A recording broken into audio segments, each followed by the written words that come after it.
Hey guys! Once upon a time, I was younger. For more fascinating insights into aspects like this and wonderful technical issues, please feel free to keep watching my show. I was I was back in high school, and I had a bit of a problem back then. Internet. Getting a hold of internet was actually a big issue. Some people nowadays probably don't actually really remember what that was like, how much of a hassle it was to go online, and how much of a hassle it was to, in order to be online. Actually, Roximus, I hate to point this out, but if I was immortal, I would have still been younger then. Anyways, just saying. So, I didn't have a lot of online accessibility until I was in the about 96 to 99 era, was when I first started having regular internet access. Before that, it was very intermittent, but I still played a couple of games online back in that era, and one of the ones that kind of stuck with me was a game called Neverwinter Nights. Now, some of you might not, might not actually be... Well, why would I want to be ageless? That would just mean I'm unchanging. Some of you might not really know what I'm talking about. There was a MUD on AOL. And AOL was pretty much the only real method to get online back then. Unless you were at a university or something. It was a MUD with graphics attached, which was such an alien concept at the time. Now, I'd played a few MUDs before, but MUDs never really actually clicked with me. I kept giving it a try because I'm kind of a tech geek, and therefore simply the actuality of playing a game online with other people across the country was kind of a new thing. It was this, wow, I'm playing with some guy who's in another state. That's incredible. That's crazy. It's so weird to think of that world versus now. But anyways, so I didn't really get into MUDs that much. There were a couple Lord of the Rings ones I played. There was this one that I don't even remember what the name of it was, that a friend of mine introduced me to. But Neverwinter Nights was a MUD with graphics attached to it. And in my personal and professional opinion, was the first MMO. Very first one that we ever had. It was the barest bones of it. But it was, in basically every way, an MMO. It was just mostly a text interface with some graphics to show kind of what's happening as you're doing it. Now, oh yeah, it just occurred to me, some people might not even know what MUDs mean. A MUD was kind of a text adventure game that you played online with other people, a multi-user dungeon, as Dakota points out in the link there. And you would, I mean, it was exactly like an MMO is now, except for the fact that it was much, much, much more basic, and oftentimes was only contained on a particular network. Like there wasn't like one MUD for the whole country like MMOs do nowadays. It was more like your friend was hosting a MUD over on this server or whatever, and you'd log into his server and do that, Anyways, so long story short, I don't care, Zone. I played Ultima Online and I played EverQuest, and I didn't like them. None of them stuck with me. I was in high school at the time, and I finally decided that, just like MUDs, MMOs just weren't my thing.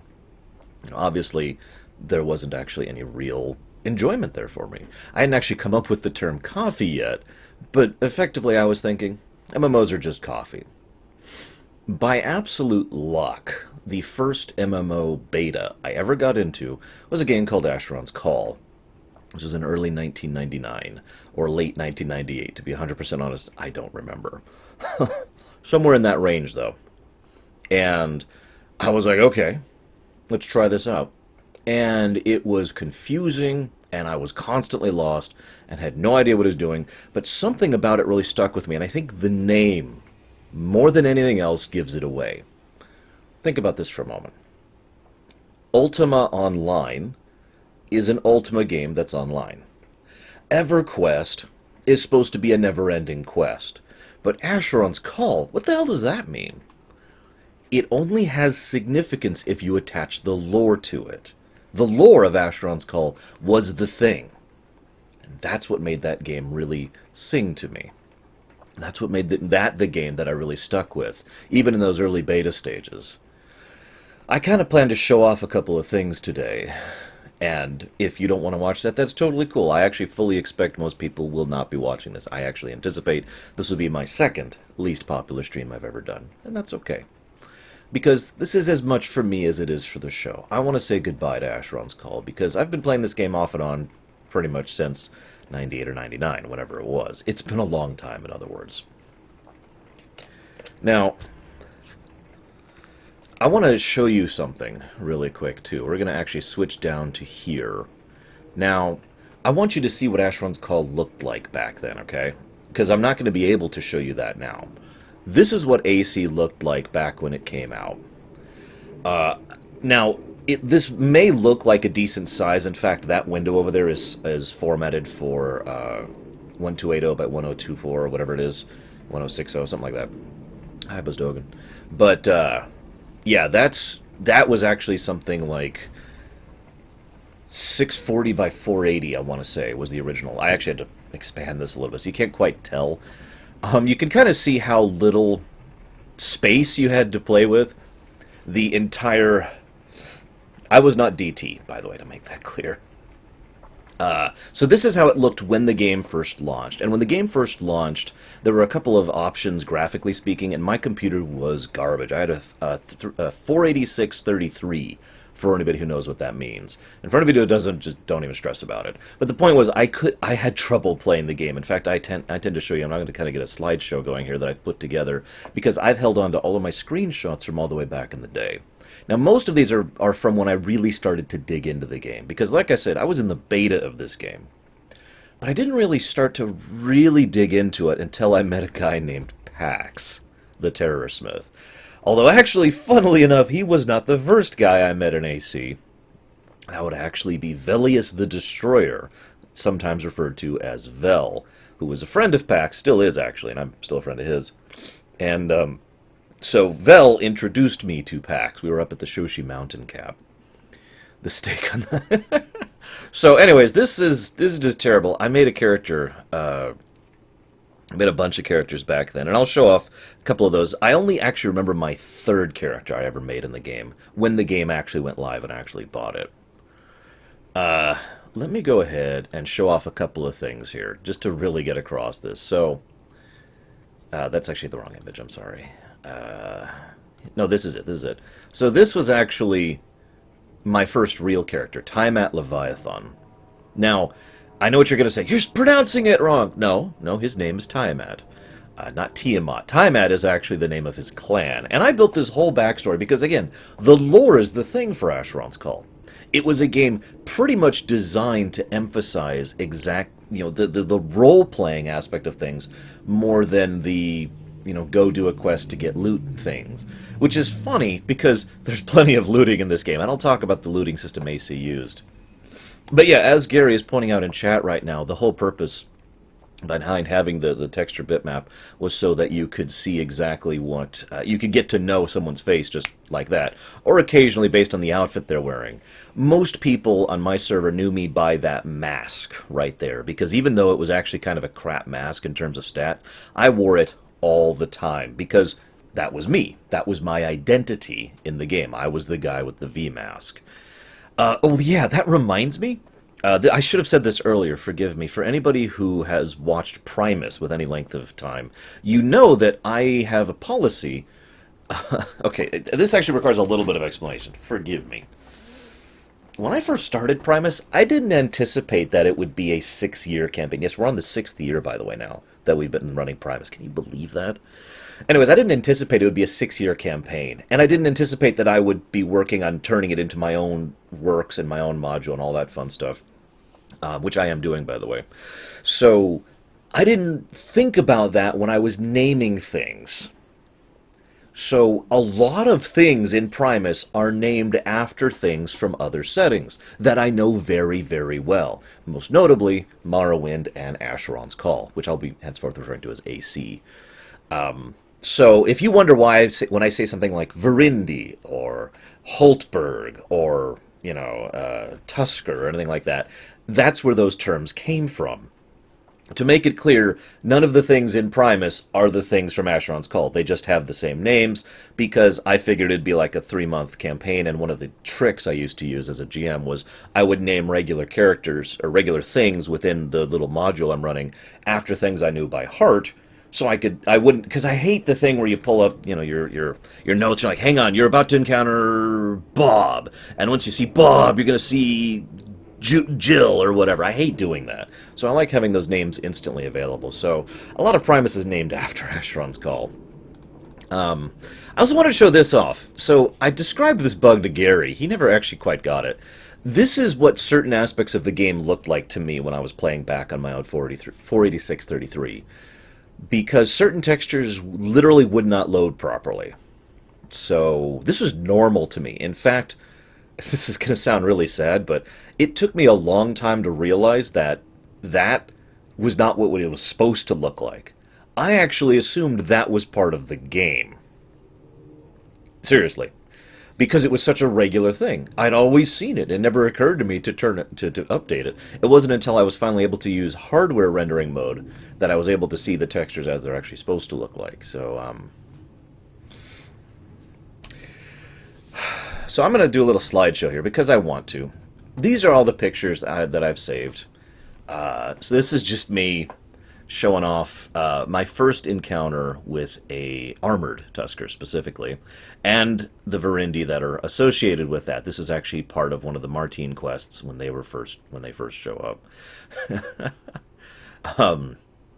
And of course, there's a lot of pictures from Mary Lascelles. Mary Lascelles was when I really started getting active into the game. So, yes, Mary Lascelles, I already mentioned this. These are eviscerators right here, chasing the hell out of me and nearly killing me. I just explained this game. So these eviscerators were very deadly. There's more Martine quest stuff. I was really big on the Verendi. The Verendi captured my imagination very, very quickly, and it was one of the first things that really caught my attention about the lore. As you can see there, I'm taking a screenshot of the first time I ever saw an Inquisitor right there, which is what I'm fighting. I'm the guy in purple. The Inquisitor is the one in red. This is us doing the Draneth Manaset quest, which I'll talk about, but we will absolutely not be doing. I don't even think it's there anymore, actually. And this is more pictures of that. I used to document a lot of this stuff, but you can kind of see what the game looked like to me. I'm the one with the green helmet in this particular picture.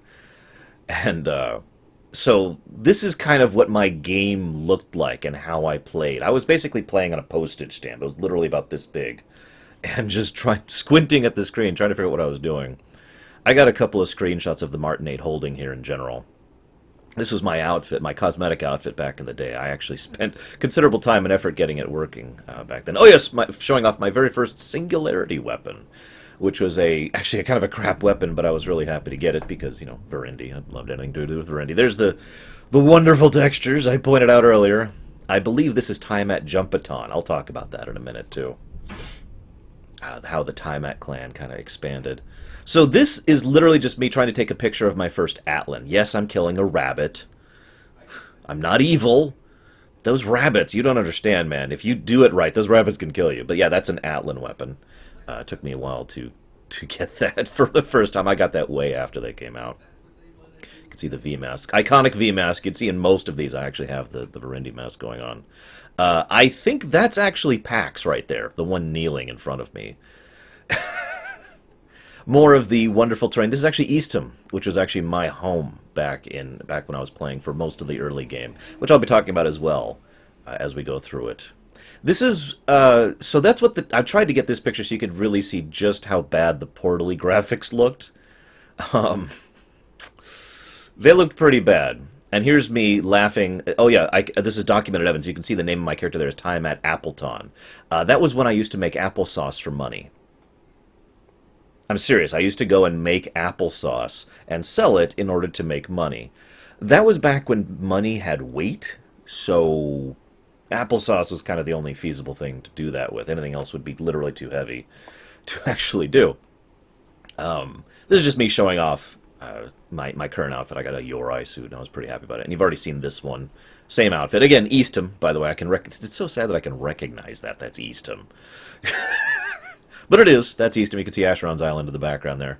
Yeah, I was really happy with the Yoroi suit. You can kind of tell here. That's why I have these cycling kind of fast, so I don't bore you too much. I do have a couple of other pictures in here. Like, for example, this is the first time I ever went to the Direlands.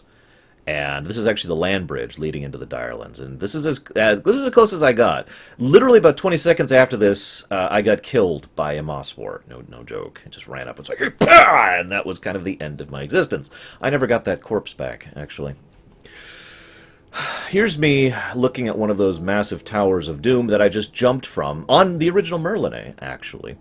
The one who started that off. Ah, yes, this is when the Lugians were doing their massive invasion. This is Ayan Bakur, which was my second town that I considered my home. And so you see that orange crap? This is something I was trying to show off. This is the other texture bug I have. This is on Mary Lascelle, in the Dark Majesty expansion. And ignore the text there. I swear I'm not evil. I swear I'm not evil. Anyways, I was just showing off, yes, it did, Kay. It perked me right up. This is just showing off the lead up to the op planes. And I bet Gary can guess what that is. We'll be going there today, actually.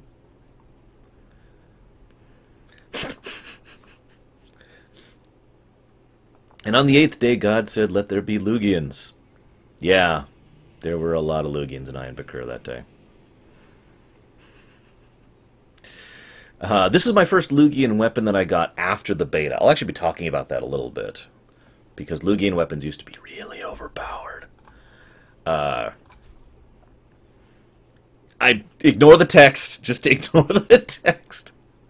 This is right after I got my first Madiker Claw, which is what I was actually showing off. Oh yes, this is the first time I saw a Nifis. I was really wigged out by what a Nifis was. It's that flying octopus shelled crab thing following me around. And there's Pax, by the way, the one in green, which I am, actually, I'm not sure if that's Pax now I think about it. This is just me trying to figure out what the hell that was. This is actually a totem to ward off Ulthoi by the Tumarok. Again, some of these names are going to sound a little familiar if you've played. Here's a great example of the orange thing. So the orange thing was when I started to think that maybe the texture bug was a bug instead of being, a recommended feature. Oh yeah, this is my first pet I ever got in the game right there. Little wood golem. He's kind of small, but,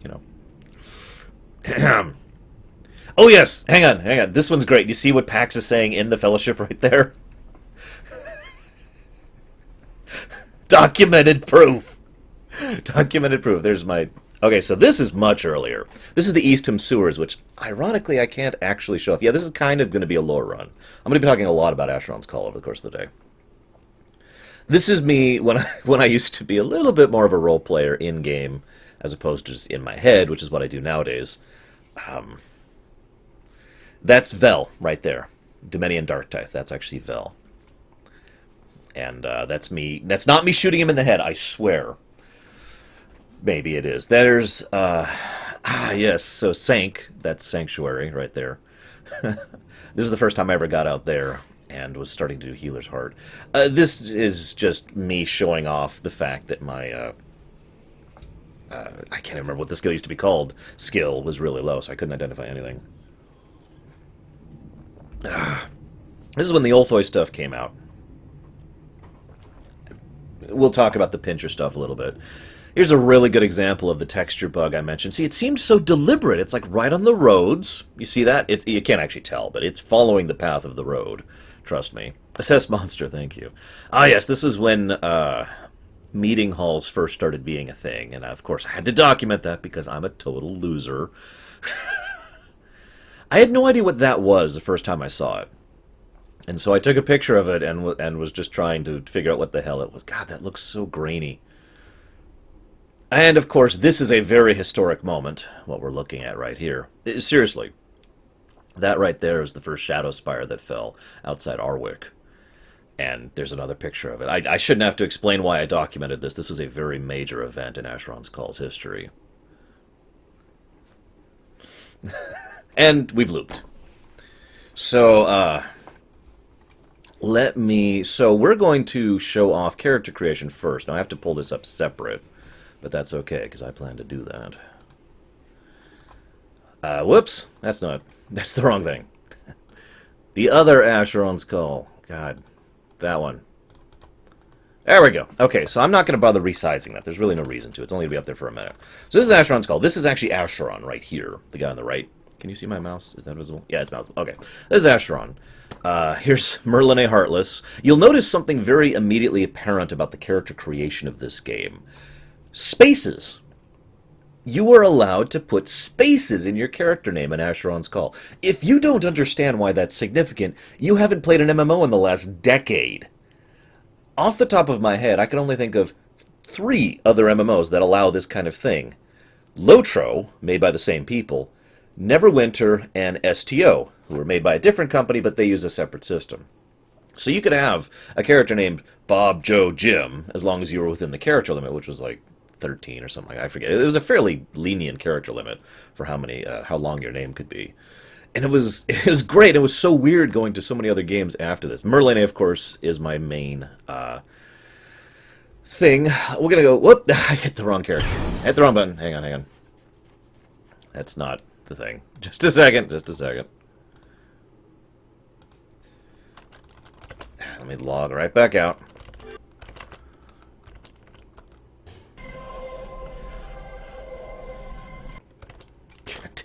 Misclick. Okay, let's create a character. I'm so used to doing this. This is the character creation screen.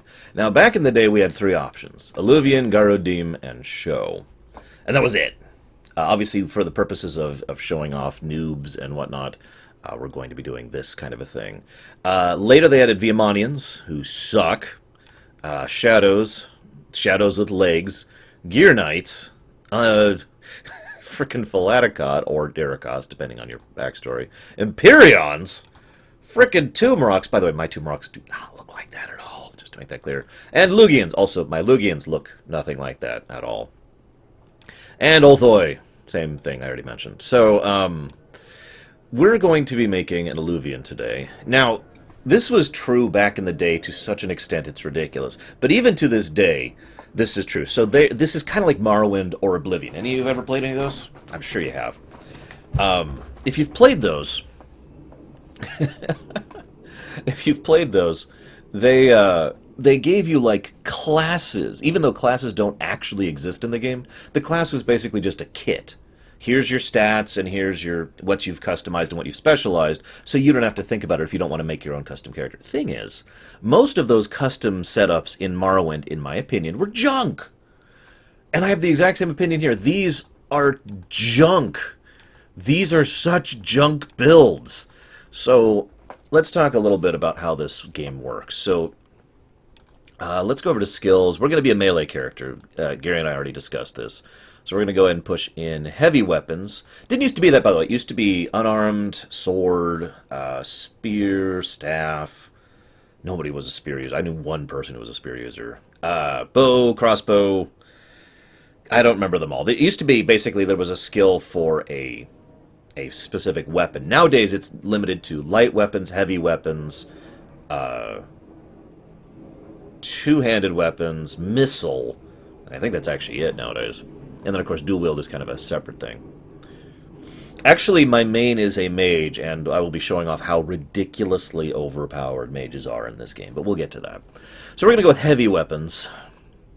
So, heavy weapons here, and we're going to specialize that. Specializing and training. So, okay, you notice everything in this untrained area that has a number, like shield, weapon tinkering, two-handed combat, melee defense, that means I can use that ability. Even though it's untrained, I can still use it. This is kind of like D&D in that sense. Anything that has a 0 by it cannot be used, and it's almost universally... Yeah, right there. Actually, there's a new category. I didn't even realize. There's a new category called unusable trained skills. I cannot heal. I cannot use item magic. I cannot lockpick, etc. at all. Even though I have the stat, I may or may not have the stats to support it, I have to train it to use it. If you specialize something, obviously you get a few more points in it, but the real purpose of specializing is whatever you specialize in is something you'll be able to raise higher than anything you train. And that's very relevant for some of the high-end stuff, not very relevant for what we're doing. But we're still going to spec heavy weapons and melee def. Melee def is exactly what it sounds like. It's your chance to not get hit. It is the equivalent of AC, haha, in D&D. You'll notice there's no music in this game, by the way. I haven't decided yet if I'm going to play music for this. Lord knows Morrowind music fits Asheron's Call perfectly, speaking from experience. So I'll debate that later. I've got iTunes ready to go just in case it gets too bad. Yeah, no kidding. the magic. I'll talk about the original magic system, too. And, of course, we want healing. We absolutely want healing. That's just so mandatory for any character as far as I'm... So we're going to probably just do this. Spec healing, spec heavy weapon, spec melee defense. Now, here's what I really want to show you. You notice how our skill level is at 17? The way AC works is... And I can show you the formula right here. If I mouse over melee defense for a second. Come on. Give it to me. There we go. I guess I have to click it. If I click melee defense, my melee defense score, with no experience put into it, is quickness plus coordination divided by 3. So if I raise my quick and my cord, all of a sudden I have 77 melee defense. Make sense? So your core stats here don't, with a couple of exceptions, don't actually matter. Like, strength will affect some of the damage output you do, and quickness effect can affect a couple of things regarding animation speed. But for the most part, these stats do not actually do anything of themselves. They only add to other stats. Look at my health right now. You see I have 5 health. Well, if I was to crank endurance up, I suddenly have 50 health. Make sense? So all these stats are only exist to be raised in order to raise other skills. So back in the day, there was a type of build, and please correct me if I'm getting this term wrong, but I believe this is a GIMP build. This right here is a GIMP build right here. 3 100s and 3 10s. Now, if you'll notice, that means I have a health of frickin' 5 and a stamina of 10. My magic skills are going to be super nerfed for this, and I'm basically a glass cannon. Although, as a result of doing so, my heavy weapons and my melee defense are, for a level 1, through the roof. Thing is, this kind of build pretty much relies on buffs in order to be able to function. I'll be talking about how buffs work in AC in a bit. So, I'm actually not going to do a GIMP build. Gary and I actually talked about this a little bit. So we're going to do a little bit more reasoned of a build, which I believe we're going to do 100... let's pull it out a quick. 130, 170, I think is what... Or no, 140, 170. So now we have a little more health and a little less quickness, but we do still have the full strength and cord, which should help us to actually be functional. Now, I want to talk about a couple other things while I'm here, just really quick. I just want to discuss some of the skills. Arcane lore is your ability to use magical items. I'll be discussing how AC does that, but for example, if you find, like, you know, in most games you have a piece of gear, and it's like, this gives you these abilities. You need arcane lore, usually, there's some exceptions to that. You need arcane lore to activate that. So if you don't have arcane lore, you notice my arcane lore is 8, you can't activate it. So it does you no good, in other words, unless it's, you know, other than just the base armor on it. Jump. Yes, there's a jump skill in this game. It actually affects not only how far you can fall, with regards to how much damage you take, and trust me, you can fall a long ways in this game, but how high you can actually jump. In the arc, you can jump. Loyalty. Oh, God. Why not? Let's talk about it.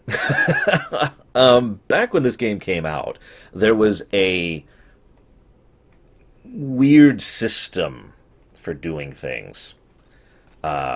15. Yeah, I figured. I think the initial quest will be enough to push AL up. I'm not too worried about that. It worked like this. There's no guilds in Asheron's Call like you would see in virtually any modern MMO. Instead, what you have is a monarch who can only exist under certain circumstances. Technically, there really is no such thing as a monarch. It's just we would call people monarchs. I mean, I know there's a monarch rank, but you get what I mean. My point is, guilds don't actually exist in the strictest sense of the word. What would happen is, let's say you're playing, yes, you, right there, and you walk up to me, and you're like, hey, you know, if you take care of me, I'll swear to you as your vassal. See, vassals put up experience. And there's this whole formula for it, and it was actually changed at one point because it was getting a little bit abused. But the point is, if you are a vassal to someone, part of the experience you generate pushes up to them, and they gain experience from you. That's also the main way to raise trade mules, but I'll talk about that later because I'm going to show off my own trade mule for you guys. Zell Savage. So, So that would lead to these organization charts leading up to one person at the top of the list, and that person would basically be considered the guild leader, which is usually called a monarch in this game. Uh, what server were you on, by the way, Cecil? Just out of curiosity. I mained Winter's Ebb, by the way, for anybody who's curious, and we're going to be playing on Winter's Ebb today. But I don't actually remember what server I started on. It was one of the original ones. I started when the game started. It was not the one Gary started on. I remember that. So I can remove that from the list. But I don't remember where I actually started. Anyways, so the system was actually brilliant in its own kind of way. It was horribly broken, of course, and people started abusing it within a couple of years. But it was brilliant because you really were a vassal.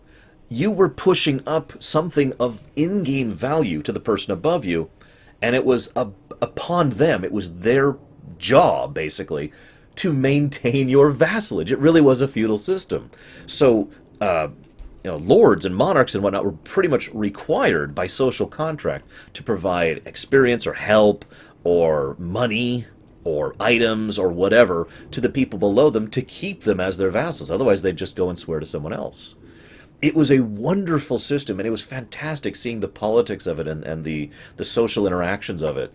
And then the X chains kind of took over because of the way the formula used to work. It was possible to basically push up 100% of your experience. So people would level very, very quickly because they would get into an experience chain, and then as long as you met the requirements of the chain, you would just push up tons and tons of exp, and there was usually a trade mule at the top who would get tons of that, and blah, blah, blah, blah, blah. But yeah, it was tons of experience. It was basically the quickest and best way to level back in the day. Then they nerfed the hell out of that. So now loyalty and leader have their own purposes, but it's nowhere near as big of a deal as it used to be. Even with the minuscule amount of loyalty and leadership that Gary and I had when we came back to this game last year, we still pushed our trade mules into the level 200 range. Oh, by the way, the level cap in this game is 256, I think, or something like it. It's huge. It used to be a lot lower than it. It used to be level 126, which I might be misremembering now. Except you could keep getting exp after that. It's weird. I'll talk about it in a minute. But so anyways, that's what loyalty is for. Magic defense is obvious. Your ability to flat out resist a spell, to just make a spell not hit you. Run, again, your ability, how quickly you move, also affects your jump, by the way. Run and jump are both very tightly connected together. Salvaging is a different thing. I'm not going to talk about that right now. And they added armor tinkering. There is crafting in this game, and I'll be showing off some of it, not all of it. Assess creature, assess person. Most people didn't have those. Deception, that's pretty much a PvP only stat. That's new, that's new. There's leadership. So leadership was the stat for the monarchs, for the lords to have, for people to pass up to them. The more leadership you have, the more experience you gain from your vassals. Missile defense, the ability to dodge anything that's considered a missile weapon. Missile weapon, duh. By the way, archers in this game are a weird combination of broken and a massive hassle. I will not actually be showing off an archer today because I'd have to switch accounts to do that. Gary will be playing an archer for our noobs. Archers, the archers have always been this kind of broken. They hit like a truck, but they're kind of glass cannony, and it's a hassle to really set them up right. And, of course, on top of that, you have to deal with arrows, because ammunition was actually a thing in this game, and still is for that matter. It's a lot less of a hassle than it used to be, but burden is a constant threat. And I mean a constant threat for anybody with regards to being an archer. Well, yeah, exactly. I don't even know why Deception's still there, to be completely honest with you. But anyways, so you... the other thing about this game, and I've actually already talked about this before, but since this is kind of a low run of this game, and I'll show this off later, most of the attacks in this game are trajectory. This goes for Archer, obviously, but this also goes for War Mages as well. When you cast a spell or when you shoot an arrow, it actually travels here, and it has to actually hit the target. If they're moving, you don't hit them. It just hits the ground. Or if you're fighting another player, for example, and they know how to do the strafe dodging properly, you just shoot right by them and you don't hit them. So that's something as well. Shields, this is a new skill. There didn't used to be a shield skill. Everyone used to have a shield. I'll talk a little bit more about that later. Two-handed combat, that's actually a new thing. I actually really like two-handed weapons. In fact, I was thinking about making this character two-handed. In fact, I'm still thinking about it because I really like doing that. Then, of course, we've got most of the other crafting stuff. Alchemy, which actually had hardly any uses at start. Cooking, which had almost no uses whatsoever at the start. I'll talk about the magics separate, so I'm going to save those. Dirty fighting's a new thing, which ironically is not that useful. Fletching, that's how you make bows and arrows and quarrels in order to use. Lockpicking. Lockpicking is technically a crafting skill, but it's also practically mandatory for so much of this game. Once you get to a certain level, you either need to go on a side quest to get the key, or you need a lockpick. And once you get to a certain level range above that, you just plain need someone who has lockpicking. And of course, lockpicking is how you're able to do things like making, not sick keys, sing keys, singularity keys, and all sorts of other types of stuff. There's a lot of stuff lockpicking can make that is pretty much mandatory.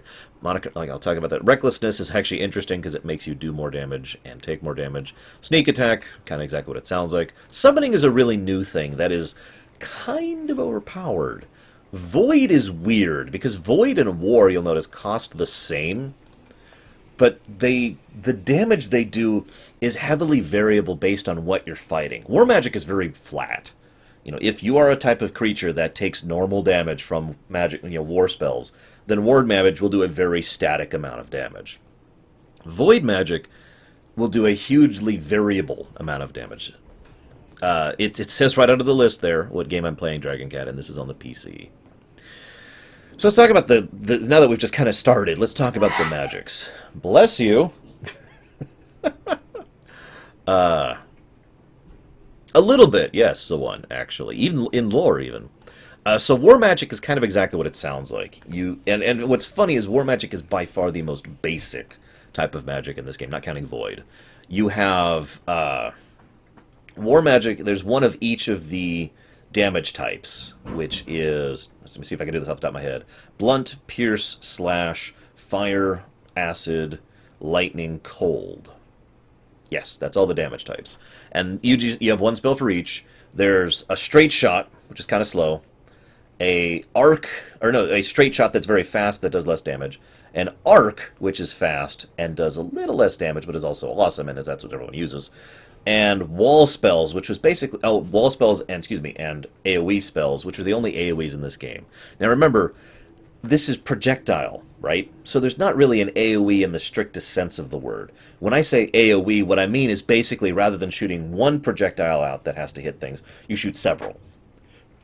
So if you hit them you hit several people with that AoE, then you hit them. If you could think of it from a purely gameplay mechanic perspective, when you do a ring spell, you're not casting a ring of damage around you. You're actually casting, I think, 8 or 9. I actually can't remember how many, but you're casting several projectiles out around you like this, and that's actually what a ring spell is. That's war magic.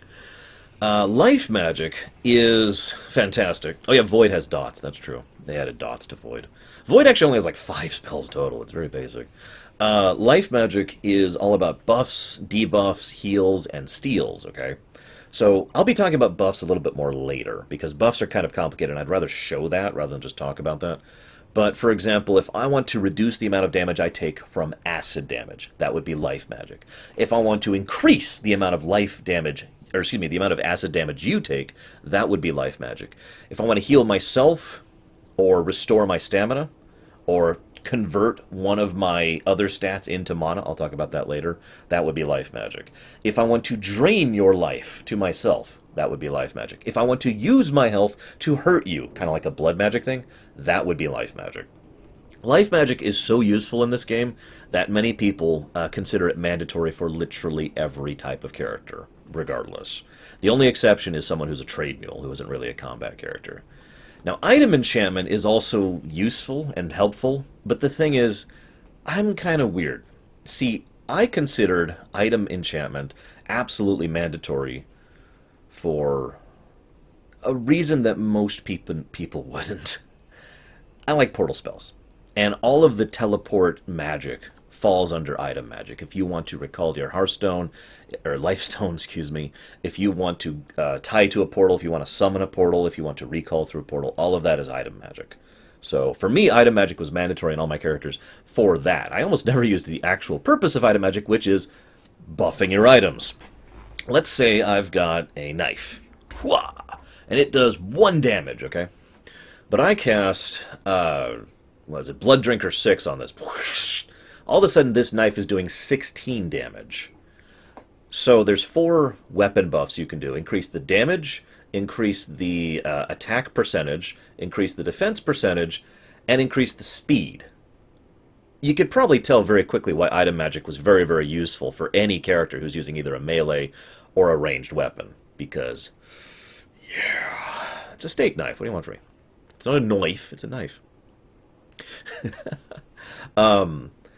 There's also armor stuff. This is one of the reasons why, if if I had to pick one magic system to have the powers of in real life, AC would be one of the things. See this shirt here? Now, if we were to assume I'm in AC right now, this shirt probably has 0 AC, which, or AL, actually, excuse me, AL, which in this case means it's armor level. That just flat out reduces the amount of damage you take flat, okay? Kind of like damage reduction, to use a D&D term. So, however, with item magic, I can go ahead and look at this and say, Brogard's Defiance, and all of a sudden, this shirt now has 200 armor level, which is the equivalent of plate mail. So I suddenly have a shirt that has the same defense as someone wearing full armor. You understand the benefit here? And of course, I can buff it to individual damage types too. Not only does it have massive armor for just physical attacks, but I can make it take less damage on the top of that from slashing or from acid damage or whatever. You with me? And the funny thing is, that goes for armor too. Imagine for a moment I'm wearing a full set of plate armor. I could still buff my plate armor to make it like ridiculous doom armor. All of a sudden my armor is like 400 armor level. You with me?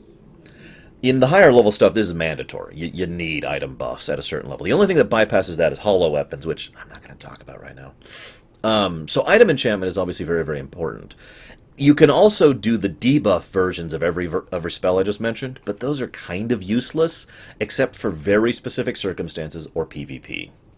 That being said, there is one item spell that's actually very helpful, and I can't remember what it's called, but it's basically reduce the difficulty of lockpick. In other words, if you have a lock here, a locked door, you can cast a spell through item magic that reduces the resistance of that lock, making it easier to lockpick. That can be very helpful and in some cases mandatory for certain things, depending on your lockpicking skill.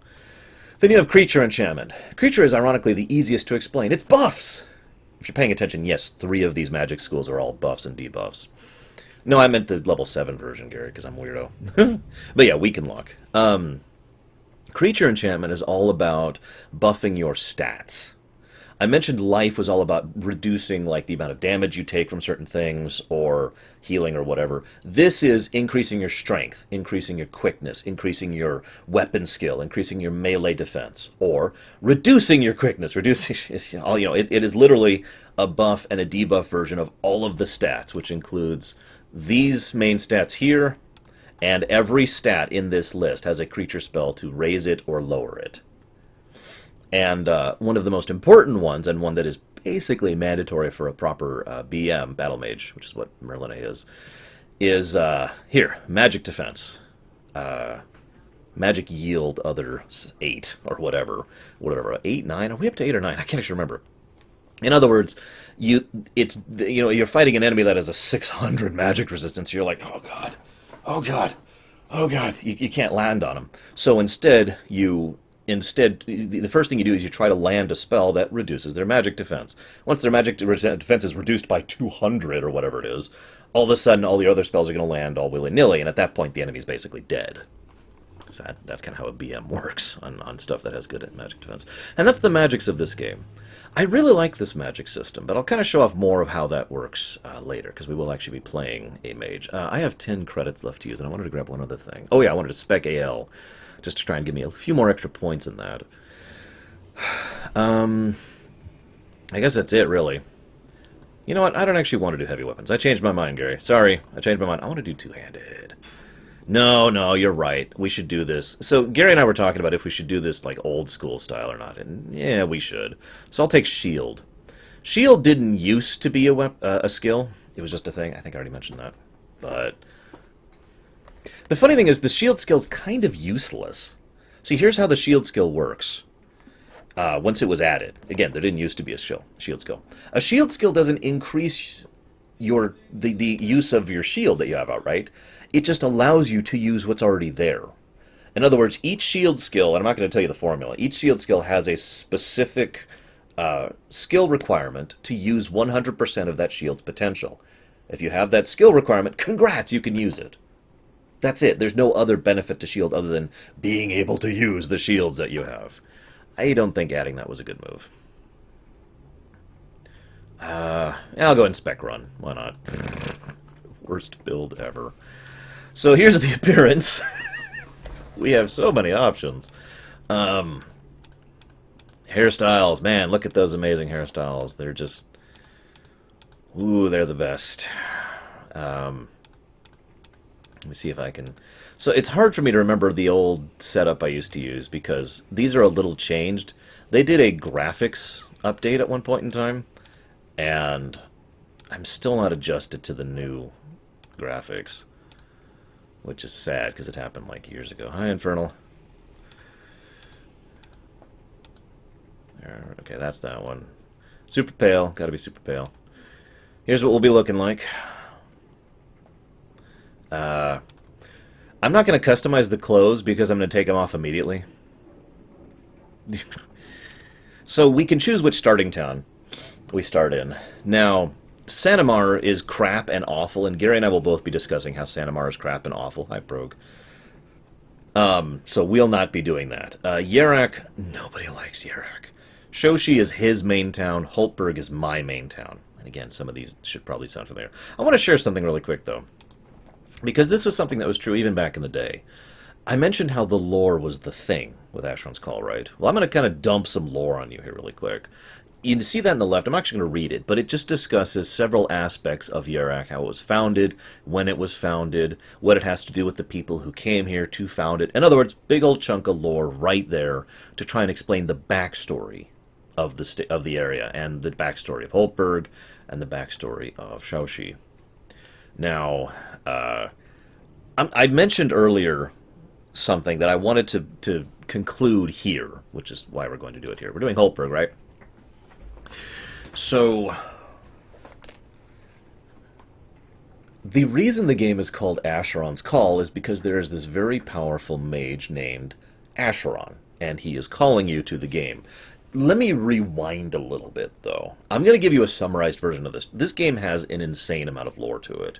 I have actually forgotten a decent amount of it because there's just so much to remember. This game probably has more lore than Morrowind did when it came out, to give you an idea of that. Actually, probably more than Elder Scrolls has, even up to the modern age, possibly. It's a lot. So I'm going to give you a summarized version. This is on a planet called Aburian, okay? Now, what you're staring at, which will probably look familiar to anybody who's seen the Primus again, this area you're staring at is a very small island. It is actually, it's about as large in-game as it is in lore, which means it's not that big. I forget the exact size, Gary, if you want to look that up, that's great. But point being, it is a small little island that happened to be a nexus point for several magical entities and for several of the ley lines that functioned on the world. The actual continent of Aburian is, like, gargantuan compared to this little spit.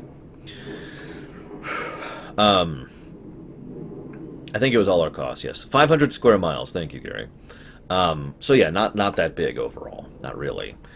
Now, on this world, there was an old race of people who were basically called the Empyreans, and they were part of all sorts of different factions, including the, yes, Rhode Island. I knew there, I was trying to think of something on the East Coast, and I couldn't think of it.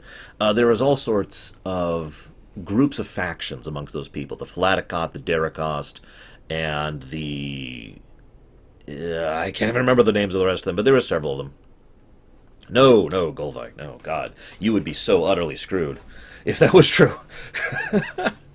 Oh, you mean in terms of size? I'd have to think about it, but maybe? I don't know. Anywho, so these mages, they were very advanced magically, very unadvanced technologically. The Eleni, thank you. I knew there was another one there.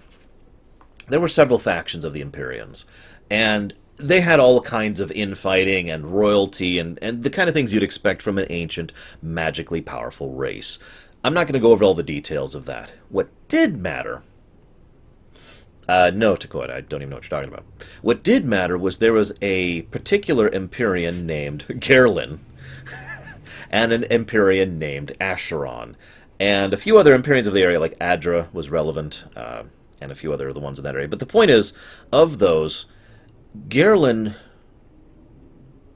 was... So, this is going to sound probably funny for anybody who knows Primus. Airlin, this Airlin, the one in Asheron's Call, was an idiot. He was not skilled. He was not powerful. He was, in fact, one of the most pathetic Empyreans ever. The only reason he had any significance at all to anything was he was politically connected. And he was just so pathetic of an individual. Now, compared to my Airlin, that probably sounds funny. He was very upset at Asheron because Asheron had been extensively looking into portal magic. This was back when portal magic was starting to become a thing. They were just starting to study it. I kind of skipped over the Shadow War. I just realized that. Anyways, there was a Shadow War. We'll get to that. So, Asheron was starting to do this whole thing. Airlin was trying to sabotage Asheron because politics. You know, he was a politician. He's kind of like Gowron, actually, back in Star Trek. For those of you who know who that is, he's kind of a wimp. He's not very smart. He's not very good at anything. He's not tactically capable. He's just political. So he he looks at this situation and says, "I'm gonna get Asheron trapped on this world where they found this place, these new race called Olthoi." Now, in Asheron's Call, the Olthoi are exactly what you'd expect from bug people. They're not actually... It is debatable if they are sentient or sapient. We're pretty sure the queens have some degree of sapience, but that's about it. Otherwise, they're just a hive mind of bugs that eat and kill everything. And that's really all there is, as with regards to the Olthoi. So, Airlin tried to trap Asheron there. Didn't work out. Asheron came back. Long story short, thanks to Airlin's screw-up and his playing politics, the Olthoi were unleashed on Oburian, on this world. Now, the Olthoi are just bug people, but there are so many of them. They are a classic example of numbers eventually overwhelming superiority. There's just so many of them. They breed so quickly. The Olthoi pretty much wiped out the Empyrean people. Now, I don't mean killed them all.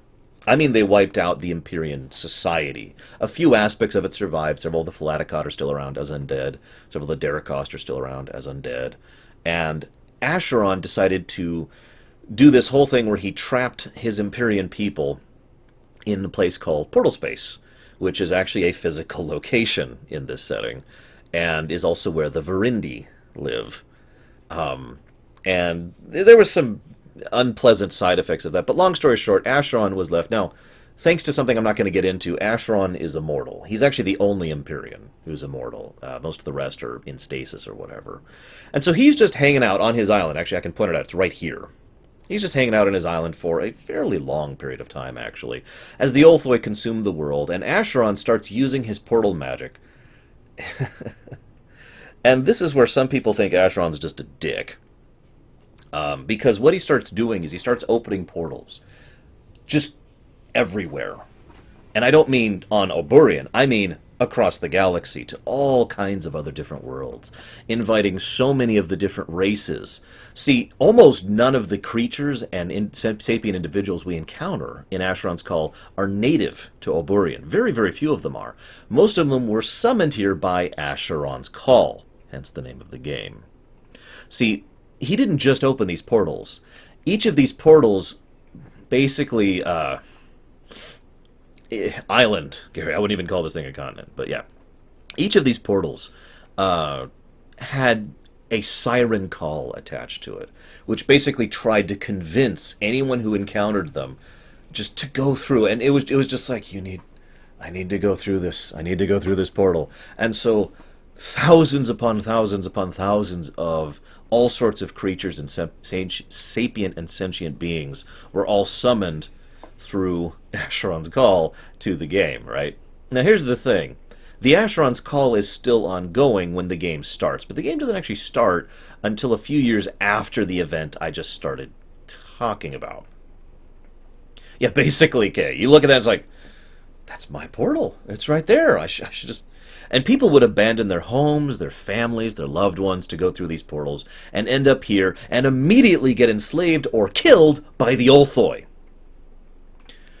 After a while, Asheron fell into a severe despondence and was just incredibly depressed and basically just, you know, watching old reruns on his TV kind of a thing. He was not doing great. And I didn't catch it, Kay, I'm sorry. He eventually a group of people, including Cragstone and Alyssa, and I feel like there were others with the original group. Hi, Neros,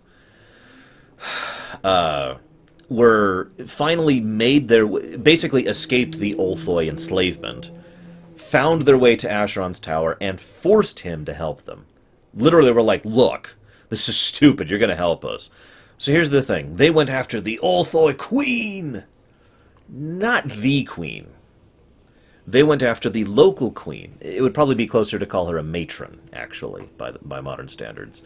So Asheron empowered them, gave them this literally an arrow whose only purpose was to kill that matron, the old queen. And they kill the queen, and that pretty much disperses the Ulthoi, because again, they're not sentient or sapient except at the upper levels.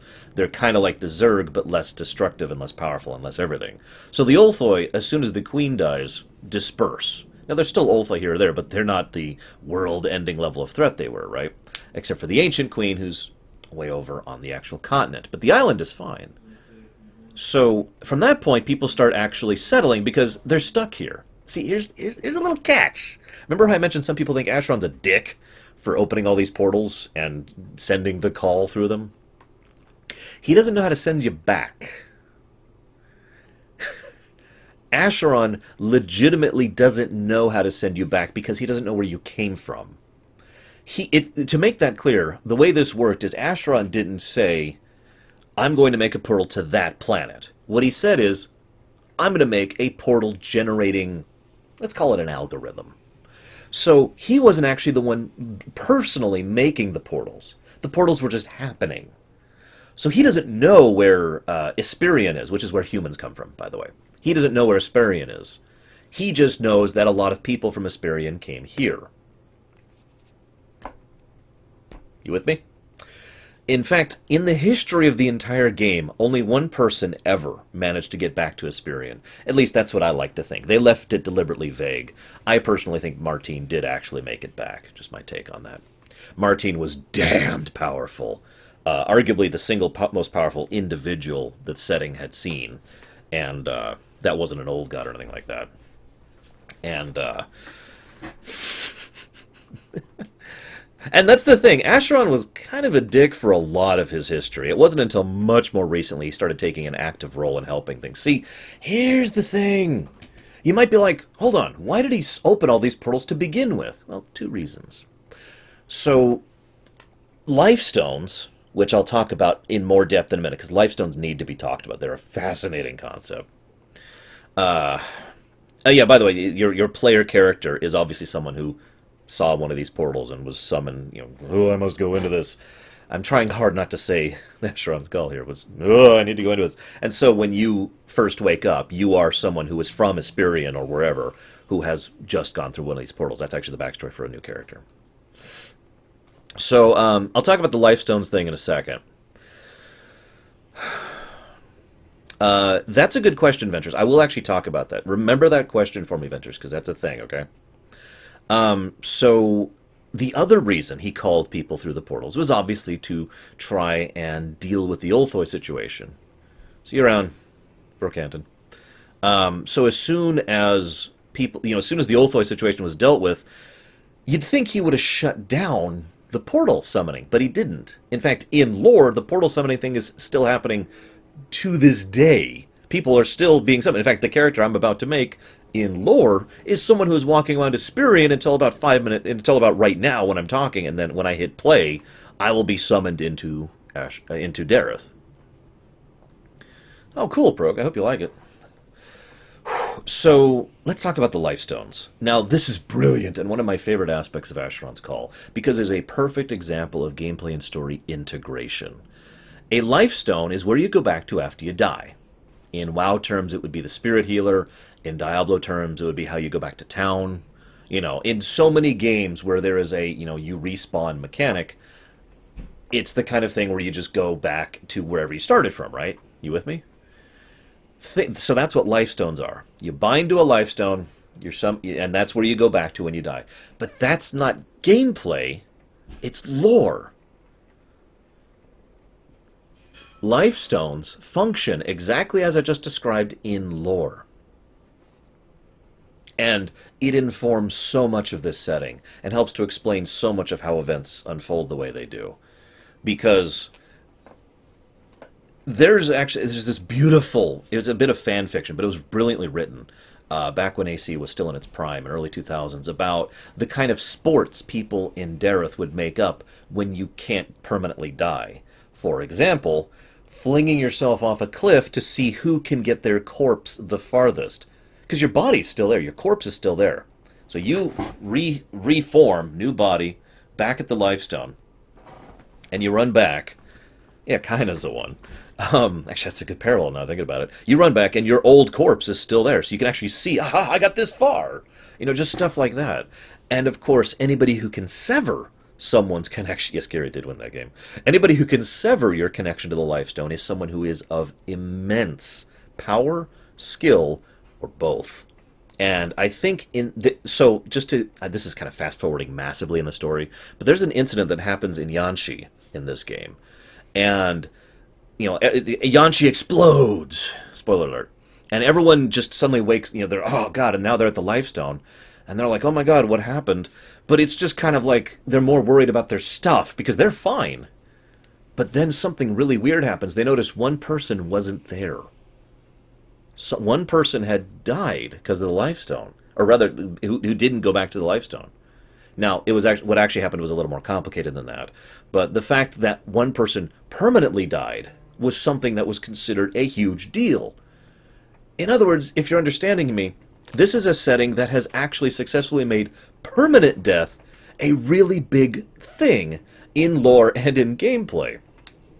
So, if you have an NPC who permanently dies, all of a sudden that's like, oh my god, that's incredible that someone actually managed to do that. And it was a big... I love that. I really love that. But here's the thing. The lifestones... so, when you go back to a lifestone, what if you die at 80 years old? So, it's funny you say that, Carbon. The game was not out in lore long enough to really to really examine what happens when someone dies of natural causes. However... there was, very, very late in the game's story, there was some people who wrote up a quick thing basically saying that only unnatural deaths would actually cause you to resurrect at the lifestone. And I think they did that just to avoid the whole aging problem. Because honestly, if you asked me legitimately, I would say that most of the people who did that would become undead. Undead are very common in this setting, by the way. There's lots of different types of them, and they become undead through a variety of different means. In fact, some of the early lore, which is kind of contradicted by the later lore, shows that some of the early undead were people who had lifestone accidents. Just my take on it. Anyways, so... I know, right, Prog? So yeah, Vitae, or Vitae, I've heard it pronounced both ways. When you die, in gameplay, you get a Vitae, or Vitae penalty, right? And that's like 5%. Basically, your health... all your stats, actually, all of your stats across the board are reduced by 5%, okay? Now, as you gain in power, you gain that back. In gameplay terms, that means as you gain experience, you get rid of your Vitae penalty and you're back to full functionality, okay? That's the penalty for death in this game, gameplay-wise.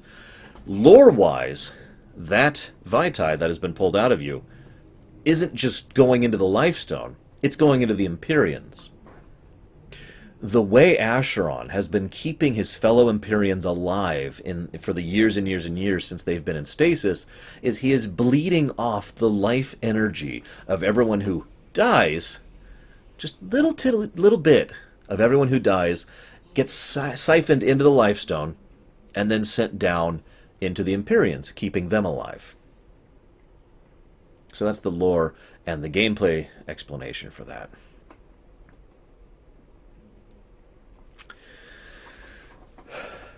I love the lifestone system, I really do. Now, I think we've covered most of the basics. Now, so the point at which we'll be starting this game, lore-wise, is actually fairly far on in the storyline, but we're going to kind of pretend that this is back in the day. Did he introduce something deadly? No, he didn't have to. The shadows invaded within like a few months of the game going live. That was the first big event. And of course, well, we'll get to it. We'll get to it. So, we're going to go ahead and call ourselves... I don't know if this name is taken. So I want to explain this really briefly. I actually had a series of characters that I wrote back in the day called the Tiamat Clan. Yes, I am saying that way on purpose, by the way. Not the Tiamat Clan. This is not the multi-headed dragon. The Tiamat Clan. And I know it's spelled the same way. I don't care. So the Tiamat Clan was a group of people who... And I had this whole backstory for them. And then when Asheron's Call came out, I realized that backstory fit perfectly if I just moved its location to Asheron, which is where the humans come from. So all the members of the Tiamat clan suddenly got moved there, and I slowly made characters bit by bit with the family name of Tiamat in order to introduce them into Asheron's Call, and I just thought that was really cool. So we're going to be trying to play the old original character, who's actually my third character ever, Tiamat Leviathan. See if it's taken. We're good. All right, so now I got to redo this because the window actually resizes when it does that. There we go. Fortunately, I already have it set up. So there's no music in this game. I'm going to start by saying this. Now, yeah, by the way, so there's no voice acting whatsoever, obviously, in this game. As an addendum to that, though, once upon a time, because I was young, so one. I mean, really, that's the reason. Hang on, let me get away from that fire sound effect. Get away from the fire, because I want to talk for a little bit. Oh, there's fire everywhere! God. Okay, we're a little bit better. So yeah, once upon a time they came out with a pronunciation guide for this game, okay? And started pronouncing all of the different things that you can... how all the different things in this game are pronounced.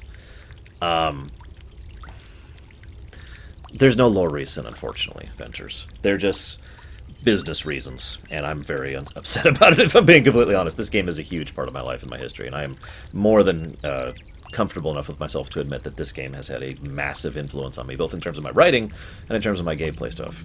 But yes, Devil Mouse came out and was like, it's pronounced Lusian! Lusian. Yeah, there's no escape, I think, Gary. I think we're just screwed. Yes, this is Kingdom Hearts 3. Okay, so I'm going to set up my settings really quick. Give me just a moment, guys. Because it doesn't save settings based on account, it saves settings based on character. We're on that. That's there. Resolution's correct. That's correct. That's correct. Apply. Then we need... Give me just a moment, guys. This won't take long. So yeah, this is kind of new. This was new as of Dark Majesty, and this continued to be new. This was actually, I think, the third update to the starter zone, which is what we're in right now. You'll notice Gary is not with me. That's because he kind of can't be. We get our own little instances of them. Hang on. Options. Okay. Where's that list? Alright, so I need... I think Always Daylight's already on, actually.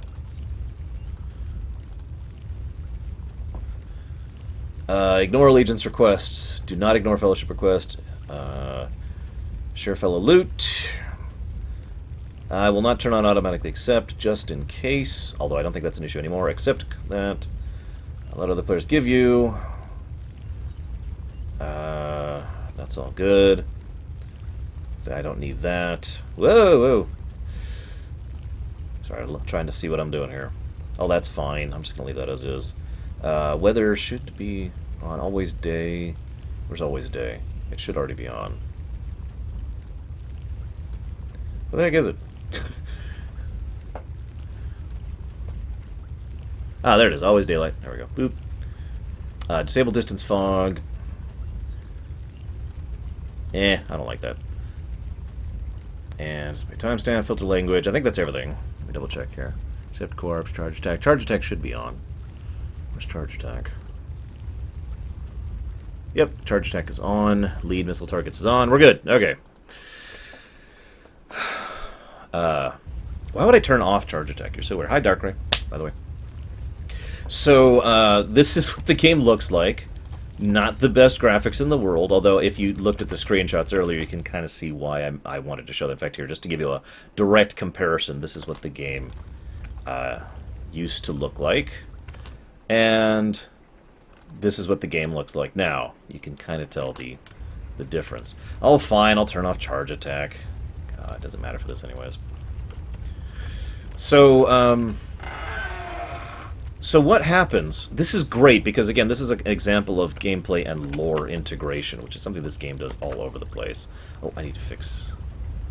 I'll just leave it there. Why is this way up here, though? This should be, like, down here. There we go. So, yeah, by the way, you actually have a jump skill. How much you hold it down determines how far you jump. You'll notice my stamina is getting drained very quickly with jumping. So, as I mentioned, there's no music, but there's a lot of sound. I want to say something really quick. You guys may or may not remember, but I don't have most forms of nostalgia, as weird as that sounds. What I do have is sound nostalgia. The sounds of this game, and certain other games, are what really, really make me, or what really trigger my nostalgia factor. And so there are a lot of sounds in this game that are just, oh god, boom, explosion. So that's one of the reasons I turned sound back on for this. I apologize, in certain cases it's going to be a little loud. There's not actually a lot I can do about that. So, let's talk, theoretically, Carbon, but this is probably the last time I'm ever going to play this game. Let's talk about the thing that I was going to talk about, which was, so, in lore and in gameplay, what happened when you first made this game is you just showed up, boom. Yes, but it's inconsistent volume for the effects, Gary. That's the problem. I think I'll turn off ambient for the moment, just for right now. So we stop hearing flame.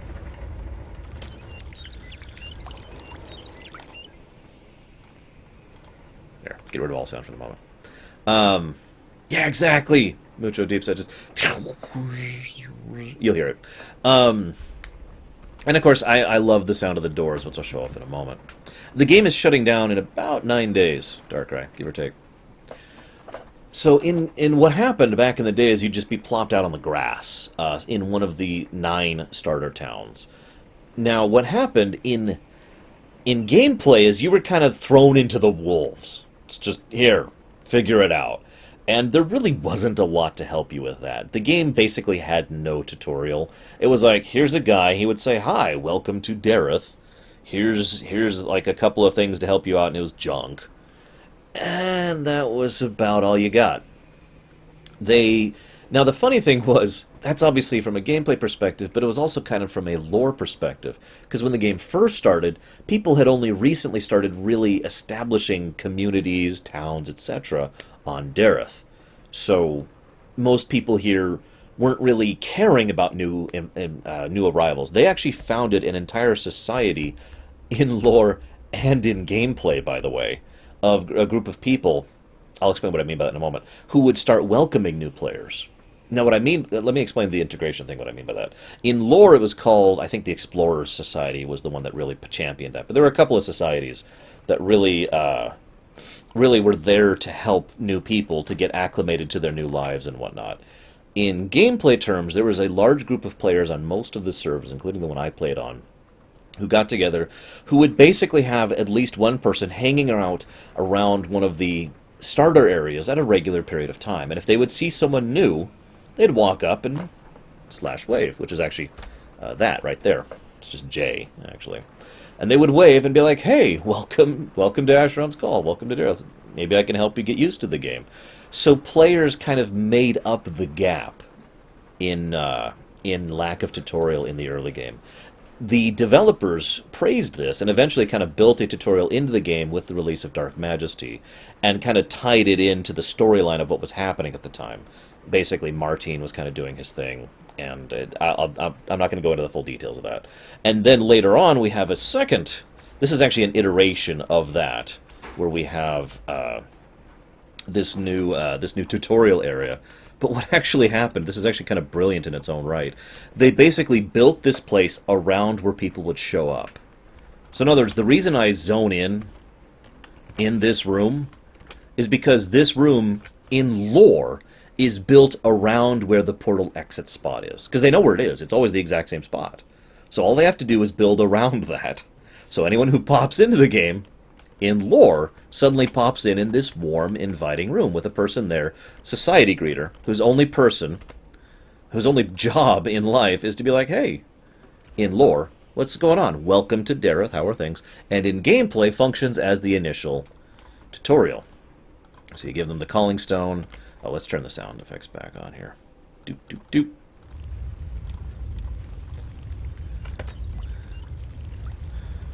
Now, there's also a tutorial skip, because this is a pretty good game, actually. Camera options. Just kind of showing those off really quickly. So I have Blackmore's Favor, because I have that. Letter from Home. I don't know what lies beyond the portal you have chosen to take. Perhaps a life of joy and peace, perhaps not. Whatever lies out there, I wish you luck. The old world is too full of pain and death. So, in lore, one of the reasons why so many people were willing to take these portal, in addition to the call, was life back on Asheron kind of sucked. There was non-stop warfare. It was this massive, just medieval death doom thing. I know that sounds weird to say that, but that's kind of what it was. People were constantly fighting and hurting and killing each other as much as possible. It's bad. I mean, we're talking Pillars of Eternity levels of bad. And so a lot of people would actually start seeking out these portals. Because remember, nobody goes back. So all they know is that people go into these portals and disappear. Yet people would still actively seek them out just because it meant they wouldn't have to be there anymore. Some people did so thinking they were committing suicide to end up here. Now, let's do a couple things here.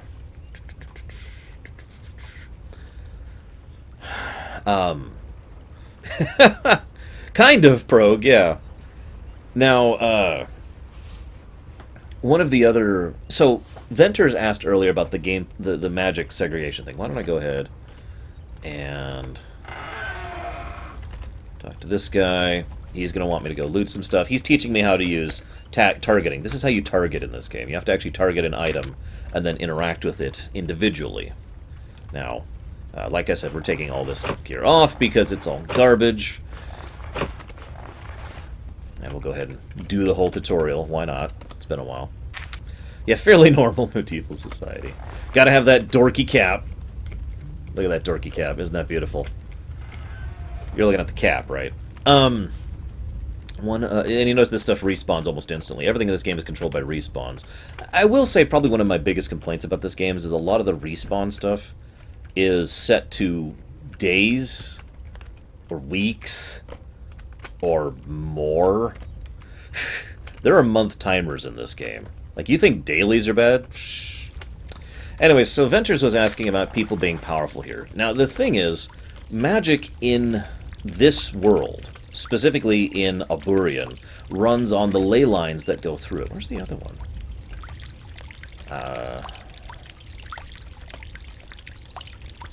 No, that's not it. Whatever. Runs on the ley lines that go through it, okay? Now, those ley lines allow just about anybody who's here to cast magic. If you remember in Primus, I mentioned how magic is a science, right? In other words, anybody who puts in the time and effort can learn it. It's not an innately born thing. It's not something that's built into you. As long as you, as long as you take your time to learn it, you can cast magic. It's the same thing here. Magic on Aburian works a little differently because of the nature of how the ley lines on this setting work. Now, I'm going to talk about magic a little bit more later because we're not playing a mage character. Looks like we got a Dirk. Oh yeah, I'm ready. Yeah! Magic here works a little bit differently than it does back in Asperia. So most of the people who were called through here were not personally powerful. In fact, almost all of them were basically level 1 when they came through here, equivalently. Because the overall power rating, if we were to use such a generic term for Aburian, is much higher than Asperian, or everywhere else for that matter. And of course the rules work kind of differently here. That being said, a lot of people who come through the portal don't actually try to get stronger. They don't actually bother to level up, basically. Skill themselves in usage of a blade, or a dagger, or a mace, or a shield, or magic, or whatever. And that's most of the NPCs, the people who just try to settle and have their own little life. So, of course, this is going to be telling me how to do melee combat, which is, this is how you do melee combat. So, melee combat's funny. You see this whole bar here? But in terms of pure calculations, really there's only 3 attack speeds when it comes down to it, as far as things that matter. Quickest, strongest, and somewhere in the middle here. And that's kind of it. There's also high, medium, and low. These don't really matter. They never have. There are very, very, very precious few circumstances where it is more relevant to hit high, medium, or low than the others. For the most part, people tend to hit low because the actual physical animation of the stab tends to be quicker on low, and therefore your actual attacks end up being quicker. Obviously, this is slower, does more damage, takes more stamina. Or I'm saying that wrong. Slower and does more damage, quicker and takes more stamina. And does less damage, obviously. So, usually you're going to see me doing about this if I'm buffed, but since we're not buffed, we're going to go ahead and do this. So these are wood golems, sparring golems specifically. They have been designed and built for the sole purpose of being here and being killed over and over and over. So I mentioned the lifestone thing. Anytime you see an enemy respawn in gameplay, what's actually happening is they've respawned at a lifestone and run back. Obviously, the game can't really support that in terms of the actual engine.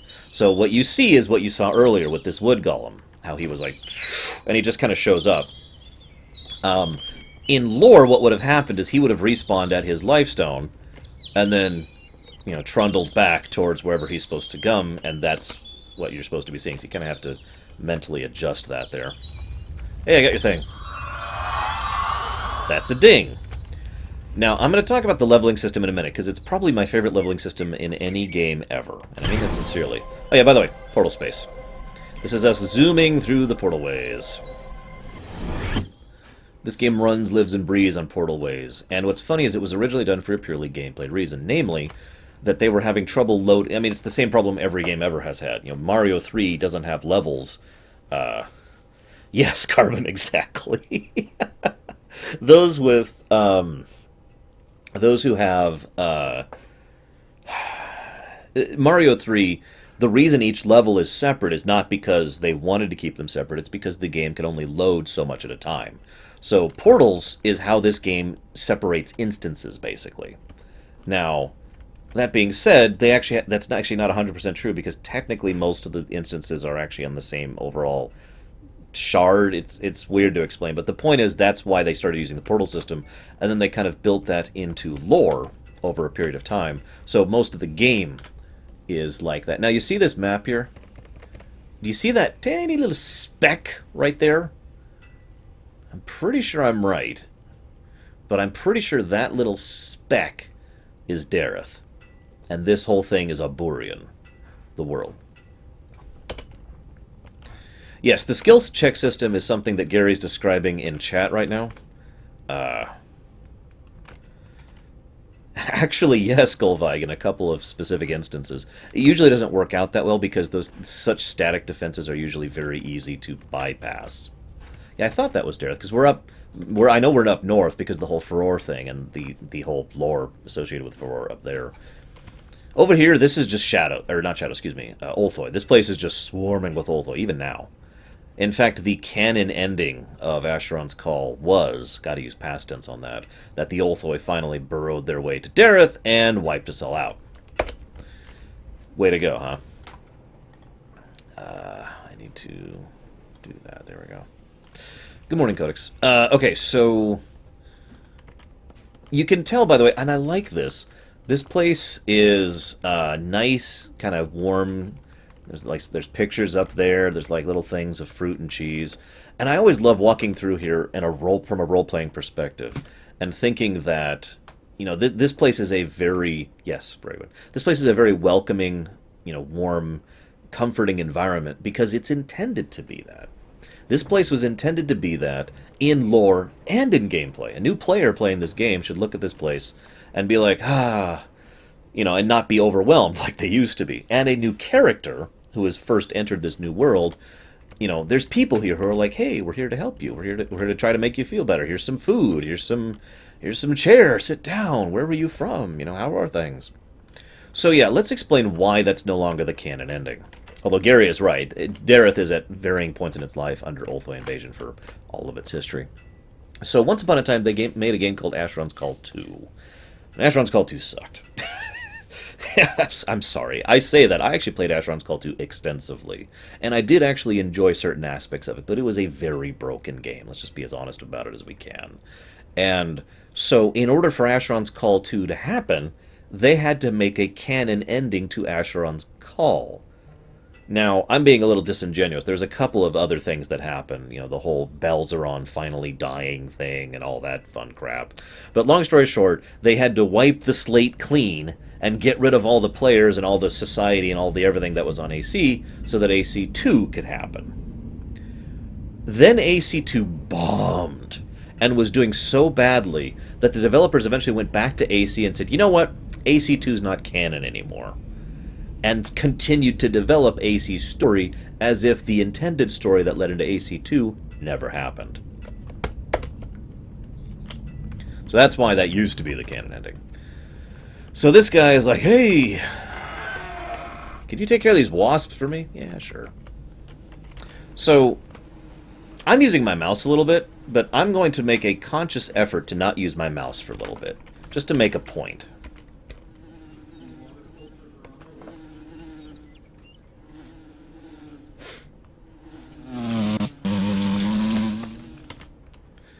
Oh, shoot, I don't remember how to loot by keyboard. Gary, how do I loot by keyboard? You can control about 90% of this game just with the keyboard, and I used to. Yeah, mouse is still looted for looting. Okay, fine. Okay. You'll notice these enemies aren't attacking. Nowadays, these are the equivalent of yellow mobs. There are extremely few yellow mobs in this game. Like 99.99999, etc. repeating percent of the mobs in this game will go after you if they see you. I'm now level 3. So he wants me... I should be reading what they're saying. I'm sorry. You should go talk to the blacksmith. The Thorungum have been stealing from him, and I'm sure he could use your help. Good luck with the rest of the academy. By the way, some of my political game players, take notes. This whole academy of teaching people how to do things both in lore and in gameplay might be a good idea for a chain. Especially with the refugees. So, talk to this guy. He's like, perhaps you can help me with these frickin' thieving Thorungun. They and their noxious kin have stolen my bellows. Last time I saw them, they were running towards the vegetable gardens. Retrieve my bellows for me, and I'll reward you.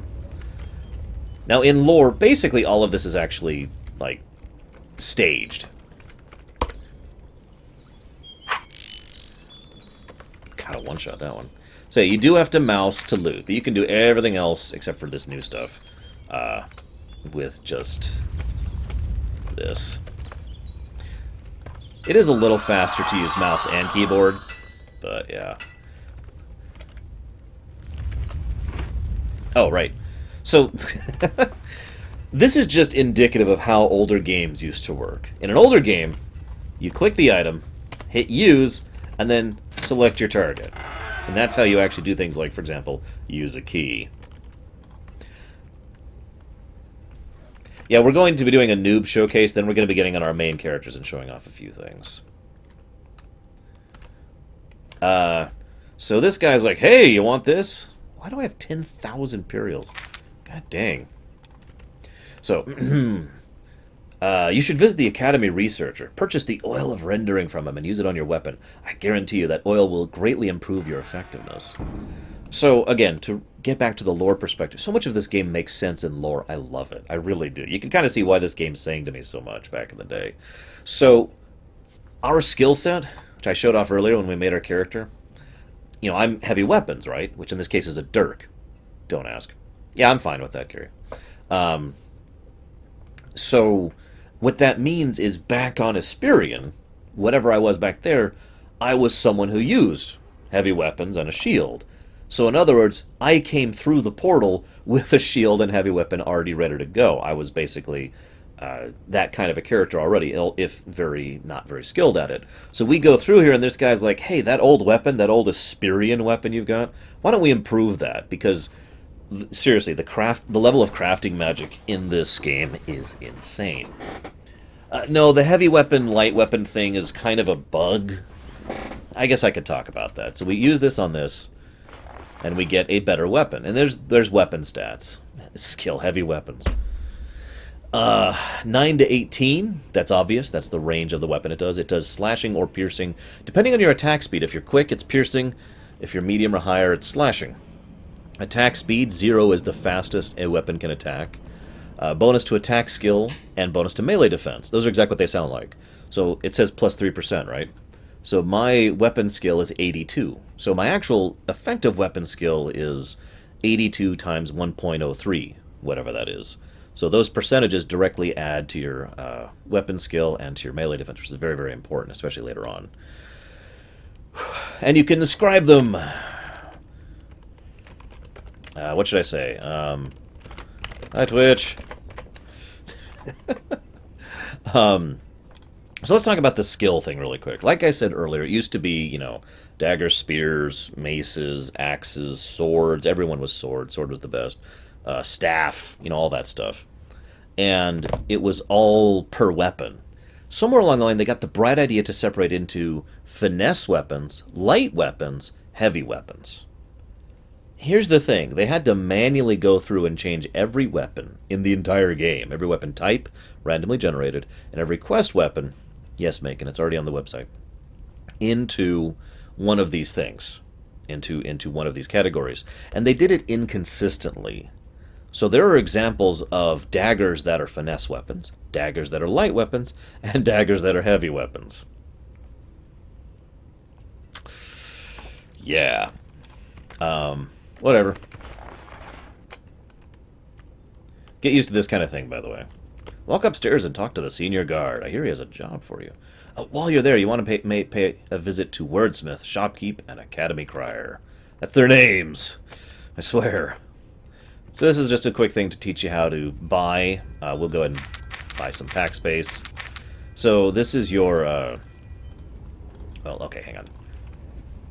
So this is how carrying space works. You got your main pack. That's how the space you've got. And then each of these packs has the usual, what was this, 24 slots. Now, once upon a time, the different types of bags contained different amounts of space. For example, once upon a time, a sack only had like 6, and only the big packs had, 24. After a while, they made it so every bag had that, so you can just do it for cosmetics.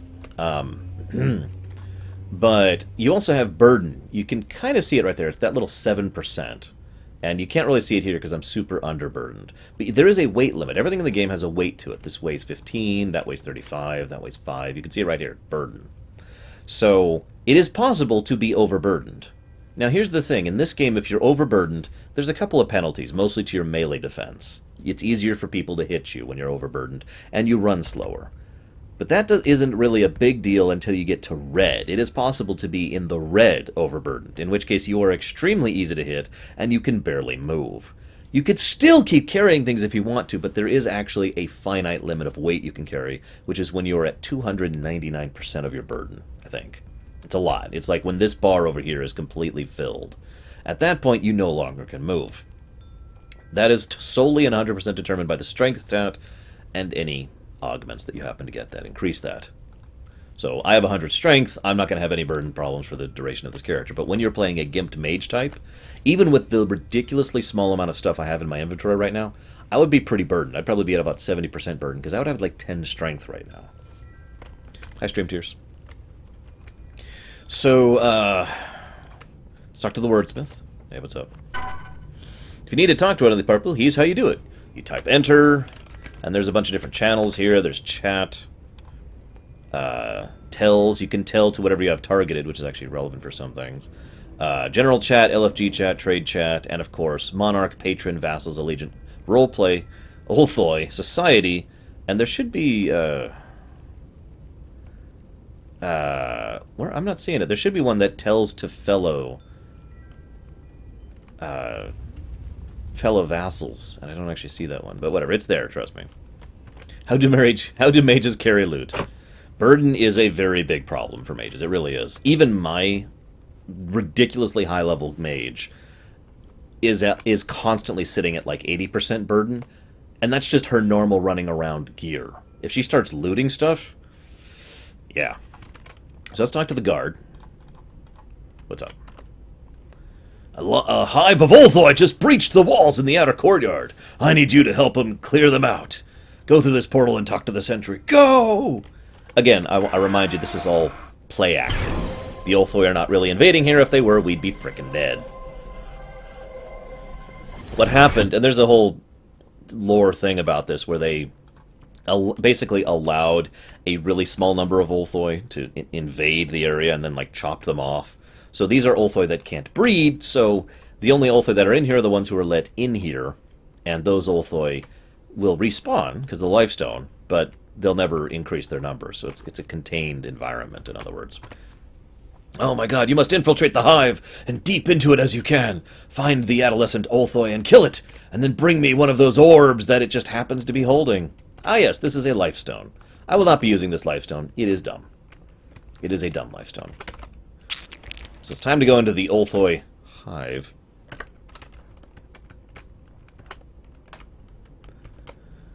Oh my god, there it is! At Olthoi! Okay, I was waiting for that to happen. You notice how my heavy weapon skill just went up. So anybody who's played Elder Scrolls understands how that system works.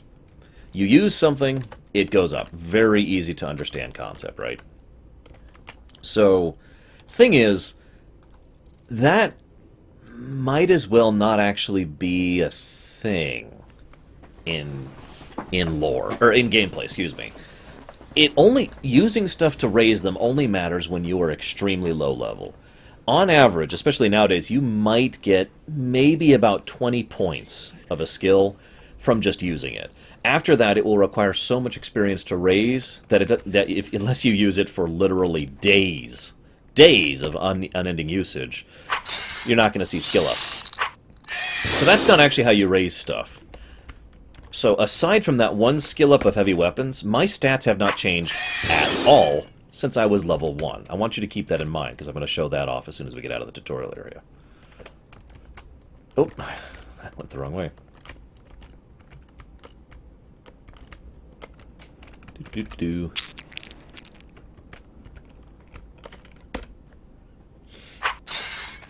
You can, of course, mouse click all this stuff, but, I mean, why would I do that when I could use the keyboard, which is how you're supposed to play?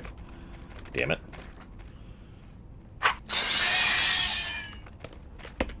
There's the adolescent. I've died to this adolescent before with a particularly gimped build. So you notice how in chat it says you hear a heavy clang as it drops its horde of protection orbs. So that's a thing they added kind of later on into the game. And that was specifically added so that players could tell when something dropped a quest item.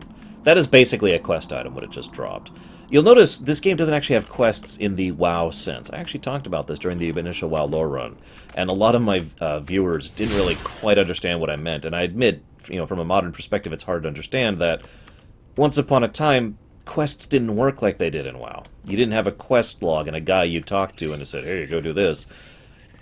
there are so many quests in the older games, and this is just one of them, where a quest was basically just killing a certain type of enemy for a certain period of time until eventually you got the item you wanted, and that was the quest. So we give the item to him. Ah, thank you. You've done the Dareth Exploration Society a great service. I mentioned them earlier. Now take this. It'll help you on your initial travels. And then he gives you basically, here's where you should go talk to. He gives you the ugliest damn thing. Look at this thing. I hate this. God, I hate this so much. It's the Academy coat. We're dropping that on the ground. And we're getting rid of these two. Come on. Oh, right. Oh, that'll be a good time to talk about that. Town criers are very important to this game. Trust me. So we have now left the tutorial. Although technically, we are at the point where we're still very, very, very noobish. First thing I want to show, very first thing, is town criers. Town criers are brilliant. More games should do this. I mean this sincerely. There's 3 functions town criers serve. Number 1, talk to them. They will give you a little bit of a rumor from whatever the current patch is. Now, it varies randomly. I don't even know what that is, the one. I've heard of a new Coliseum called the Gauntlet. I wonder where that is. And, again, it's kind of random. And, of course, you're not going to be able to see the town criers in their full because the game hasn't been patched in over a year at this point. But every time a new patch came out, and by the way, AC was very unusual at the time because it actually had monthly content patches, which added new content, new story, and updated the stuff you could do, which was very unusual for the time, and arguably still is. So you would talk to these town criers to be like, hey, what's up? The other thing you could do is give them Purials. Now here's the funny thing. It took players a while to figure out that you only had to give them a Purial. Whoops, I did that wrong. So in other words, if they get any amount of Purials, they give you a next level of rumor. So there's the basic rumors, and then there's the you pay them rumors, and then there's the final thing. So this game doesn't have a trash can, and some items can't be dropped. You notice how it literally will not let me drop these on the ground. So if you want to delete an item permanently, as in this item is gone, eaten up by the server and never coming back, you give it to a town crier. That's how you get rid of inventory stuff like that. And we'll be doing that a couple times there. Oh, I should give him that too. And those items are effectively deleted. Oh, whoop, I forgot to get rid of my hat. There we go. So we're going to go in Hearthstone here. And by Hearthstone, I mean Lifestone. God, I've been playing WoW too much. Gotta aim. There's Gary. Alright, so, first quest. Talk to this guy. Now, so, again, this is way more tutorialized than it used to be. Again, it used to be just kind of dropped into a town and just, you had to figure it out for yourself. Nowadays, there's these NPCs you can talk to. They give you tasks. They tell you directions to dungeons and whatnot. Actually, yes, Carbon, that is a legit thing. So we're going to talk to him, and he's like, hey, take this blue crystal. This is what a lifestone is. Here's how you use a lifestone. So he, again, an explanation of what lifestones are in lore and in gameplay. So he tells you to go to this exact coordinate. Now you notice this right now, 42.2, 33.7. Here's our coordinates up in the upper right. There are 2 ways to navigate this game. Gary and I will be showing off the second way a few times, which is visual memory. I could tell you exactly how to get to anywhere within this region, and indeed about half the game, just by looking around, because I know this game very, very, very well. But everywhere in the overworld has a coordinate, and most things have a specific coordinate where you can go to, and you know, it's documented. You just go to these chords, and all those chords correspond to somewhere on the overall world map. Island map? I don't know. So the chord system is really, really important, and it's something you get used to really early on. So we're going to talk to this guy and be like, hey, let's hotkey that while we're at it. So he's like, give me the token they gave you. You got it? He gives us a key. It's so weird. This is so not what it used to be. And he gives you a full set of self-buffing armor. I can't tell you how amazing that is for this period of time. Agreed, Zillan. Absolutely. A self-buffing robe, if you happen to be a mage, and a piece of gear there. So you notice how I just had a bunch of buffs come off on me? That's what I meant by the arcane lore thing earlier. If I mouse over this, I can see that this particular piece of armor, in addition to having an AL of... excuse me, an AL of 120, has Impen 2 and Strength 2 on it. So if I have the AL to activate it, which I do, it casts Impen 2 on itself, increasing its armor level, and Strength 2 on me. So, and you can actually see a list of all the spells you have cast on yourself here. The ones with a timer are duh. The ones that are not are some things that have been cast by some of your items. Make sense? Items also require mana. You'll notice that this chest piece has 998 of 1000 mana. This is my Great Mana Charge, which has 1000 mana. So I can dump this mana charge into that in order to recharge it. Okay, that's most of the basics. Well, I should have Accept Fellows on. Let me double check that.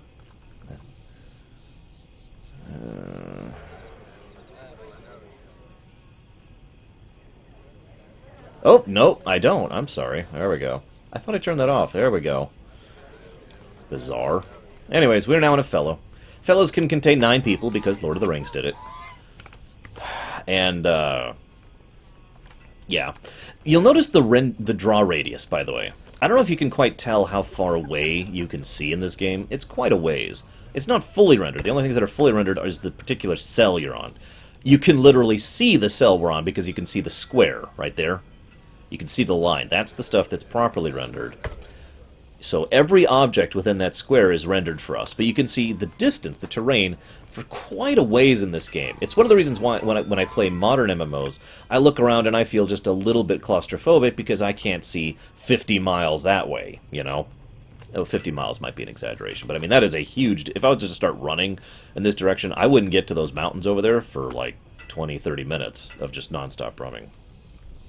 Of course I did, Dr. Nimbus. What kind of a weird question is that? So, as you can see here, Gary was very happy, dancing like a drudge.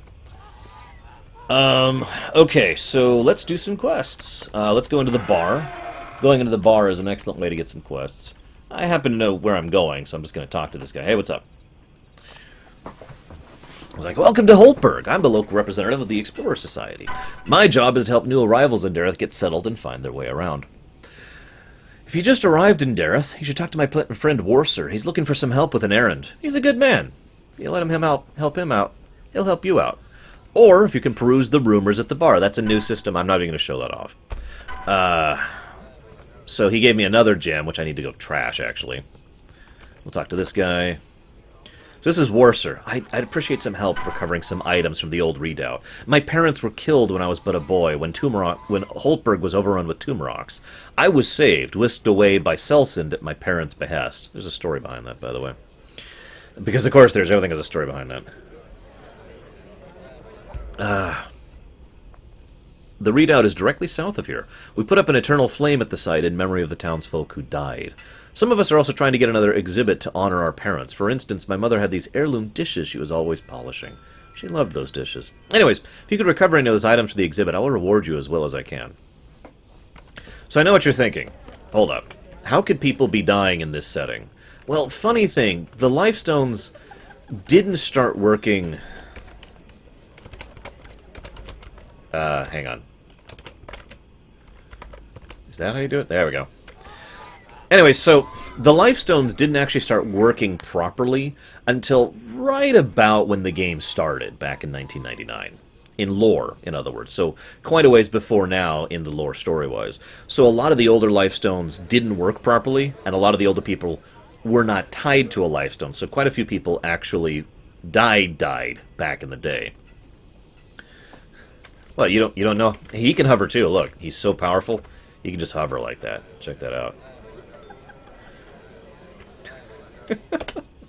Anyways, so yeah, there are actually several examples in the backstory of the fact that people would die, and of course, as I mentioned earlier, become undead because of the fact that the lifestones didn't work properly. I need to drop off my spare hub, which I'm going to do really quick.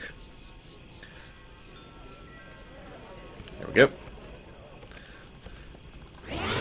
I want to talk about this really quick. This is a Meher ring. So these are rings that were built by the ancient Philaticon, I think? I'm not sure which ancient organization. It's one of them. There's like 7 in this game. One of the ancient organizations, and these stones are actually heavily crafted, heavily enchanted chunks of special items that draw up the ley line energy to a specific place, directing it, in other words. Kind of like those needles that they used in WoW. So if you stand here, obviously I can't show this off, I have no mana, but if you were to stand here, the mana welling up will literally restore your mana over time as you're just standing here. So back in the day, before we learned about the stamina to mana trick, which I'll discuss later, keep that in the back of your mind. Back in the day, one of the only 2 ways to actually restore mana in order to cast buffs on yourself was to just stand on one of these Meher rings. So a lot of people would be here either researching spells, I'll talk about that later, or buffing themselves. So, yeah. Anyways. Onwards. Bah, bah, bah. Oh, I think I'm lagging. Lag. You can always tell you're lagging in this game, because this starts happening. Don't worry, it'll probably rubber band in a moment. Or I'll get disconnected, one of the 2. By the way, we're having a thunderstorm right now, so if I get disconnected, it might actually be me. Okay. Yeah, there you go. What Gary just said is what would happen. Whoops, I'm going the wrong way, aren't I? We're going to the hideout, aren't we? You feel a great swell of power rise from the ground beneath you, restoring 13 points of your mana.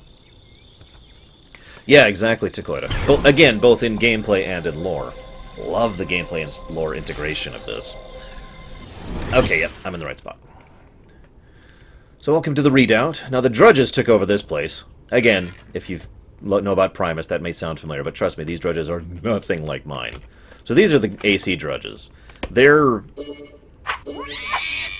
sound like that.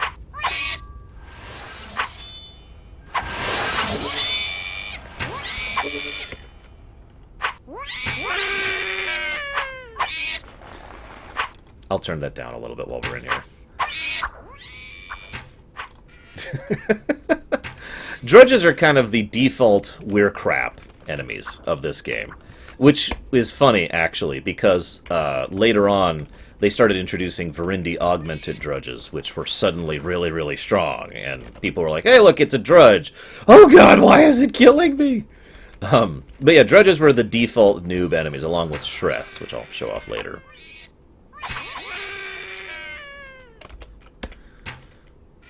Come back here.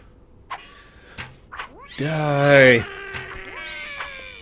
I'm trying to manage my stamina a little bit, which is why I'm not doing fastest things. So this is kind of how dungeons work in general.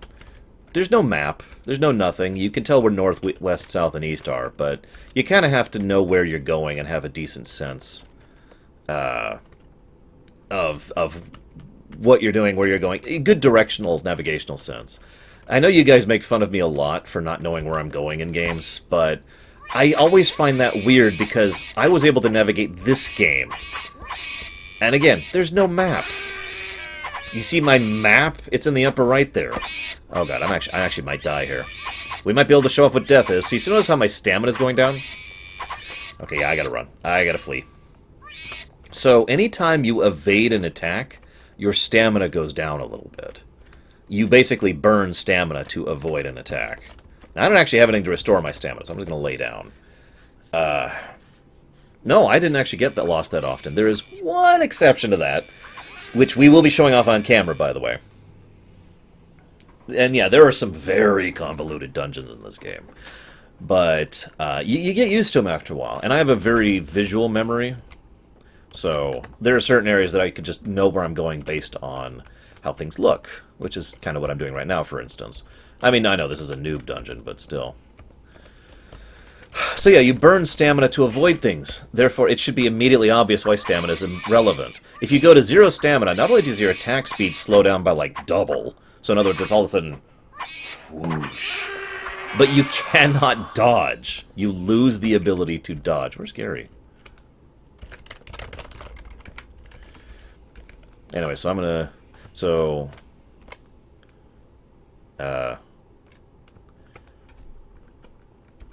it looks like the other gentleman there is not actually sharing... Oh, crap. Where's Gary?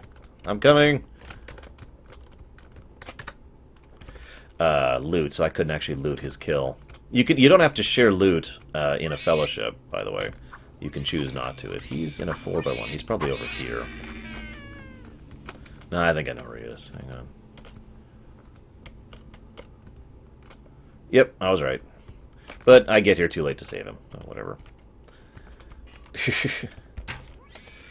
I was doing the quest too, I just don't have anything else here. Pretty sure. Yeah, I already got the... Anyways, so, a lot of the early stuff... Oh, there it is. Right there. A lot of the early stuff in this game, quest-wise, is really, really, really simple. Like this, we're just going and finding a few items of significance so that we can turn them back into the guy, and he can be like, oh, thank you, and each item you turn in gives you some exp. There's also some chests in here which give loot. So this is a good time to talk about loot. Yes and no, Carbon. I'll go ahead and take the head there really quick. We'll be sitting here for a bit, because we're going to be camping this. Because all three of us need his head, so we got to wait for him to respawn. Welcome to older MMOs. So, one of the things about loot in this game is one of the things that some people love and some people hate. I know at least one person who's probably listening to me right now who loves the loot in this game. Oh, I'm sorry, Gary. I forgot I had this up. Hang on. I actually have Gary on voice chat. Oh, here. Gary, I have turned on voice chat. Do you want me to mute chat and listen to the stream, or do you want to listen to the chat? I'll listen to the chat. Okay, so I will not mute myself. That means you're going to be hearing me a lot, just a heads up. That's fine. just warning you. Okay, so that's Gary. Say hi, Gary. Hello. Alright, so the way loot works in this game is brilliant. With the exception of major quest items, like this dagger I have on, this stats right here, 9 to 18, 15 speed, 3% attack skill, 3% melee defense. That's static. Quest items are static, but everything else is not.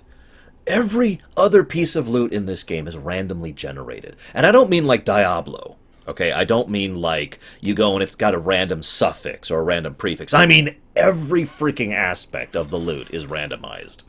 So, I'm probably not going to be able to show this off as well as I'd like. Here, we'll just pick up this random weapon. It's a board with a nail. This board with a nail... So here's the things that are random on this. The value, the workmanship, the type of material it's made of, pine in this case, the skill it uses, the exact damage, you notice this is 7.56 to 12, the type of damage it does, the speed, the attack skill, the melee defense, the buffs that are on it, the requirement of those buffs, the spellcraft of those buffs. All of these things are randomized, just when it comes to a piece of random weapon loot.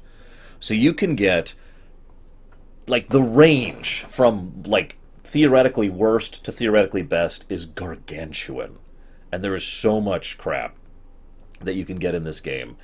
And that was one of the appeals of it. You know, you'd go and you'd farm sing troves, or what was the name of that thing on Mario Lascelles you used to lockpick, Gary? Hey, a Raider's Cache. Raider's Cache, that's right, the Hia Raider's Cache. And you just farm them because they have a higher chance to produce good loot or whatever, right? Because I mentioned the randomization thing, but it is randomized within tiers. There's tier 1 through 9, I think, or 8, something like that. I forget recently. It used to be 6. 6 was sing troves.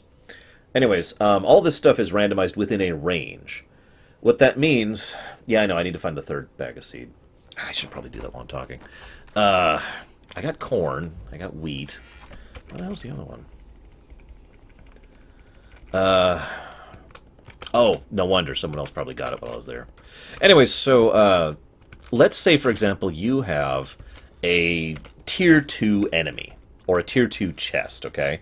That means any of the loot in there, when it's rolled for, can be any range from 1 to 3. And I mean that on each individual piece of stat. Each stat that is changed. There it is. Oh, I saw it for a second. There it is. Each individual stat will be rolled for individually from a band from quality level of 1 to 3. You with me?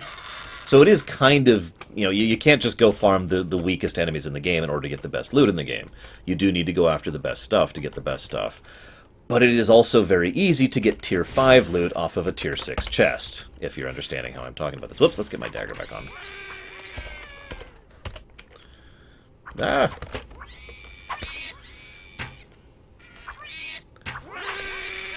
And I love that system.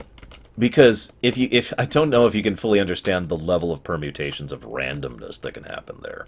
Like, you may get a weapon that has the perfect damage variance, which is unlikely, the perfect actual base damage, and the perfect skill bonus to whatever it is you want, usually attack speed, but sometimes defense. Then you have to get the perfect spells on it, and you have to get those spells at the right level, and you have to get it in a place where you can activate it. I don't know if I'm going to be able to show this off properly, but for example, some items don't just have arcane lore requirements. Some items require melee defense. Some items require a specific allegiance rank. Some items require... Allegiance rank was removed, but you can look at armor for the other recs. Oh, okay, apparently they got rid of allegiance rank rec, which is funny, actually. I don't blame them, that was kind of racial. Yes, racial. There was some stuff that was racial back in the day. There you go, so one. That makes sense. Hi, Velvedrix. So yeah, there's a huge amount of variable randomness. It is, in fact, if I'm being a little honest, a little too random for me personally. But I still get the appeal of it, and it was always nice to be like, oh my god, I got something actually good. But on the other hand, I have to be honest, like, at least for me, and I actually want Gary's thoughts on this too, but like, I'd go to a Monoforge chest or a Sing chest or a Sick chest and open it, and after about 10 or so openings, I'd get like 3 items out of that were worthwhile. And this is where I go silent. Farming is my favorite pastime. Yeah. Gary likes doing that. I don't know why. Charlie liked doing that too.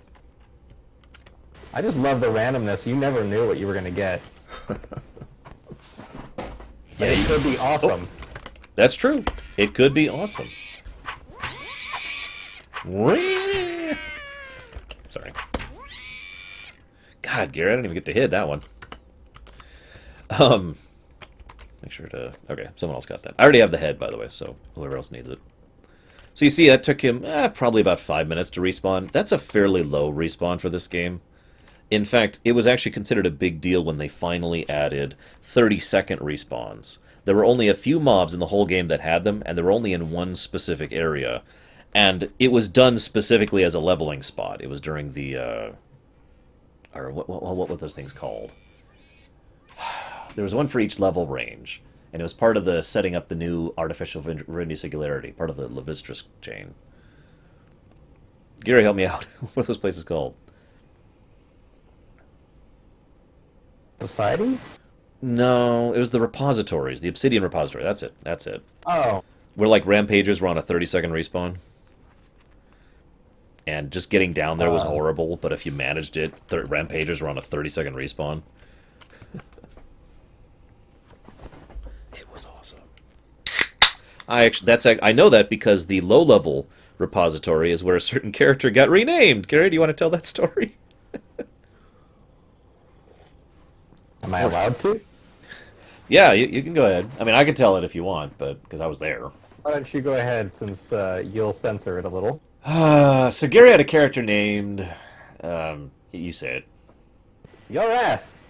So that was his character name. And, it was, I was down on that character. I was actually playing on Gary's account. He was very helpful and actually let me play on his account several times, which I'm very grateful for. And so I was down there, farming the Imperial repository, I want to say.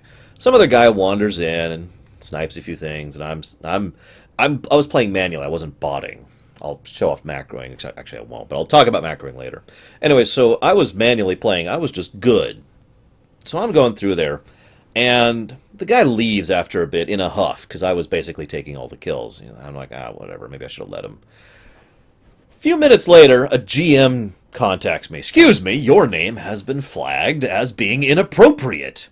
We need to change it. Now, what do you want it changed to? And I just panic, because this is not my account, and this is not my character.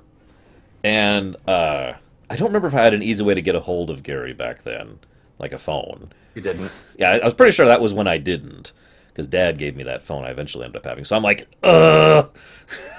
and he's just sitting there waiting on me, and I'm like, so I ended up saying, fine, we'll call him Merlin, which was the name of my own original character back on Winter's Ebb. So he's like, okay, and all of a sudden I get kicked offline, and I log back in on that character, and all of a sudden that character is named Merlin. And I'm just sitting here like, oh, crap. God, what am I going to do? And I don't remember what Gary's initial reaction to this news was. Pretty sure I laughed at it. See, the funny thing The was... story of how I came to be known as Merlin for a while.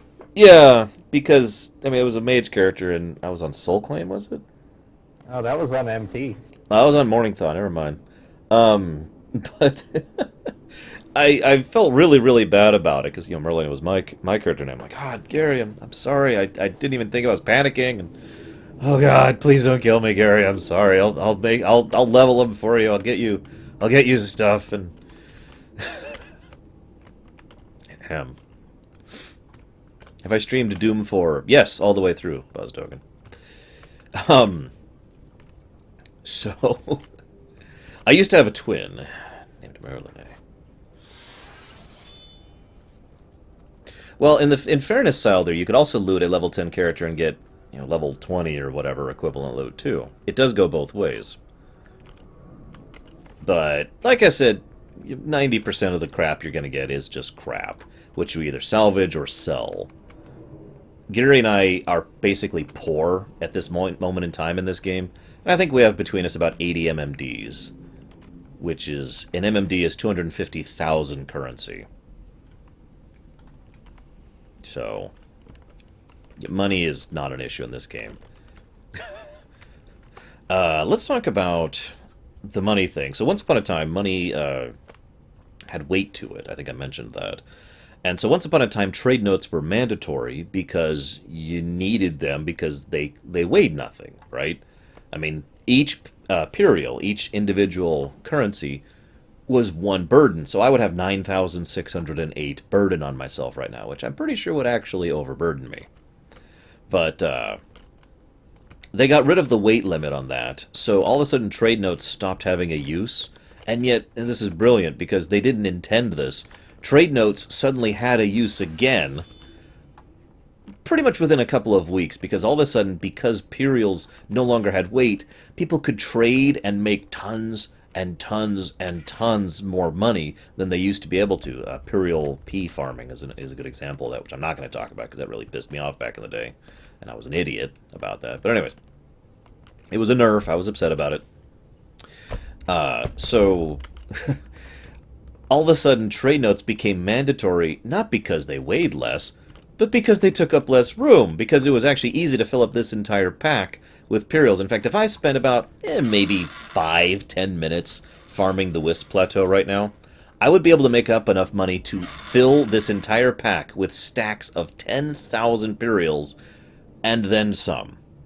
I have to actually limit how much I loot to not fill up my pack. So... trade notes lost their use and then immediately gained it back. Oh my goodness. I think back then the Pyreal stack was capped at 5,000 instead of 10 or 25 now. It's 10 now, and yeah, I think you're right. In fact, I'm almost positive. As a result, it still was valuable back then. Yeah. No matter what, it was valuable to do trade notes. Now, you might be like, well, duh, that sounds obvious. Well, see, the downside of trade notes is you lose money using trade notes. Yes, actually, it was Carbon. Yeah, I'm not going to bother. I'm just going to go wait for the Baron to come back. Each of those trade notes... so, like, if I buy a 250,000 trade note, I can sell it for 250,000, but it costs me... 275 or 287. It's 15% up on the value. What he said. I know he'd have that number ready to go. It used to be a lot more variable. Every vendor in the game used to have completely different buy-sell values, and so it was worth knowing a good vendor for X supply. They flattened that after a certain point in time, so each person had a classification of buy and sell values, of which there was only like 3 when they started that. Silk Road. Don't think I have Bosdogan, no. But yes, the hyperinflation was actually reflected in game, and in fact was actually the beginning of the boom, economically, of most of the countries. Because up until that particular patch, or actually just a patch before that, most of the countries were basically just a rough set of villages who kind of interacted with each other. After that, they started building castles and forming armies and all the other kind of things you'd think a nation would do. Go figure, right? Okay, so we have now finished this quest for the three of us, because he now has, Mucho over there now has his thing, or whoever needs it. So yeah, LS. He says he doesn't have rights? Am I sharing? I don't think I even hit him. So what I'm doing right now is trying to cancel my recall, which I'm doing by technically bugging out the game, but I'm getting as far away from where I started it as possible so that it won't work. There we go. There you go. It's open now. As I say, it should be open. I am sharing. That's weird. I will double check. Share... Oh, I was not sharing. That is so bizarre. I'm sorry. It's my fault. I must not have hit apply. In fact, let me make sure I hit apply this time. Because I changed all this stuff. Let me make sure everything's there. Ignore Legion request is off. Yeah, I must not have hit apply. My bad. Okay, we're good. Now we recall. So, you see this? This is... I mentioned how magic works differently here than everywhere else. A non-mage in lore can do what we're doing, just as a non-mage can do what we're doing in gameplay. Because anyone can just recall to the lifestone. Now, this was actually added to the game a little bit later, the LS command. But it was something that was part of Numidura's research, or I still don't know how to pronounce her name. Nuhi's research. Oh, it's nighttime. Woo. So now that we got all this crap... Oh yeah, and lifestones obviously function as a way to recall. You don't lose Vitae to recall. Now, so we're going to talk to this guy. He's the guy who sent us, so it's like, hey, here's this thing. Alfred, actually, Worser is a different quest. Excuse me. Yep, this thing. Thank you. Thank you. Thank you. Ah, that bastard. You are truly a hero. And now, we got one other place to hit really quick. Oh, actually, we are level 10, so we could hit the facility hub. I kind of want to do the other thing first, though. Let's do the readout. Yeah. Let's do the readout. We gotta noob it up. So the readout's the one over this way, if I'm not mistaken. The hell was I in the middle of talking about? There's so much to talk about. Oh, right. Okay. So, the way... Actually, you know what? I think I'll save the magic discussion for later. There's so much to talk about that. I probably should get rid of some of this crap. Where is the readout, anyways? 40.4, 34.5. It says it on the piece of paper. You should read papers. What? Reading papers? So, okay, this game did something that I don't think any other MMO has really done. The vast majority of the lore is on little pieces of paper that you can get and translate. Now, I've actually talked about this on previous streams. So, after a while... Okay, a lot of the lore you get is in languages you don't understand, right? After a while, any of the real lore hounds of this game knew where all the translators were for each specific type of lore by heart. There's one in Cragstone, there's one in Zykal. That was my big guy, of course, because for indie stuff. Yeah, there's the readout. And you go to that translator and you're like, here, please translate this, and they give it to you back, and that's how you learn the lore and the story and the backstory, as well as what's happening in the plot immediately. What's actually happening now. And... there's some lore in the dialogue. In fact, in some cases, and we'll show this off. Skulkers. Oh yes! Skulkers! Yes! The second weakest enemy in the game. Hang on, I'm gonna go show this guy off. Where is he? Check him out! Drudge Skulkers. They say they're level 8, but trust me, they're level -5. These guys are so pathetic. These are the rats of this game. Rats themselves are actually kind of dangerous under some circumstances. So, most of the lore you got through going out of your way to grab these pieces of paper and reading them. Some players actually had basically libraries. Entire mules who would just carry around notes and books and all that fun stuff from all over the place. Not that I would know anything about that personally, of course. I actually don't remember the way back up from here. I don't usually jump down. I just really wanted to show off a skulker. Okay, we're good. Wood elf. I shake my head at you, Valvidrix. So we're here to get a couple of mementos for this gentleman. So this is in one of the areas that used to be a settlement for people, and the Drudges were like, ooh, we really like that place. He mentioned Selson got them out. So Selson is actually an Empyrean, although we didn't know that at the time. He was originally presenting himself as if he was an Isparian. And yet somehow, just somehow, he knew portal magic, which at the time was very, very rare. In fact, it was such a closely guarded secret, and which is funny because the whole, spell economy didn't really affect portal magic. But anyways, it was still a closely guarded secret. And it was to the point where a lot of people would actually spend a lot of time trying to research exactly how to do portal magic. Yes, Lewis, in about 9 days. And I don't mean, well, I mean, I do mean in lore, but I also mean in gameplay. Ah, screw it, I keep dancing around. I'm just going to talk about the spell research thing. So, spells in this game required, I really should use past tense here, a specific amount of components, okay? And those components determined the formula of the spell, alright? So, Gary, what's Viash, or not Viash Sapaz, Malar Sapaj? Heal self or other?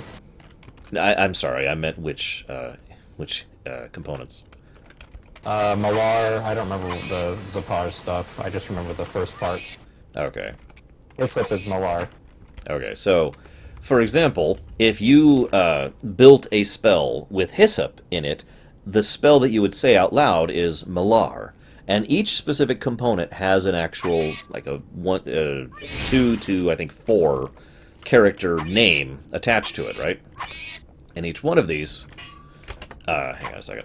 Each one of these was part of the formula. Now, there were only certain spells in the game. Like, you can't invent your own spells. This is not Morrowind. I'm actually getting hurt. Wow.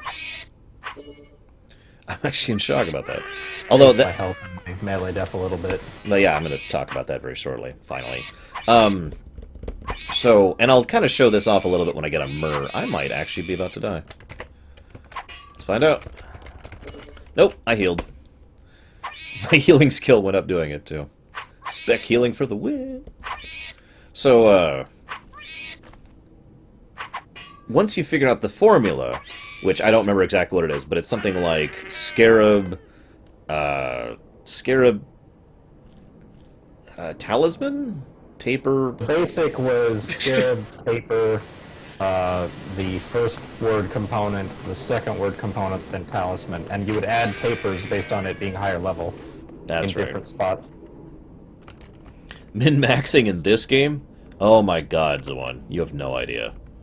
With the extremely randomized loot and the fact that it's possible to eke out tenths or hundredths or thousandths of a percent of, functionality. Okay. Before I talk about the leveling system, I want to talk about something else. I mentioned over in my WoW lore run that I didn't think WoW Vanilla was good, but I did think that the WoW Vanilla community was good. I thought that, and I've argued this for many years, I've argued that we can't really go back to the WoW Vanilla era because that era of gaming has moved on. Like, we are no longer at that point in history. Not that there aren't good gamers out there, not that everyone's horrible people, just we as a populace no longer look at an MMO as some new amazing thing. It's normal at this point. MMOs are so normal they're actually on the way out the door and have had a huge downswing in popularity lately. The reason that's relevant to Asheron's Call is because the AC community, in my overall experience, was really, really good. And that was, again, partially because of the fact that this was when MMOs were very new. AC was one of the big three. EverQuest, Ultima Online, and Asheron's Call were the three MMOs that really started pushing the MMO market. There we go. I need a few more. And as a consequence, Most of the people who were here were people who wanted to be here, who were already invested, who were interested in having a good time. And when you have a bunch of people who are interested in having a good time, you tend to have a better community, don't you? I mean, think about it. It's the same reason I tend to like going, sometimes to opening nights of movies, because statistically speaking, you're likely to have fans there. So a lot of the AC community was really awesome, and there was a lot of public events and interacting with each other and helping each other out. It was most normal to see someone and wave and be like, "Hey, what's up? How are things going?" Yeah, you'd be surprised, Dakota. Or maybe you wouldn't, because cynicism. But anyways, so a lot of the AC community, I mentioned earlier the Explorer Society thing being a thing in gameplay as well. There were, like I said, there were legitimately people who would just run around and be like, "Oh, you're new. You want some help?" I was actually helped by one of those people. Donovan was his name. Come on, loot it. There we go. Originally, as well, they had the advocate system, which was a player sort of GM environment, where people would just stand around at new drop spots and be like, "Hey, need any help figuring anything out?" Yep. And advocates had a special icon, and they would, or not icon, they would look different. And I'm missing the chest. Where's the chest? Oh, there it is. I see it. I walked right by it. And they had a couple of like GM style powers, I would say overall yes, Velvetrix. I'm done, by the way. It was great. There was a lot of people who really were awesome in this game. Gary himself helped a lot of people out in this game. He was also a dick, but that's part of the course.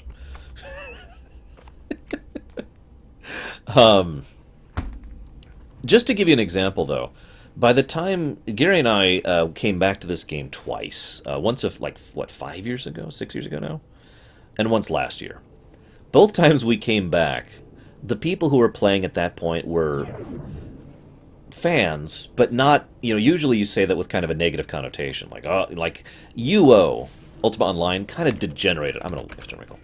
Ultima Online kind of degenerated towards the end there, as the only people who were really playing were people who were just, like, rabid. AC had the exact opposite situation. We'd log in, and there would be people who would be like, "Hey, you want help with whatever?" Like, they were just happy to see someone else there. And, within a few days of getting back in, we were up to date on how the new systems work and how the new mechanics work and what the new quests were, and we had people helping us out with the early stuff and getting us buffs. It was great. People were helpful and supportive. In fact, to give you an idea of this, as of yesterday, I haven't checked today, but as of yesterday, several of the buff bots are actually still up and running just to make sure that anybody playing until the actual closure, which I remind you is in less than 2 weeks, can still have that availability. Just to help people out. I have had a nearly overwhelmingly positive experience with the community of this game, and I admit that is probably one of the biggest reasons why this game had such longevity for me. The community and the lore. Those are the two things.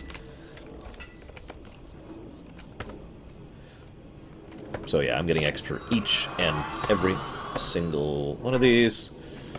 There we go. And of course there were jerks too. I will actually talk about that a little bit. So let's go ahead and hit the facility hub. This is new. We've kind of shown off a little bit of the super noob stuff. Yeah, I have the gem. I'm just thinking, is there something else I want to show off? Oh yeah, I want to show off one other thing real quick before we do that. I didn't know about this quest until last year, basically, actually. So there's a quest down here. By this guy. You've seen them lingering around town, haven't you? They've been here all along. You know that, don't you? They have spies all over the place. They see and hear everything. They must be stopped! And stopped the only way we know how. Simply killing them isn't good enough. We need to tip them, and tip them often. Go, tip the cows! They must be stopped! So you can walk over and tip a cow. There's actually macros, or plugins, designed just for tipping the cows. And you use the cow, and he tips over. And what? How many times do you need to do this, Gary? 250? 300! You have to do this 300 times in order to satisfy this quest. It takes like 10 minutes if you're just mashing 3. It's actually a lot of exp. I'm pretty sure this quest was put in here for people who were really, really, really nerfed, or were trade mules and therefore had no combat ability, and just needed to get enough exp to get to the facility hub. I'm not going to actually do that quest. It will take a long time. I want to show off one other thing, too, really quick. So you see this? This is a destroyed portal. And if I try to go through it, nothing happens. And if we go up here... well, okay. The old portal was actually around here-ish? Somewhere around here. Obviously, that's not the portal I'm referring to. That's the new portal. So there used to be a thing called the portal ring. The way it worked was there was a portal in Holtberg that led to... God, help me remember all this, Gary. It went to Rithwick. Okay, so the Holtberg one went to Rithwick. The Rithwick one went to Shoshi. I remember that. The Shoshi one... Shoshi to Yanshi. Yanshi, and then Yanshi was to Yerak. Almost positive. Yerak, I don't remember what that went to. I believe that one went to Samsur. I think you're right. And then Samsur would have gone back to Holtberg, if I'm not mistaken. And that is so you can understand why I call this a portal ring. In other words, you go into a portal and it leads here, and if you just keep following the ring, eventually you get back where you started. There were several portal rings, and they kind of connected like this. I'll give you an example, the one I knew most. If I wanted to get to Eastham, I could run there, which would take several minutes, or I could take the portal ring to Shaoxi, run a little bit north from Shaoxi to the Shaoxi mountain camp, and there's a portal there to Eastham. And once I'm on Eastham, there's another portal ring there, and there's another portal ring that involved Arwick. There were several portal rings in the game. And actually, you know what? This is a good time to show that off. I'm going to go to sub. I just want to show it off. I might die, but I don't care. So, knowing the portal rings, knowing what portals were, and how they went to what, was incredibly important. You could not get around in this game if you didn't know what portals were where. It was the navigation of the game. There's Arwick. I'm going to talk about the place we're in here in a little bit.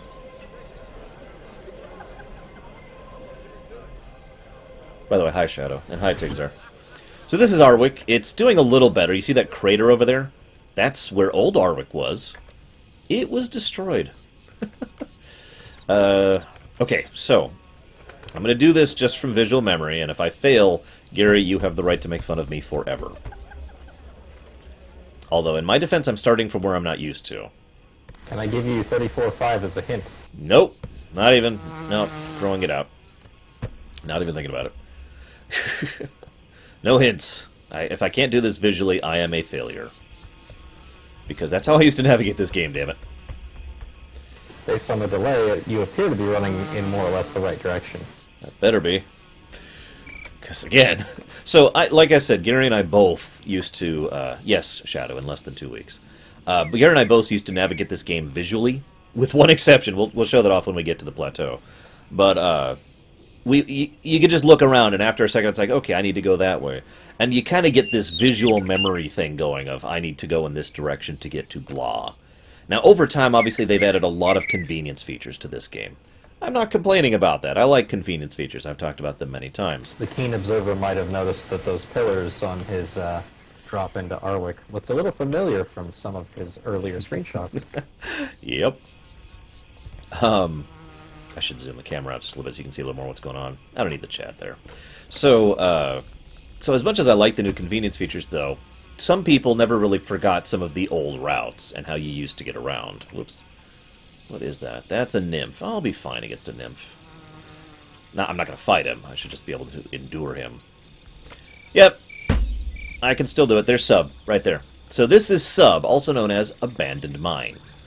Now you might be like, okay, what? This used to be probably I'd say the most frequented place in the entire game, and I mean that with total sincerity. Now, what's funny is this right here. This used to be a door, and it was a locked door. No key. You just needed lockpick or to bug it to get through it. I actually have memories of times when we would have 30, 40 people here who would just be running against this, trying to lag through, okay? I was one of the people with a lockpick. None of us on Winners, this was on Winners, but this incident I'm referring to, but we started calling people in, like, does anybody have lockpick? No. Well, then get to sub right now. Why?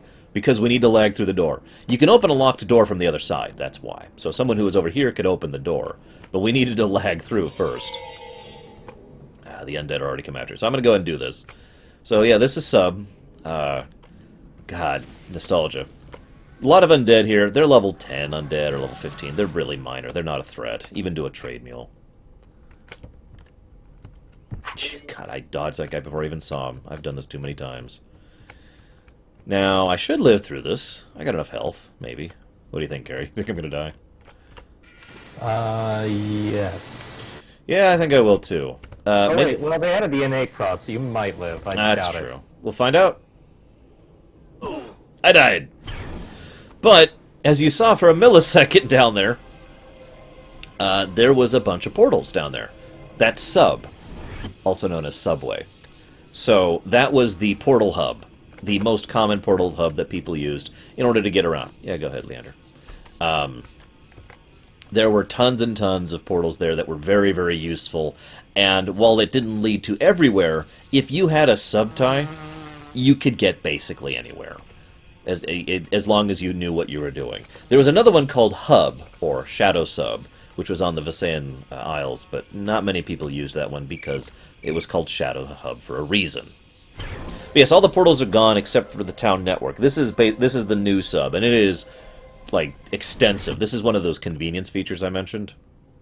To explain how convenient, portal rings, gone.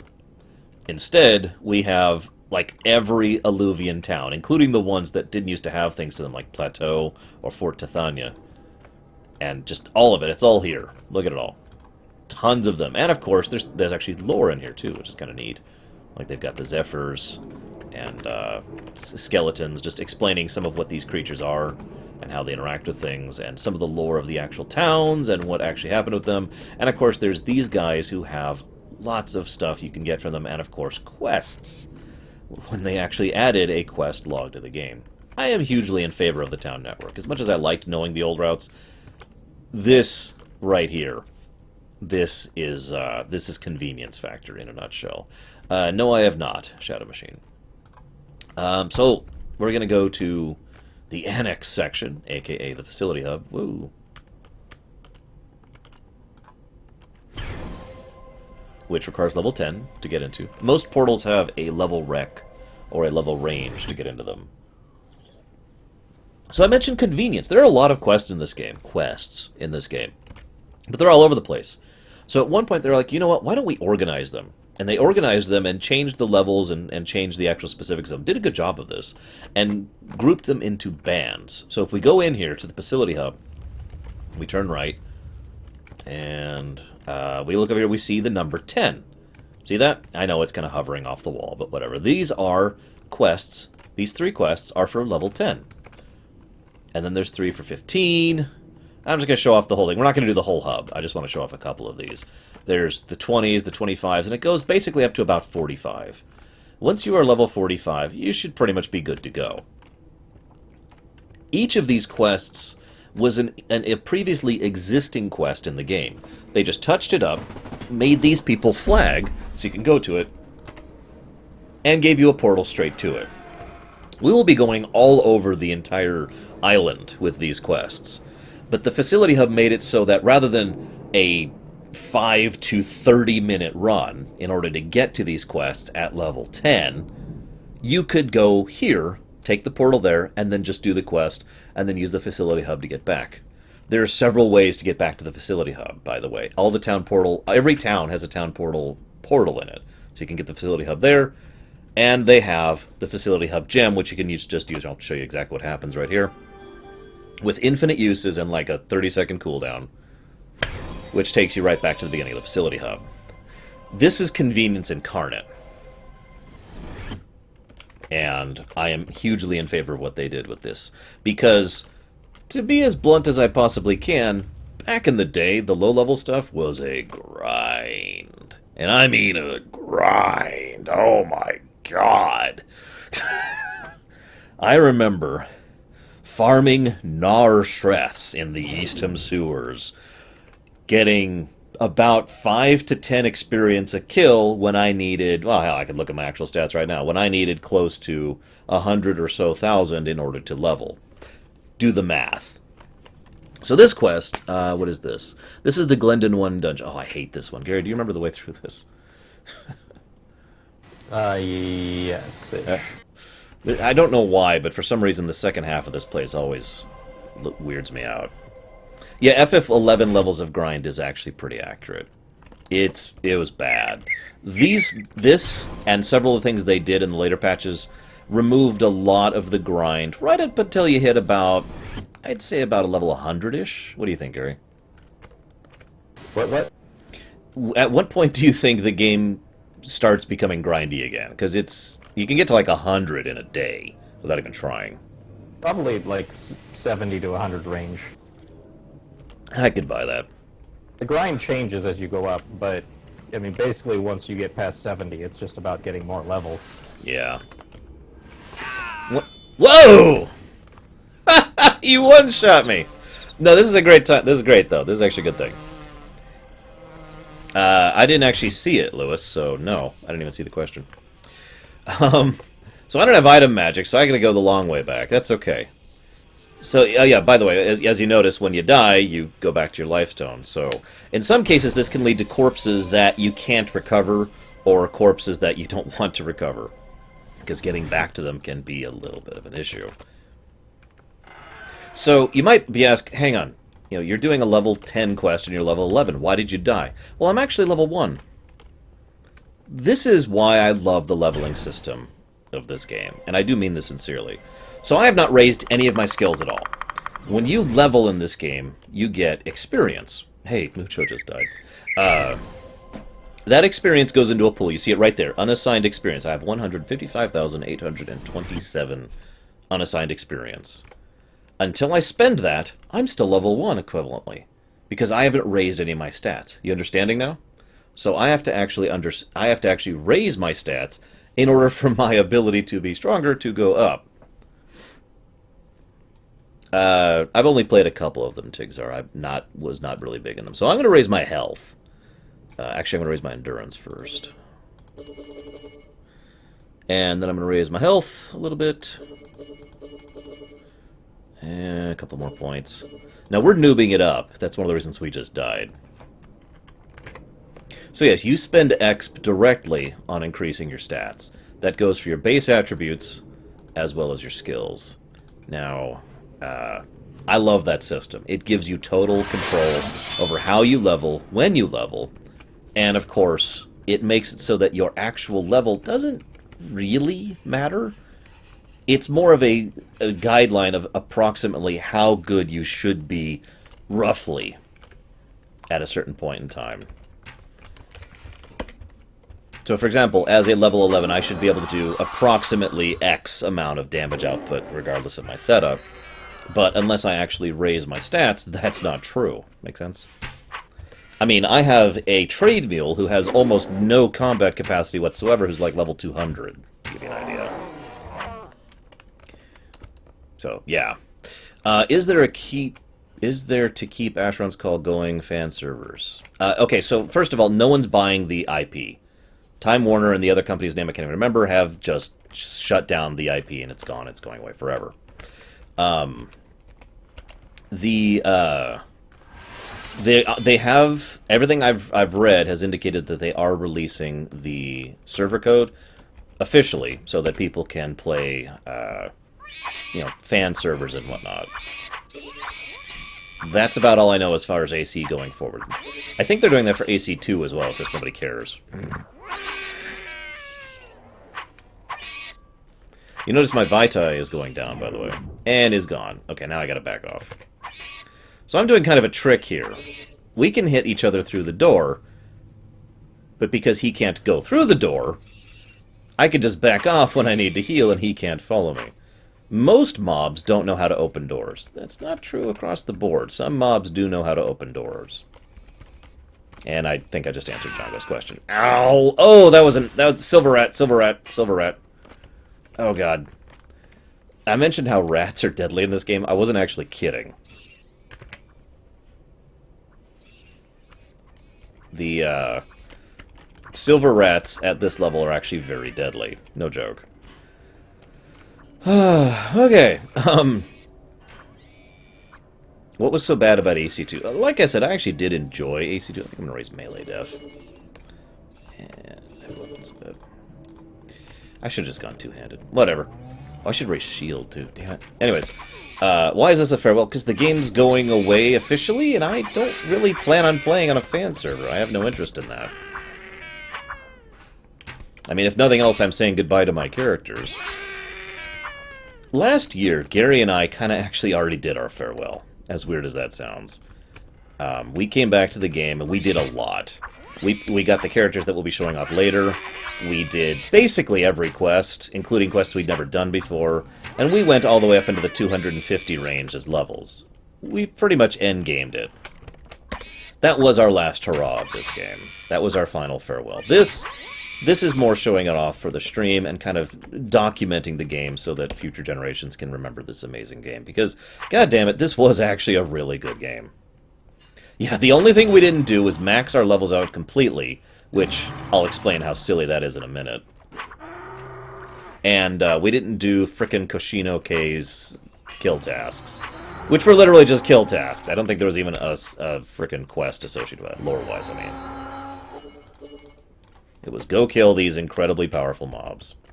Were there raids? Yes, but not in the sense that you're thinking. There was just bosses and enemies that you needed a group to do. Well, I say needed.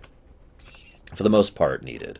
Yes, there are definitely epic quests. We're going to be showing off 3 of our favorites towards the end of this video. We're going to be showing off, for anybody who knows what these are, Bobo, Queen Quest, and we're going to be, the big finale is going to be airlin, which is Gary's baby. I say without hesitation that Gary knows airlin better than probably anybody other than the people who actually made it. These are murdering the hell out of me. Sorry for the moving, but I need to live. Yeah, these hurt a little bit. I have not done this without buffs in so long. Well, we might want to consider buff botting. We could buff bot. I'm pretty sure Mishna's is still up. I'm okay with buff botting. Or light buff, like I give prots or something. Are you in the Allegiance? No, you're not. I am. This character is. Oh, you are? Hang on, I'm going to swear to you really quick. I am now his vassal. But I didn't do it for that reason. I'll go first. I'll start getting buffed. Lucho, if you wanna. Me? Ah. So yeah, about raids. The way the quests work, there was up until a certain point in time, you could do every quest in this entire game solo. It's debatable when that stopped being true. I would personally say that that was about when the Lorerun started showing up, which is actually pretty far into the game. Ah, she is here. Heavy?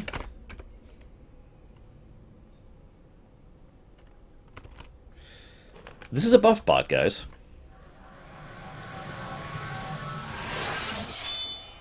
This is someone who has set up a character and has a program running that character and keeping them logged on 24/7 so that they can just be here to buff you and send portals to where you need to go when you need them.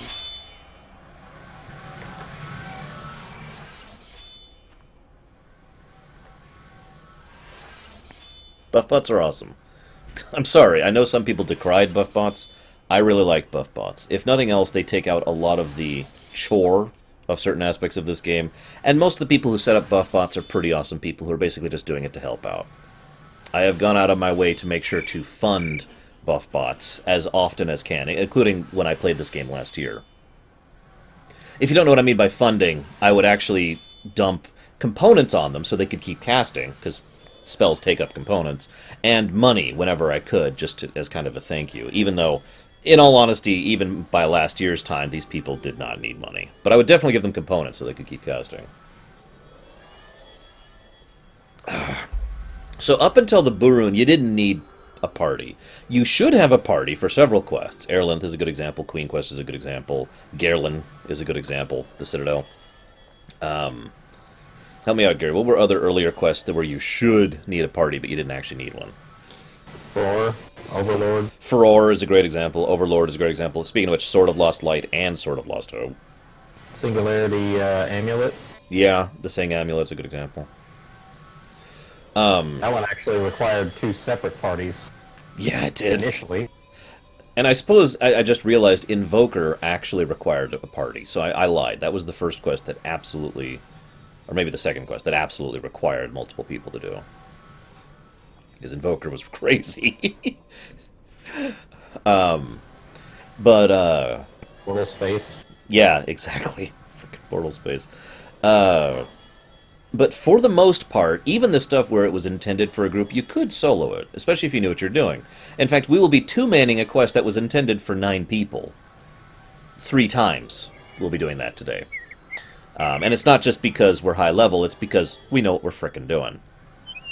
However, when the Burun stuff came out, they started really making what we would nowadays refer to as raid bosses.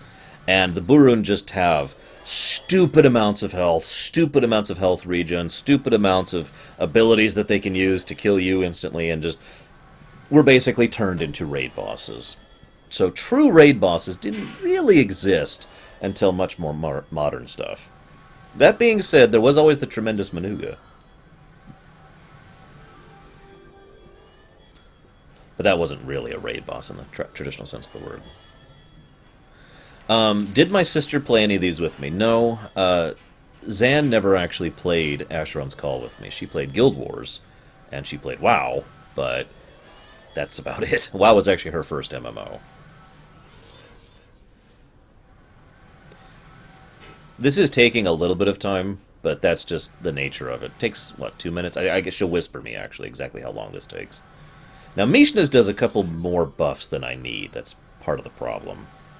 The other guy, whose name I can't think of right now, is that him? No, that's not him. Who was the other? The other one's not around, but I think that's like that guy did another character or something, because or somebody else set one up. Yeah. Well, whatever. Anyways, basically you have to manually set up certain profiles and tell the bot what's. Oh, here we go. 3 minutes and 57 seconds. I unfortunately don't have anything to donate, Mishna, but it won't matter in 2 weeks. So I am now buffed with level 7s. You'll notice these spells last 2 hours. So let's talk about buffs a little bit. I mentioned earlier how everything is buffs. And there were 3 schools of magic dedicated to buffs. That's because buffs are this game, and I mean that sincerely. So in most MMOs, there's a strong concept between vertical leveling and horizontal leveling. Vertical leveling in AC's concept would be raising my skills. I think I'm going to start heading back now, yeah. Would be raising my skills and increasing my level, right? Horizontal leveling in most games is like alternate stuff, like materia or magicite or, anything that increases your power output that isn't actually a function of your level. Now in AC, gear is certainly an aspect of horizontal leveling, but nowhere near as much as buffs. Buffs practically are your horizontal level. Thank you, Lewis. Hope have fun. So you remember that dagger earlier? Whoa, hang on. Bug. That dagger that did, 7 to 18 damage or something like that? Well, with buffs, this dagger now does 20 to 40, is very fast, which is the fastest it can be, and gives me a plus 20% to both of my stats, my attack and my defense stat. So all of a sudden, my dagger went from doing, on average, about, say, 10-ish damage a swing, to, on average, about 30-ish damage a swing, and roughly 3 times as fast. And that's just one aspect of the buffs. I am now going to be taking 0 damage from these enemies, because they cannot get through my buffed armor. I am going to be avoiding these enemies because they cannot get through my buffed defense. I have almost literally double the health I had. That's actually not true. I raised my health, that's right. You see that? Just 2-shot that guy. Bam. And he didn't even touch me. So, yes, buffing is in almost every way mandatory in this game. Gary, would you like to rebuttal that? You can get away with having it built into your gear. There's a degree of like innate protections. Like the biggest thing is life protections, life spells, and the protection spells like the armor, the reduces damage of acid by 67% or whatever. That's the huge part of damage reduction. The skills just make it so I can hit things better, I can evade things better, but ultimately you can get by with just the prots. You can get by without the prots, you just can't do as much. But unless you can build the top level spells into your gear, it is better to do it yourself. It is better to have someone buff you, whatever you need to do to get the highest spells possible, to get more stats, better protections. So, yeah, I actually agree with Gary on that. I will add that in the early to mid range of the game, which is most of the stuff we'll be covering, buffs were pretty optional. You did buff if you could, because you could, and you wanted to optimize, you wanted to min-max. But it was not mandatory. However... Going back on that, like in 2000 to 2002, when I played a melee character, I was item only, which meant I could do my own Banes, I could do my own weapon buffs, but I couldn't do those creature spells that you've seen us doing. And they couldn't do any life spells that you've seen us doing. And the way that I dealt with that was I had it all built into my gear. So I got a limited amount of slots, which meant I had a limited number of spells that I could have at a given time, but I had it pretty much optimized for like what I was fighting. Ding. And to further add to what he's talking about there, I'm gonna turn the sound down a little bit more. I'm tired of hearing squeak.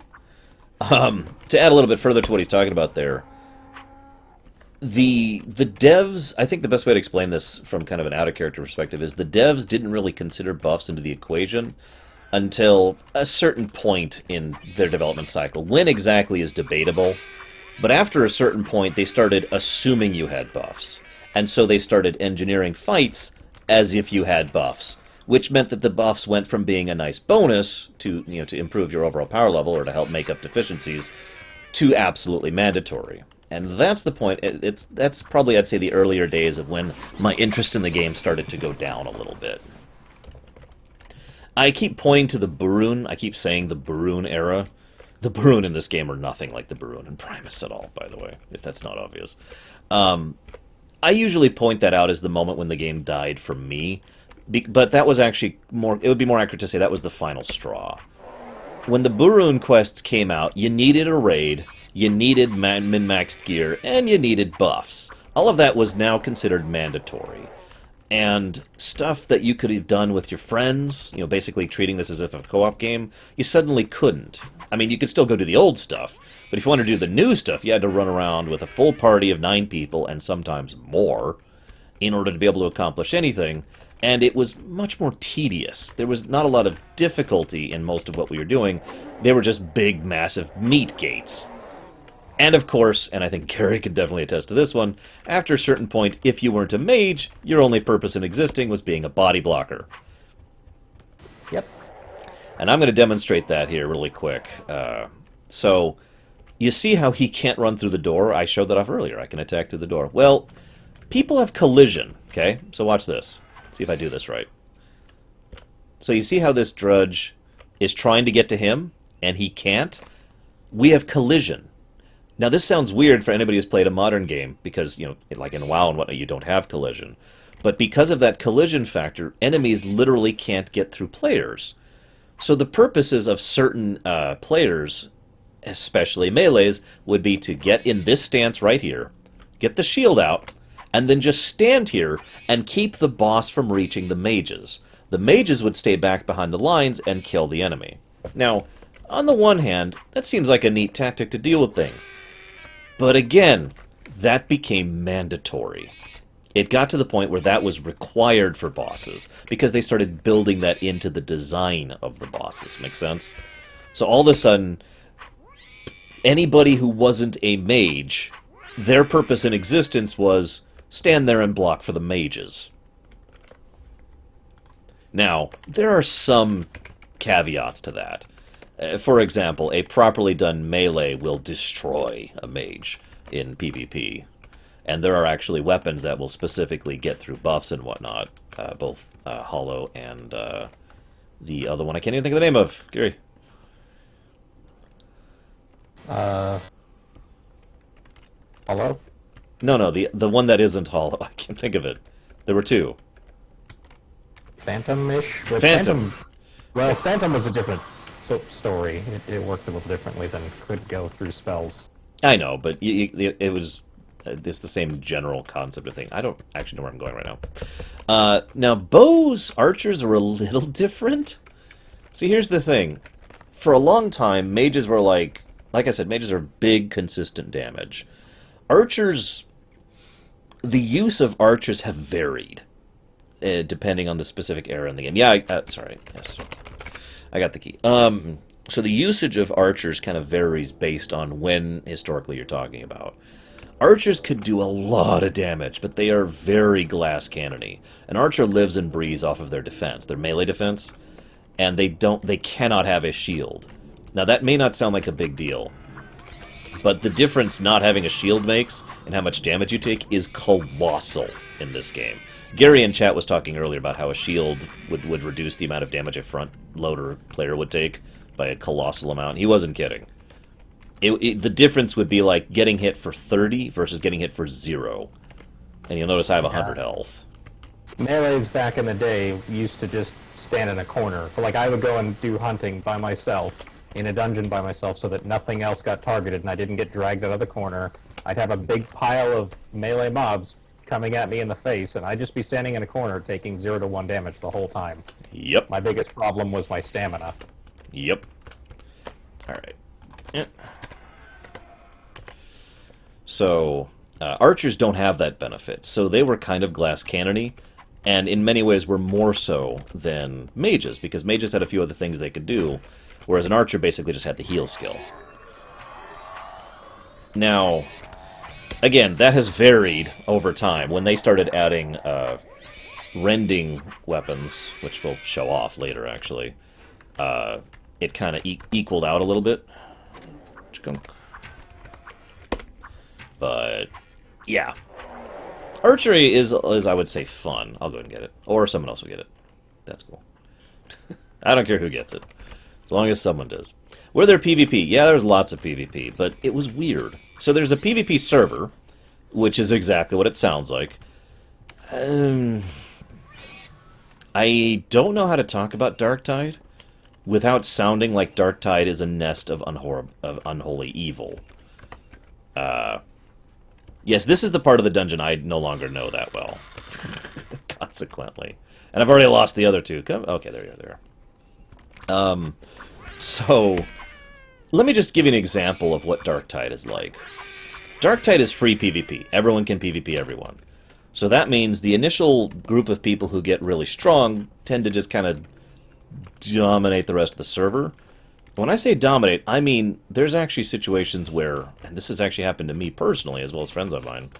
Okay, I know one of these has a door or a pathway, and that's what we're looking for. Looking for the large silver rat, and I think he's right over here. Here he is, and he's through a door, but we can loot him through as long as we kill him by the door. So come here to me. Hang on, there you are. I can't kill him. I'm coming. Yep, wrong way. Anyway, so people would come to... You know how I mentioned earlier, you'd always spawn in the same spot in gameplay and in lore? There they are. Yep, I see them. Well, the PvP players on Darktide would go to where the new players would log in and just stand there and wait for new players to log in. Oh, hey, it's a new player. And they're like level 50, 90, 100. And guess what they would do? They would freaking kill them. Now, I don't know if I can... Oh, there we go. Yay, lockpicking. No, that one. There we go. Got the silver rat key. And I'm going to give you a specific story of one thing that happened to me once in Darktide. I hopped in there, and I was like, alright, I'm going to go check out this stuff. And there was a guy sitting there waiting for me. Now, he was kind of an idiot, and he wasn't that high level, so I know what I was doing better than him. So he started running after me, and I started running away. And I knew a place I could run to. Wrong one. Neither of my keys fit this lock. Picked. Yay, lockpicking for the win. That's why lockpicking is awesome. Anyway, so that guy was chasing me, and he's telling me in whispers, like, don't run. Why are you running away from me? And I knew how to basically game the system so he could never hit me, but the catch is I could never do anything as long as I was doing that. I'm not going to explain the details. Basically, I was avoiding him. And he was like, man, I'm totally going to get... I just want to talk to you, man. Why are you running away from me, man? After a few minutes of this, I basically got tired of it. I went ahead and stood there, and lo and behold, he killed me. And then he whispered me saying, ha. I logged off. Went back to my real server. Now, there is some decent stuff that has happened on Darktide. I don't want to sound completely negative towards it. But Darktide descended into a pit of that kind of activity very quickly. And it should be understandable why. It's free PvP. Correct. Invite only whenever you went to that server. Unless you knew people, you were going to get killed over and over and over at the door. Yep. Now, let me explain one other aspect of this. So the way PvP works in this game, if you... someone else got the corpse. If you die, you might have noticed this, you drop stuff when you die. You drop a corpse. It's not like EverQuest where you drop everything. There's a whole formula that goes into what you drop. I'm not going to bore you with it. It varies based on your level. I think it's 80 is when you start dropping everything. Or not everything, but the most you can drop. Something like that. Anyway, so after a certain point in time, 80 plus or whatever it is, you start dropping, I think, like 12 items every time you die. It's quite a bit. Enderling back here is the end goal. I have the Halberg. I don't know if we want to just hand it off to each other. Is it givable? Yep. Oh, then yeah, let's just do that. So, boop. So,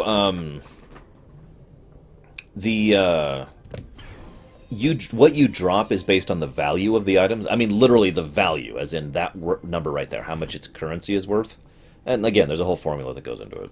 But if you start, like, most of the really good gear in this game tends to have a high value, both random and with regards to quest items. So in other words, in PvP, if you kill someone, you literally take their stuff, the player's stuff. And that is one of the benefits of PvP.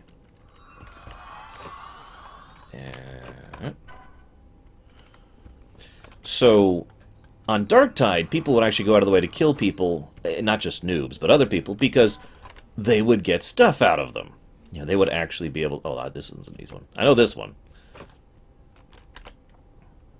I've done this a trillion times. Now, you can PvP on non-PvP servers, but you have to specifically flag for it. In fact, once upon a time, you had to do a quest for that. I think nowadays you can just type /PvP, can't you? No, you still have to do a quest to be player killer. It's PK. Oh, that's right. Pinkos. That's right. Okay. So, yeah, if you want to be a player killer on a non-PvP server, you have to go do this whole quest. And in lore, you swear fealty to Belzeron, which is about exactly what it sounds like, in order to be able to kill other people. In so doing, you lose the... Am I going the wrong way? Yes. What? No way. Nope. I was going the right way, I just went too far. Yay, I'm not completely losing it. Zoop. So, if you swear fealty to Belzeron, you would lose the protection of Asheron, and you could start killing other players. And, again, loot their stuff and all that kind of thing. Or lose your own stuff if you happen to be PvP flagged. There is something called PvP Lite, which basically you type /P... Here, I'll demonstrate it here. Gary, you want to kill me real quick? Actually, after this quest. Let's do it after this quest. Because running back and all that.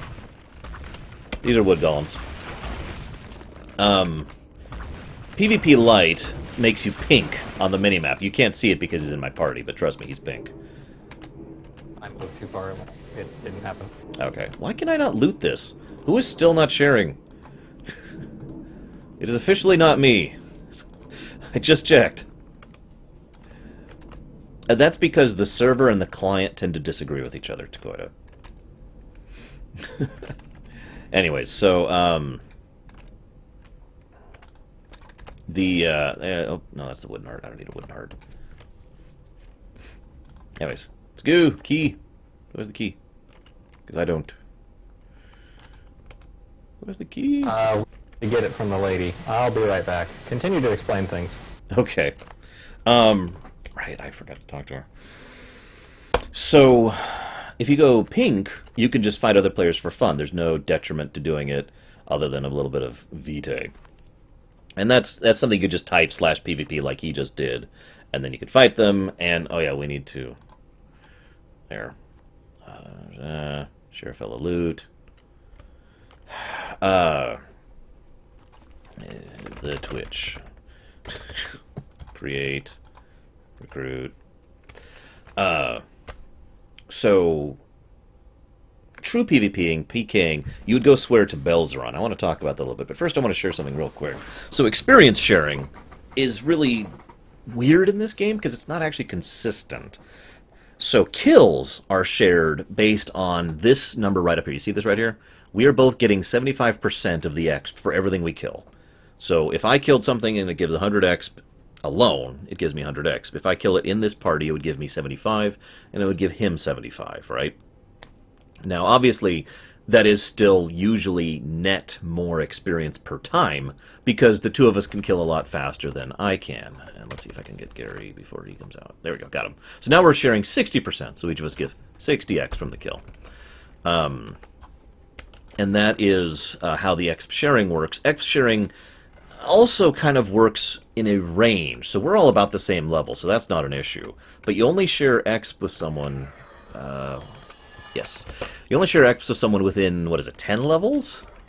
Until 50?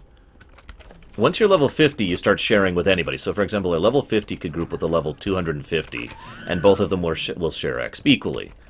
That's kind of an artifact of an old system that honestly should probably have been gotten rid of. If I'm just being blunt. There we go. So, yeah, let's talk about Belzeron really quick. Belzeron's... Man, where do I start with that one? Okay, there's this great ancient evil in this setting. I don't think it was ever actually given a name. Some people have referred to it the great ancient dark. Some have referred to it as the shadow from beyond the stars. You know, that kind of a thing, right? It's big ancient evil. It's pretty typical. This big ancient evil is both ancient and big. And it seeks to do the usual evil ancient things, okay? It's not the interesting part, really. In fact, if I'm being 100% honest, I think it's one of the least interesting parts of the lore of the setting. What is interesting, though, is the man named Ilservain Palacost. So, Ilservain... There we go. Ilservain was a gentleman... God, where do I start with this? I'm going to get some of the names wrong. In fact, I'm just going to not say them because I don't want to mess them up. Well, I'll talk about the lever thing in a moment, too. Levers are a big thing in Asheron's Call Dungeons. Ilservain was a guy. He was part of a particular racial group. You know, like we would call now a Mexican, for example. He was a group of that people. I don't remember the exact names. I'm not going to get into it. There was a blight that happened on the land. And I mean, when I say blight, I don't mean like Zerg Creep or Undead Scourge. I mean, there was a bad series of rains, and so... I'm going to start clearing the Swavi. Okay. There's a bad series of rains, and as a consequence of that, the harvests were bad. So the Yelani, I believe, who were the ones who were in charge, another group, were like, this is clearly your fault for being heretics. You have been going against our teachings, and therefore, this is your fault. So they started hoarding the food and resources for themselves, and ensuring that the group of people that Ilservain was a part of didn't get food and resources and basic necessities like water. So, a lot of the people that Ilservain were a member of died. Literally just starved out. And whenever they tried to protest the unfairness of the situation, the people who were in charge were just saying, no, it's your fault. This was actually before the Ulthoi came, Carbon. This is the lead up to the Shadow War. So, there it is. Got the nectar. The Ilservain, along with several of his friends, let's see, Farah, Izindul, where are you? Just wait at the 8 drop. Okay. Farah, Izindul, and a third one, I can't remember her name. There we go. I was right! This was the tunnel I wanted. They left. They just wandered out into the wilderness. And they wandered and wandered and wandered as they slowly desiccated out in the deserts until it reached the point where Ilservain was overcome with such an overwhelming amount of hatred and despair that he was able to breach the barrier on the big ancient evil thing I mentioned earlier, just by virtue of how horribly he was treated. Oh, by the way, I forgot to mention his son died from starvation. I didn't mention that part. So he reached out to that thing, and that thing said, I got a gift for you, and turned him into what is now referred to as a shadow. I know, lots of settings have shadows. These guys were not terrible. They're not the worst things ever, but they were pretty bad. So he was converted into this monstrous shadow cult and took upon his new name, Belzeron. And all of his followers were turned into shadows, and all of the people... He went back to his village, killed them all, and raised them all up as shadows, and you could probably guess how the Shadow War came from these events. Now, in the end, they actually lacked the ability to kill Belzeron, so they sealed him away. You know, pretty typical, right? Thing is, the method by which they did so was costly. Whoops. Yeah, I was going to say, what the hell, Gary? You failed me! You should have seen us last night, guys. It was great. Where are we? We did a little prep work last night in preparation for this. This is also the wrong way. This is the wrong way. Damn it, Gary. I'm kind of trying to concentrate on telling the story of the shadows and Belzeron, and you're like... We're going to start jumping down for things now. Yeah. Well, I mean, we could. Like, over there. Right, stay here for a sec. Let me make sure that door opens. Fair enough. Okay. So, the Shadow War went badly. The Empyreans were absolutely not prepared for the Shadows, and the method by which they spread so easily meant that a lot of people were... Is this it? Yeah, okay. Thought so. A lot of people were pretty much deliberately becoming Shadows. Like, it was amazing how many people were like, okay, this life sucks. I'm ready. You know. So, a lot of people were signing up for the Shadow Army. And, yep, I'm right. It's this one. Door's closed, though. I'll stay here. Thanks. They ended up using the life energy in a form of blood magic of many Empyreans, which ended up killing them all. It's open. And hit the switch inside, which should open the door down in the middle. Yep. Okay, thought so. I just gotta remember how to get back. I'm just gonna backtrack. It's the easiest way. So, they used up the life energy of all of the most powerful mages and warriors of the Empyrean race in order to craft a seal which would keep Belzeron's spirit sealed away. That's also why Asheron's immortal, by the way. As a byproduct of the amount of life energy that coursed through that spell, all that life energy kind of helped to empower him. He didn't ask for that, by the way. That was not a thing Asheron wanted. Asheron was a young man at the time. Now, I pointed out the op planes earlier in one of those pictures. You see this kind of black circle on the island that's like 40 miles wide or something like that? That black circle is called the Obsidian Plains. It used to be sand.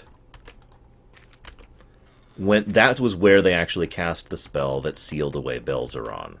It was such a devastating amount of power required to seal him, I got mine, by the way, that it actually devastated that large of a chunk of the terrain. I'll probably show off the op planes later.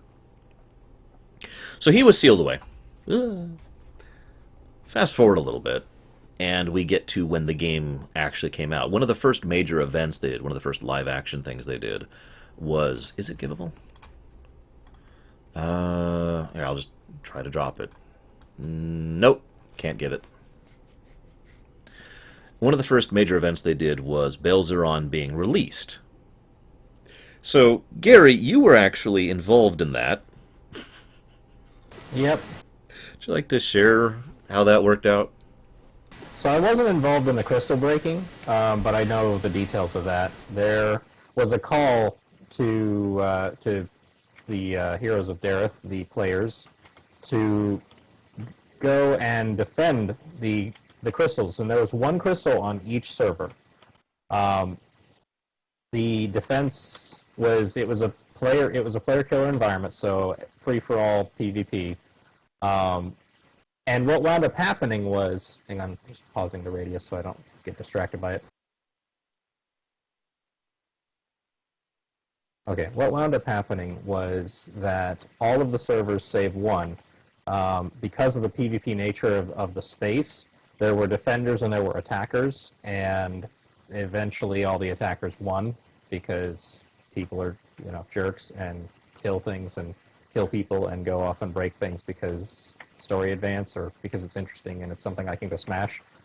One of the servers, and I think it was Thistledown, if I remember right, all of the players banded together, and the community on Thistledown protected the crystal. They did not kill it. As a result, the patch that they were going to drop that happens as a result of all the crystals being broke got delayed by a month because Thistledown continued to defend their crystal, and there was one crystal on each server, and in order to release him, you had to break all of them. What wound up happening in the end of that was Thistledown also had the only player who was able to survive a gauntlet that was dropped in the game initially. That player got called forth as sort of like a contract of having completed the gauntlet to say, the Shadow Army is calling you forth to, fulfill your requirement and whatnot. And they basically put him in God mode, buffed him up with dev buffs, and sent devs in with him in God mode, playing like major story characters like the Shadow of Black Pharaoh. And they went in and destroyed like the defending players who put up a good defense, but quite frankly, there's not much you can do against God mode, and broke the crystal. The following month, Balzeron was released unto the world as a result of that, but he was still weakened and gathering his strength. The thing that I was involved in was he was in his lair for all of that time. And, you could go to his lair. There was a way to get there, but you couldn't really do anything. He was, invincible pretty much. I was involved in one of the attempts on Morning Thaw, led by pretty much everybody, to attempt to kill him where he was in his lair. My role, because I was still kind of low level, I was like level 40-something, was as a melee, I wore my best armor and got buffed up by mages and stood there as part of the melee shield wall for the mages who were attempting to kill everything, and basically stood there and watched Black Breaths run against my corpse or my standing body and tried not to piss them off so that way they didn't try and kill me, because if the wall broke then everybody was going to die. In the end, what happened with us was that didn't work out for us, so we all climbed up on top of this head statue that was inside of Balzeron's lair. We were kind of scouting the area while Black Breaths were swirling around below us, and then somebody, one of the guild leaders, and I won't name names because, we don't hold grudges and all that, decided that the whole plan wasn't working out, and he wanted his guild to get credit for what was going on, so he arranged for the fellowship of his guild to go ahead and try and attack anyways, and messed up the whole coordination of everything. And yeah, that was kind of the end of that. And after that, it was the next month, Balzeron was freed on the world, and Laura knows the details of how that went down. I am well versed in it. I did show you screenshots of the first Shadow Shard being destroyed. Shadow Spire, excuse me. Yeah, so Balzeron went out and about and was like, "Yo, I'm Balzeron and I'm evil." This is the actual words he was saying when he was doing that. No, he wandered around. There was a lot of live events. You remember how many times I've talked about how live events should be in WoW, and I am astonished there aren't? AC lived and breathed live events. They were all over the place, constantly. And major lore events were actually being added to the game, and devs would log in, like he just mentioned, as basically logging in as a character from the story, and run around doing stuff as a character from the story. You know, kind of like a dev should for a live event. Am I going the right way? God, I'm either going the exact right way or the exact wrong way. I'm trying to get back to the frickin' chick. You're definitely not going the right way, because it takes like 5 seconds. Yeah, that's why I'm confused here. Ah, whatever. Facility hub. Because they're stupid, someone? I don't know. That's just, you know, I asked the wrong person on that one. Lorerun, of course, as I mentioned, was actually Ilservain, who was empowered by the shadows. Or by the big evil shadow thing. Again, I don't know the name, and I don't even care that much. He ran around for a while. Now, the thing is, I actually like this. I've talked about this before. It's a common story trope to have a big ancient evil that's sealed, and then it's like, oh, well, now we got to deal with it for real, now that we have the ability to deal with it for real, because we didn't have the ability to deal with it back then. And that's a fairly common storyline trope. Take of that what you will. There we go. And I guess that's it. Just the potion for her. Oh, there we go. And some money. Woo! But it makes... I like it when it's... I turn in the potion. Thing. Okay. Yeah. I like it when it's done and it makes sense. Because they didn't know how to deal with the shadows. They didn't even know what the shadows really were back then. You remember I've talked so many times about, you know, the Vampire the Masquerade and why it's so successful in lore is because nobody knows what vampires are or how they work. If they did, they could win. They could defeat the vampires. They would not have the ability to withstand the humans if the humans knew how the vampires worked and operates, right? Same thing with the shadows. They had no idea what was with the shadows. Shadows are not actually that strong, relatively speaking. They work in a certain way, and nobody knew how that worked at the time. So they pulled this last-minute, desperate, oh god, kiss you seal thing, which I remember, mind you, killed a huge number of their people, and made Asheron immortal. Is this Mosswort? Oh, this is Tot. Oh, this will be the easy one. This is the one we should have done first. Oh. Yeah, I know, right? Well, we get to finish on the really easy one. Yeah, that works for me. So, all this time passes, Lorerun is released, Asheron's had, like, a few dozen decades in order to study the shadows and figure out how they work. So now he's got an answer for them. Now he actually says, okay, we do this and this and this, we can do this. Furthermore, there's a few things in the world that literally weren't there before. Complete. Oh, was that him? Seriously? Is it givable? Yep. By the way, that was a quest we just did, guys. That's not a joke. Yeah. So now we have the access to things we didn't have before. We have access to the Derikos, we have access to the Verindi, and we have access to the Asperians. And we know how the shadows work. So when Lorerun was out and about when the players were playing, we had a method now devised to defeat him, which we did. Now, we ended up sealing him away again. There's some reasons for that, and it boils down to the fact that they wanted players to keep being able to PvP. Is this a heavy weapon? It is! Woo. And that is really the reason. Let's just boil it down. They wanted players to still be able to PvP. So Lorerun continued to live, if basically locked away and intended to remain locked away forever, at least until Asheron's Call 2 happened. Which one of these is Baron necklace thing? Back behind us. Let's do it. Good call. Health. Yep. Now, there's one other thing I really like about Asheron's Call, and that's the story! No, okay. This is not... the middle one. Well, whatever. Green Mire. This is one of the more infamous quests back in the day, the Green Mire Cuirass. Because it's exceptionally complicated of a quest for what is effectively a very low-level quest. I mean, the rewards for this were junk back then and are junk now. But you have to go through quite a lot to do it. In fact, I'm going to defer to Gary on this one. I do not know my way through here. Yeah, just give me a minute to remember the routes for the keys.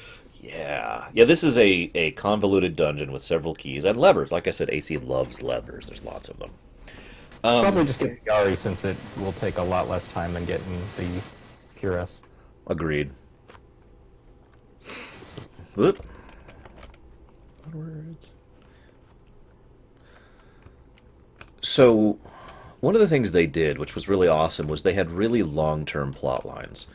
During Belzeron's release, which I remind you was the first live event they ever did. Yes, it does frost damage to Koida. That's how you can tell. It doesn't do physical damage, it does frost damage. Once upon a time, Belzeron was released. Player events, right? It happened a couple of months after the game came out. Very, very soon. It was their first big event. In the middle of that was a new quest that was added that no one paid attention to, except me! I can totally call this one, because I was a lore hound even back then. Oh, there's the first key. You want to get him? Yeah. Okay. And it was a gentleman named Candith Martine, who was... So here's Candith Martine's story. He was one of the Asperians who was summoned through the portal, but he wasn't a warrior or a mage or anybody. He was just a guy. Normal, ordinary guy who loved his family and kind of had a bit of a thing for exploring. When he came through the portal, he was despondent, depressed. He, in fact, sank into a very, very severe depression, you know, real-life mental psychosis kind of depression. It took a lot to get him out of that. One of his friends here, I can't remember his name, we'll just call him Bob for the sake of this, convinced him to get out of that stupor because of the fact that he was founding this new group called the Dorethian Exploration Society. That may sound familiar. I've mentioned them a few times and we've interacted with them a few times.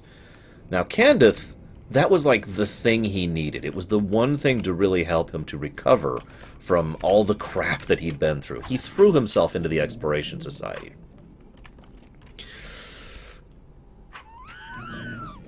Yeah, that's insane, Golveig. I'm tempted to GM rule that that's not cool. I mean, because one of the situations and stipulations is that the island barely has enough food to feed itself. I'm curious where exactly you were stockpiling that kind of food, but whatever. Anyways, so, Candith, so during the negotiations with the Virindi, the Deracost, and the Asperians to get their help in defeating Belzeron, the Virindi, in exchange for their aid, demanded a person. They demanded a human being to be given to them. Basically, exactly how it sounds. So, the head of the Exploration Society, Bob, I really don't remember his name and I don't care, Bob decided, well, let me think, because nobody wanted to volunteer for that. Everyone feared the Virindi, and with good reason. They were terrified of them, and they're a very terrifying race. They're basically the equivalent of mind flayers in this setting, but worse in many ways, and much stronger. So, they were, hey Formosan, nobody wanted to volunteer. Nobody wanted to volunteer to be the sacrificial lamb to be given over to the Virindi. So Bob decided, I'll just trick someone into it. So there was this whole convoluted series of quests, which again, most people didn't even put the pieces together on until later. Again, I call myself fortunate of being one of the early people to pick up on the chains of this. Bob negotiated a deal with a particular tribe of Mosswarts and said, you do this for me, I'll get you in touch with these people. The Mosswarts made a deal with the Virindi. You empower me, and with magic, basically. The Virindi could just give someone magic like that. It's insane. And we will go ahead and do whatever it is you want with us. So Bob sent Candith off on his own in a mission into the arms of this particular Mosswart tribe. What we're killing right now is Mosswarts, by the way, not in Primus, in AC. And he sent Candith after these Mosswarts. Come on, game. Hey, War Wager, by the way, and hello, Griffin Knight. And the Mosswarts captured him, tortured him, beat him, usual horrible stuff, and sent him off to the Virindi. Now, the funny thing was, the Virindi's requirement for this was kind of mundane.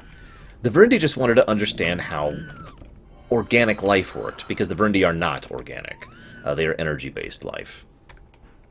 So they were trying to figure out how exactly organic life worked. Oh, right, I should probably... Where's the rabbit? Yeah, you got it, didn't you? Whatever. They were trying to figure out how organic life worked, and they just wanted to understand a little bit better so they could acclimate to this setting a little bit better and advance their own particular plots. Here's the thing. The Virindi as presented in this game, are actually a hive mind, kind of like the Borg Collective, I think is a good way to put that. They... Did you want to throw it, or do you want to just take mine when I'm done? I'll just take right yours. The other thing. No, you gotta get drunk. Ah, okay. Well, then I'll wait for the chest to close. Probably have emptied it. Sorry. That's okay. There we go. And now I gotta wait. I'll watch the burden. That's how you know when a chest is reloaded. You watch its burden. The Verundi were a collective. When they were brought here through the portals that Asheron sent out, that collective was shattered. If you can imagine for a moment that there was like one device that the Borg have, like this globe here, and this device is what makes the collective happen. You know, all the drones are there, but there's no collective if this isn't connecting them. And there's a few things in lore and Star Trek that kind of lead towards that. The Verundi suddenly didn't have this, so rough equivalent. Yep, it's loaded. Rough equivalent of what happened here is a few thousand Borg. Whoops, I didn't mean to pick that up. Why are you going to AH? Yoshi, we have to turn it into the owner. You're right. Oh, Ishigami. You're right. So a few thousand, just to imagine for a moment, a few thousand Borg drones are suddenly dumped on a world without their collective. That's kind of what happened to the Verundi. So they were trying to make a new collective. They were trying to make a new device, the new singularity call, in order to be able to bring the collective together. Thing is, a few of the Verundi started generating their own personalities, like you'd imagine. I don't know where I'm going. The end. Hang on. That's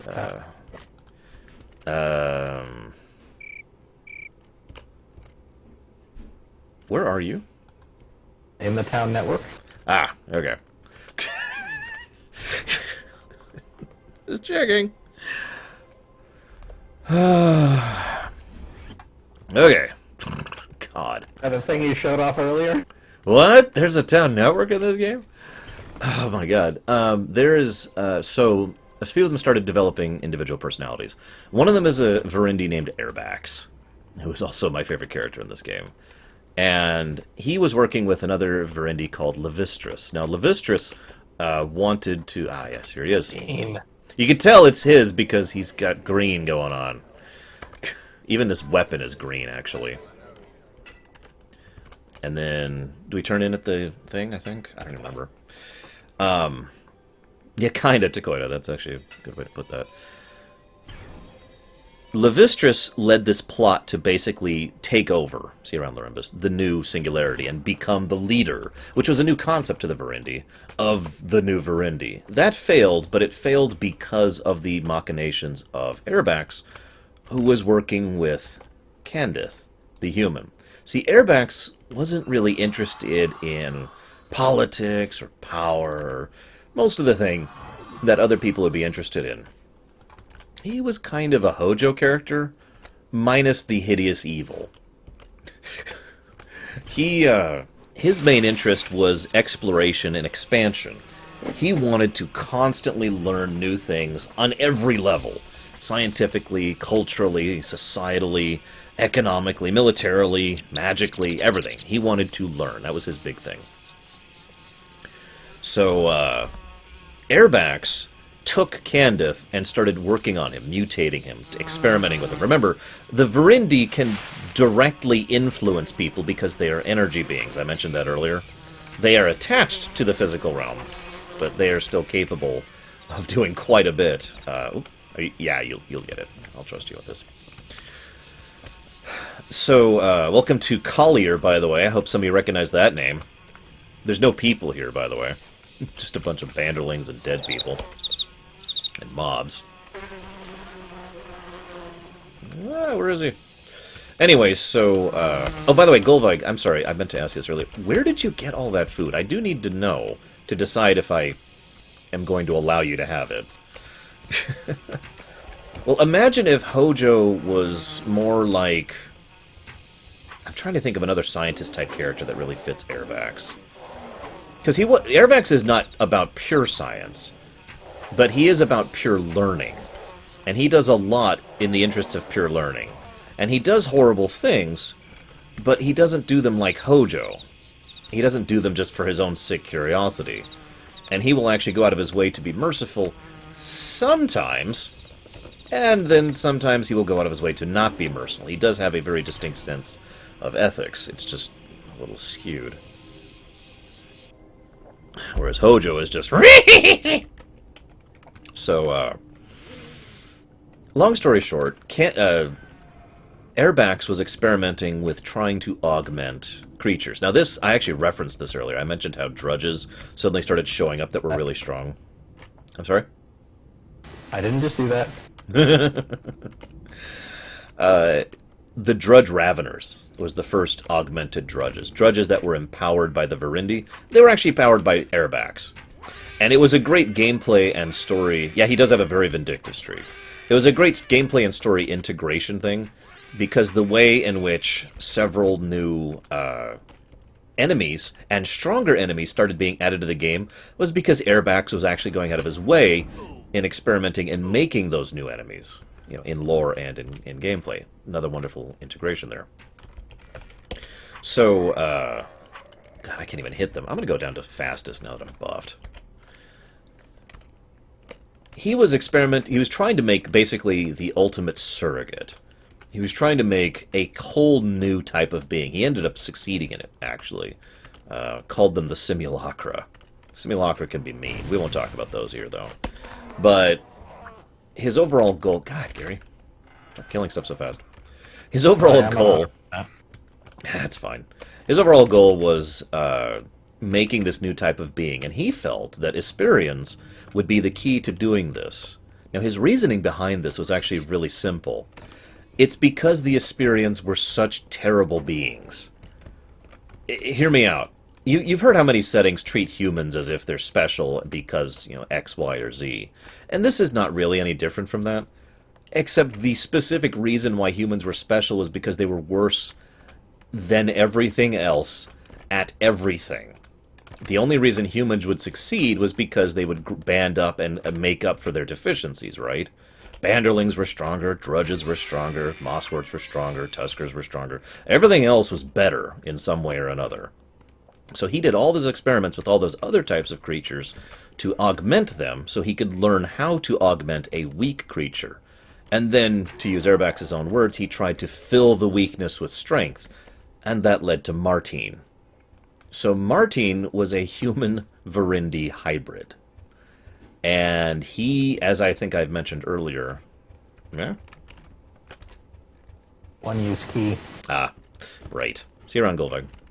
He, as I mentioned earlier, Martine was probably the single strongest individual entity in the setting. Like, Belzeron and Martine in a one-on-one fight, that might have gone in Martine's way. He was strong. And he was skilled. And that's the thing, too. He kept advancing his knowledge of how magic worked by leaps and bounds. He surpassed Airbax within about a month. And the only reason he didn't destroy Airbax was because he couldn't find him. And, well, there was one other problem. See, Martine's brain didn't work properly because he was a human Verindi hybrid. Yes, Griffin Knight. That's Gary hovering right in front of me right there. So his brain literally didn't work properly. He literally could not think straight. So he was... And a lot of what he did was very, very chaotic and very centered on short-term things rather than the long-term things. Whoa. Wait, what? Let me know when it spawns. Ah, okay. I think they changed the spawn rate on that one. I hope so, because I remember it being kind of like 5-10 minute range.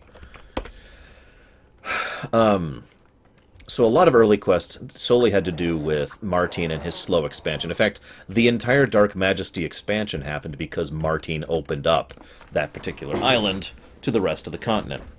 Or, excuse me, to the rest of the island. So Martine is probably one of the biggest characters in the whole setting. He was a part of one of the earliest quests, way early on, and he didn't get his plotline resolved until the end of the Airlin stuff. Because Martine's plotline also led into the Airlin plotline. Well, that's a little different, Golvag. That would change things a little bit.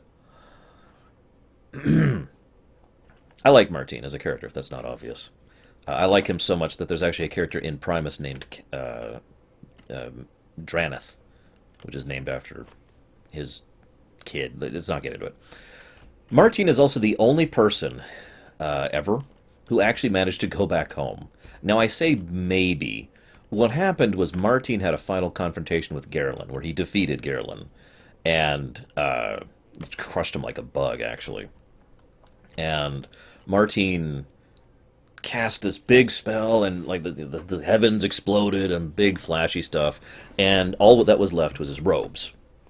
So we don't actually know 100% what happened to Martine, but considering he was spending a lot of time and effort researching a spell to get back home, I think he finally succeeded at it. Just my take on it.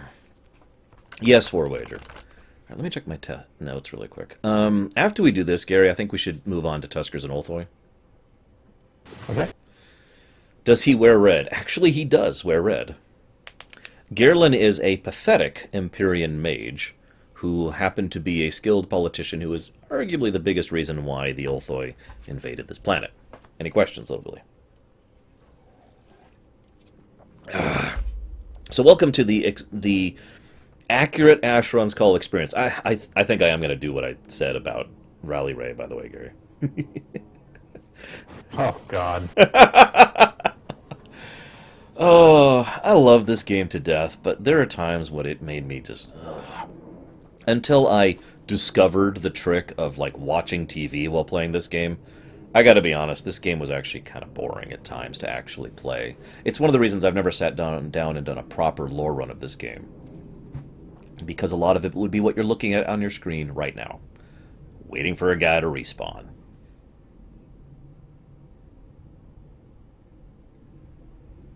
I'd fire up the Fat Chocobo music, but I think you guys get the point. Warts and all.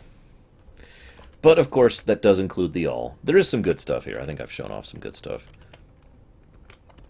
One thing that it's kind of hard to talk about is the control scheme. I don't know how to properly explain it unless you've actually seen it.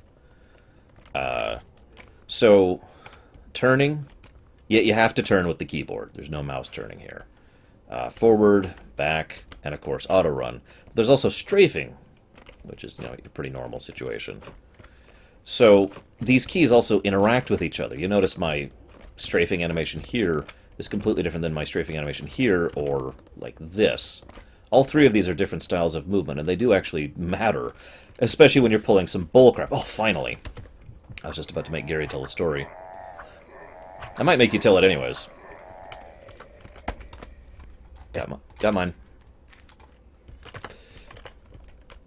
So while we get down here, some of my earliest memories of this game are of doing a quest and waiting in line. So I mentioned the whole day, week, month, year, forever timers of this game. That's obviously per player, and that a lot of those have been changed. In fact, a huge number of them have been changed down to dailies. A colossal number of them have been changed down to dailies. But back in the day, a lot of quests had like a month timer. You could only do this quest once a month. And it would actually tell you in chat, you can't do this quest again until blah, blah, blah, blah, blah, blah, blah. Or ever. Or ever. Yeah, there were a lot of quests you could only do once ever. That's actually an interesting point. What is the level rec for focusing stone? It was 14. Never mind. I looked up yesterday. We're good. So, a lot of that has to do with respawns on the enemies, though, too. So I'm going to give you probably my favorite example of this. There was a patch when they added housing to this game. This is actually my first game I played that I really got into that had housing. I know Ultima Online had it first. I just didn't really get into UO. Alright. Got both. You notice I have to actually, like, trick the chest into closing? This is a common problem. There we go. Got it. Gotta range and use it again. Yeah, it's weird. That's been true for years. Anyways. Actually, it was better before, and then they broke it. Yeah, I don't know what's up with that, but whatever. So they added housing. It was good. I liked it. There was a lot of demand. So the houses are actually in the world. And I'll actually show off one of them later, just to really get across the point. You should see like the villas and mansion on the way to Three Towers. Ooh, good point. I'll do it then. I was going to show them the Palomas, but that works better. There's like a set amount of mansions in the world, a set amount of villas in the world, and a set amount of cottages in the world. It's kind of exactly what it sounds like. The larger ones have more stuff, cost more, and take more to buy. And then there were apartments. Apartments were super cheap, but really, really small. The apartment was basically an extra storage space. There was no real cosmetic stuff you could do with an apartment. One hook and a chest. Yes, it was as bare as could be. But it was super cheap. It was Rent was due like once every 3 months, and it was just a few pyreals. Yeah, it was a joke. You could maintain that without even trying. By contrast, it was usually like 3 writs, which were a finite resource. Now they're not. But yes, you did have to pay rent, and rent on a villa is writs plus pyreals, 100,000, I want to say. Mansions have item requirements for rent as well, but the really irritating thing is buying them. See, most of these things required special drop items to purchase, not just money and writs. I'll talk about writs in a moment. That's where I'm leading with this story. But, like, Ash Gromny Tooth, for example, is like the most common one. And you had to actually go out and hunt a specific type of a specific enemy, and there's no convenient sources of them. You basically just have to roam the world looking for them, and then killing them and hoping for the rare drop in order to get the item you need to buy the item, or buy the mansion, or the villa, excuse me.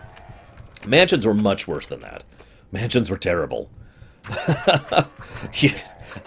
I cannot properly describe how terrible it was getting the items necessary to buy a mansion. Just please take my word on it. At this point in time, it's possible that, like, if Gary and I wanted to buy a mansion right now, we might not be physically capable of it, because in the time we have left, we might not be able to get the items necessary to buy one. It's ridiculous. Okay, I don't remember which is which here. That's nothing. So, batch key. Yeah.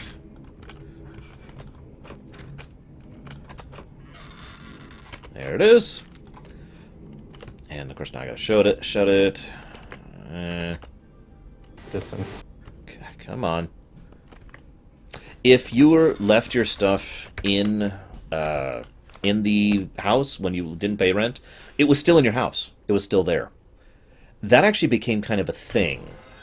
Several people would roam around to various housing hubs and look around at houses to see if any houses had cool stuff in them and would be worth buying in order to get the goods that are in them in order to sell them. And that kind of became a little miniature market kind of a situation. And I know a lot of people who did that, including me. Did you already get yours? I turned in, yep. Okay. Now I want to show this off really quick. You see that? This has a unique spell on it, Life Giver. To my knowledge, there's not many sources of this in the entire game. It literally just raises your health. Even though it only raises it by 15 points, a spell that just raises your health was so rare that this thing was of incredible value when it was added to the game. Later on, they added something which is also a necklace, which we'll be doing part of the quest of later, which did the same thing but more, and also became very valuable as a result. But anyways, it's our buff time, so we got tons of time. So let's show off Tuskers really quick, and then we'll show off Ulthoy really quick, and then we'll do Three Towers, looks like. So I mentioned the convenience of leveling. Every single one of these, here, I'm going to show this off. So that requires level 15. That requires 15. That requires 15. That requires 15. That requires 20. That requires 25, 30, and 40 to enter, okay? So each of these has a higher level of an enemy in it. Each higher level enemy gives more exp. Now, it's not linear. For example, if you can handle guards, you probably can't handle silvers. Silvers have way more armor than guards. But this hub is a added convenience feature. Which one do you want to do? Let's do. What are we? 20. We can do redeemers. Let's try. We're buffed. We can do redeemers. So what this is just a convenience feature. This just sends you to a place called Aphis Lacelle. That should sound familiar. Which is this tropical island that was added in a patch, and is the island where lots and lots and lots of enemies are, most notably Tuskers. There's a whole story thing to this. It's not actually that expansive, so I'm only going to be discussing that more when we're actually doing the Bobo quest. But these dungeons exist for leveling. You go in here, and what do you find in here? Tuskers. Nothing but Tuskers. This is actually a copying of a model they did earlier, which we will also be showing off. It just occurred to me I probably should have done Ulthoi earlier, but whatever. Buffs last based on their strength, so on. Which I haven't actually talked about that much yet. Oh, wow, they're actually hitting me. Oh, my God. Well, that's okay. I haven't put any exp into anything yet, so... Raise melee defense! There we go. Now we're evading. Although my stamina's getting hit. Where are you? Did I lose you? There you are. I went the other direction, but I'm right near you. Ink. I'll try to body block a little. I'm fine. It doesn't hurt that much. Yeah, fair enough. You know, it's another reason we should have done Ulthoi first, so I could get a real frickin' healing kit. So as you can see, this is just nothing but one enemy type. Now, if you don't understand the appeal of this, you don't understand what leveling was like back then. You didn't really quest to level back in the day, despite what we've been doing. You killed enemies to level. This is what leveling was, right here. Kill, kill, kill, kill, kill, kill, kill. Now, I actually have a cold weapon. In fact, I think I'm going to switch back to my Dirk. I think it'll actually do more damage here. You want to tuck into a corner just for stamina's sake, I can do that with you. Okay.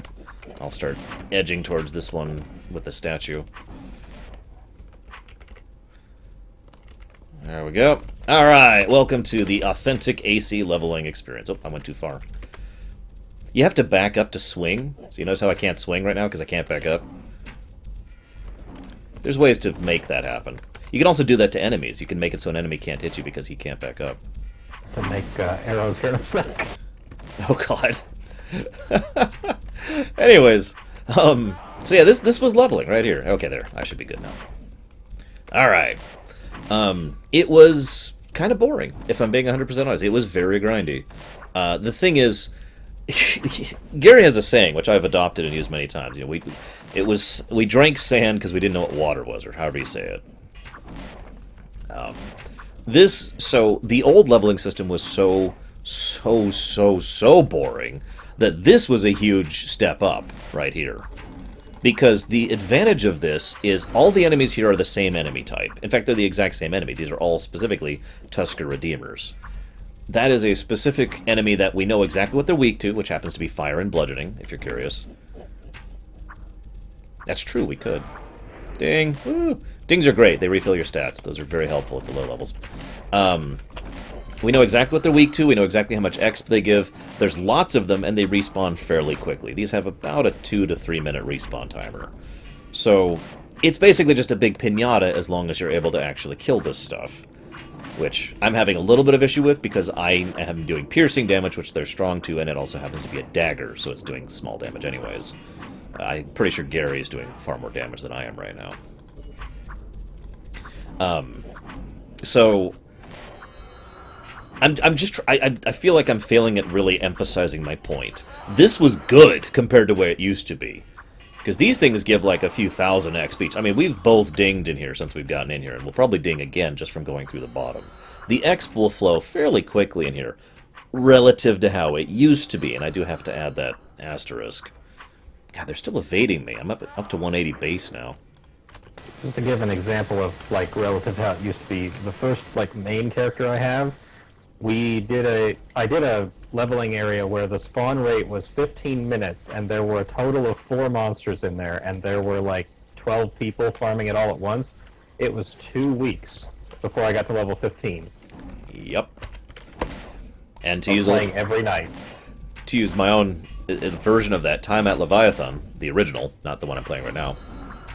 I think I only ever got him to level 22 or 23 or something like that, and I mean ever. And that was several months.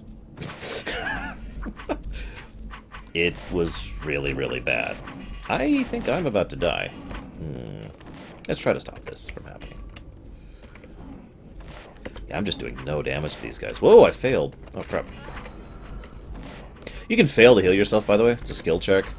And here's the best part. the skill check gets worse, as in more difficult, the lower in health you are. So the more you fail, the harder it gets, as you're still getting hit, to heal yourself. The type of And healing you have makes a difference too. yep, and stamina's gone. I'm out. Go stand in a corner, back in a corner. Yeah, I'm gonna go recover here. Okay.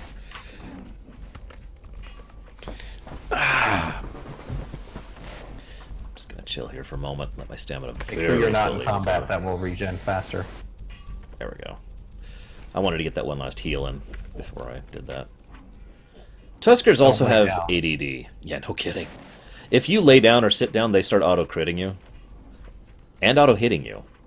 Hell, they're hitting me in general just because I'm not in combat stance right now. Even though my melee defense is actually pretty high for this level. Yeah, so... now you might ask why we're still doing this, and there is another reason for this. So I mentioned, obviously, this is kind of an exp pinata situation. They also added a weekly thing, which I think is a daily now, isn't it? I think so. It doesn't matter, we're not going to do it again, probably ever. But they added what at the time was a weekly. And so you get to the very bottom of these dungeons, which the definition of bottom varies based on the dungeon. And there's a certain number of enemies down there that are different from the others, because they drop either their tusk or their pincher or something similar to that, which you can then take and turn in. And that gives you not only some bonus exp, but some bonus loot, usually some useful stuff. Like in the case I mentioned earlier, healing kits. In my opinion, the best source in the game at that point in time of treated kits was turning in Ulthoi pinchers, and that was my source of them. Gary can tell you about another source a little bit better than I can before that. That was Peerless. That wasn't treated. Oh, was that Peerless? Oh, Peerless my was what I bad. did. See you around, sure you. Worth pointing out also that stamina-wise, there were items you could just carry around, like rations and stuff, to like refill your stamina. We just didn't bother to do that prep work. Sorry. Yeah, that's one of the reasons I keep going out of combat every now and again to get stamina back, because... We won't be playing these characters much longer, and this is going to be kind of the last stamina barrier for us. Yeah, there we go. Also, ironically, stamina restoring things tend to be a little bit expensive. Or not expensive, excuse me, heavy. Give myself a little more stamina there with some of the exp I'm getting. I don't think so, Takoida, but I have had that problem in here before. Now, if you set yourself up right, this kind of stuff can actually be really, really great, especially for an archer. My first archer ever, I didn't actually level until Aphis Lacelle was out, well into the game's history. And I leveled exclusively off of Tuskers. And it probably says something for how dull and terrible leveling was before that, that was a breath of fresh air for me, compared to how I used to level.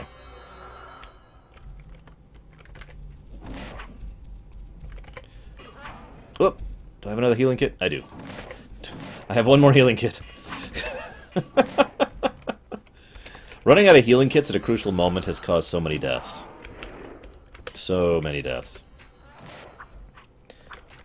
Now the best part is Tuskers are terrible loot. The only good loot that comes from Tuskers is iron and bronze, which is a crafting thing I'm not even going to go into right now. I mean, I guess I could. You did not, Zawan, that is correct. I need stamina badly. I'll go ahead and talk about it. After a while into the game, they added a thing. I mentioned how each thing has a material type. Every loot generated, not every quest generated. There we go. Like this, or no. There, this. This is made of pine. So if I was to salvage this, which I could actually do right now, because everyone starts with the ability to salvage, I would get... looks like 1 unit of pine, which I'm just going to toss on the ground there. Pine is used to reduce an item's value by 25%. So every different material type can be salvaged from randomly generated items and then used in order to craft, basically. Those crafts are effectively augments. Like that one was reducing the value of an item by 25%. Pretty much, Leander.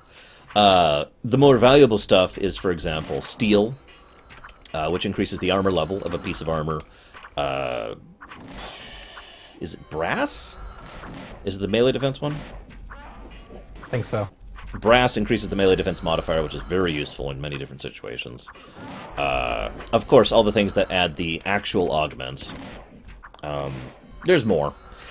Now, the actual augments are a little different. So all the things I just mentioned, you can put onto a thing with fairly high certainty of it actually working. Especially if you have someone like the tower, who I forgot to look. Is the tower still up? Tower's gone. So if we wanted to do that crafting right now, we could get rations. That would be nice, actually. But whatever. So Gary mentioned how everything in this game, ding, it's 2 dings in here. Everything in this game is a skill check. There's actually no such thing as a 100% success rate in this game. It will always be a repeating number of 99.999, etc. So there's always a chance of things failing, even if it approaches 0. However, for certain things, you cannot get that success rate above 39%? It's like 37, 38 for the tinkering if you're imbues, what you're talking about. Yeah, that is what I'm talking about. So, to do an imbues are the good stuff. Imbues are the really, really good stuff. And I can explain why very simply. Let's say I have a dagger that does fire damage. Let's say I imbue it with some fire opal. Well, I have a 1 in 3 chance, roughly, of succeeding at that, even with maxed out stats. As he said, it's like 38 or so % chance of success, with everything absolutely really maxed out. If I succeed at that, hang on, I gotta make this jump. My jump skill's kind of crap. There we go. Made it. Pretty sure. Yep, I made it. We're good. If I succeed at that, that weapon now has fire rending, which scales with your skill.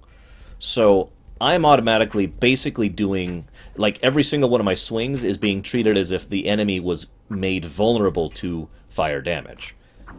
You could probably see how that drastically, overwhelmingly increases your damage output, especially on a melee or an archer. It's still useful for a mage, just not as useful. It depends on the situation. Saves the mage like 1 spell, so if it's something you'd one-shot, then that's really handy.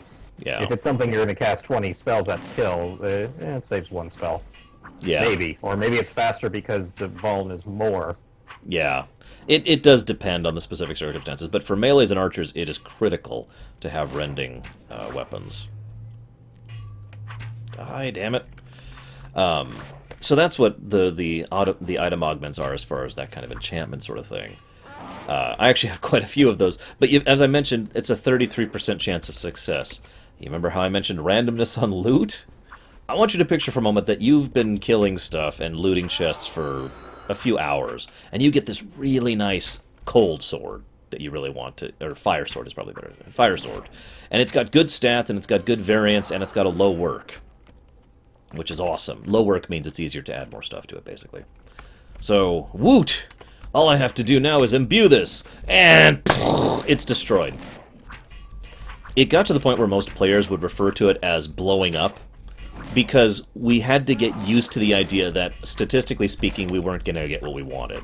So anytime we went to go use augmented enchantment stuff on weapons, we would just go into it with the mentality of, I'm going to go destroy these weapons, and if any of them are not destroyed, that'll be nice. But that's not what's going to happen. And we usually went to the imbuer with, like, 5 of each type of weapon we were trying to imbue. Yep. 38% chance, the odds are one of them's gonna land. Yep. And sometimes none of them would. And sometimes the one that was the worst of the bunch would. Because screw you, randomness. I have to admit, I was not a huge fan of that system. Just my opinion. Is this strength? Yes, thought so. Will be easier. And yeah, there's of course no save stating or reloading a save in Asheron's Call. You just get to go get another frickin' item. And of course, it's not that easy to get the imbuement material as well. So, long story short, if you want good rending weapons, it's going to be a long, irritating grind. That being said, that is from the perspective of an individual. I have noticed in my experience that when you have a guild, basically, a group of people who are all working towards getting certain augments going, it does go a lot faster. Okay, how much do you have? Well, I have 13 of this and 80 of this. Okay, so we'll combine that. We got 1 bag. Anybody got any decent fire weapons? Oh, I got this one. Okay, we'll use that one, And that does tend to help a little bit, but honestly, it is just so damn random, in my opinion. Feel free to contradict me this if you want to, Gary.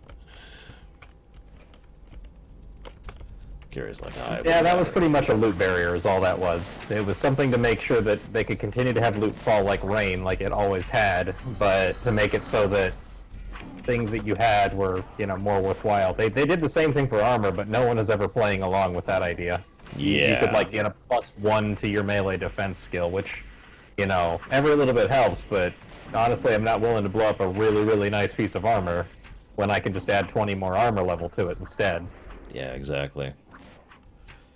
Yeah, higher armor level was just pretty much mandatory for everything. I have some pieces of armor that have, like, 800 armor buffed, and I wish I had more. And that's the truth.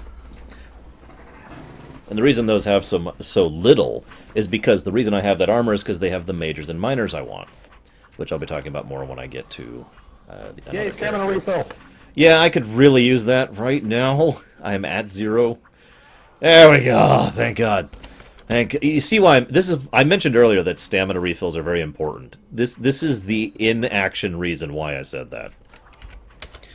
This game was being made in 1998, came out in late 1999. And it's I'm almost arrows again. Jesus Christ. Well, these should be the pincer, excuse me, the tusk. They are. I saw one already. Okay, good. There's another. So we got 2. Okay, perfect. I've started hitting them consistently, finally. We could probably not I had show to move off. the slide bar up. They've been evading a little. Wow. We probably should have gone with golden backs. That would have taken a lot less time. Yeah, I was overextending myself, and that's my fault. I'll admit that. I got my tusk. Me too. AH, I guess? Okay. Yeah. So now we're going to show off live on camera what happens when you turn in a quest item. Do we need... Because I don't need to. So weird. Yeah. Do we need anything for 3 towers and focusing stone? No. We need to do 3 towers for focusing stone. That's what I thought. I wanted to be sure.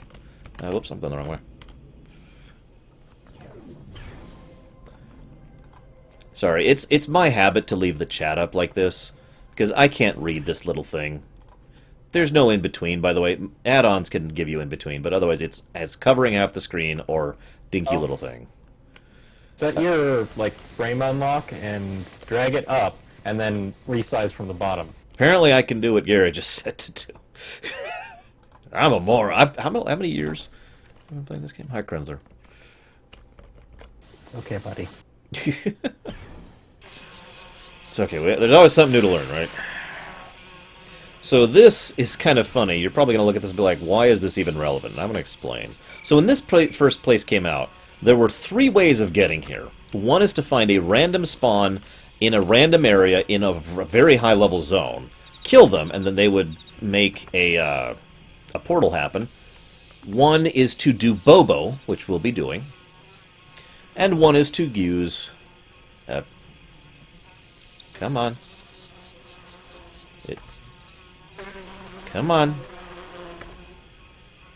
Oh my God, stop talking. You shouldn't talk to him. I didn't mean to. There we go. And the other is to use these Aphis Lacell Portal Gems, which I'm going to use right now just to demonstrate what exactly it does. Now, these were nerfed, unfortunately. They used to be, instant. Yes, they used to be literally... Get out of death-free gem. Yep, I used to regularly farm tusks just so I could... And you see, it just leads me right here. I used to regularly farm those tusks just because they were perfect for I don't want to die.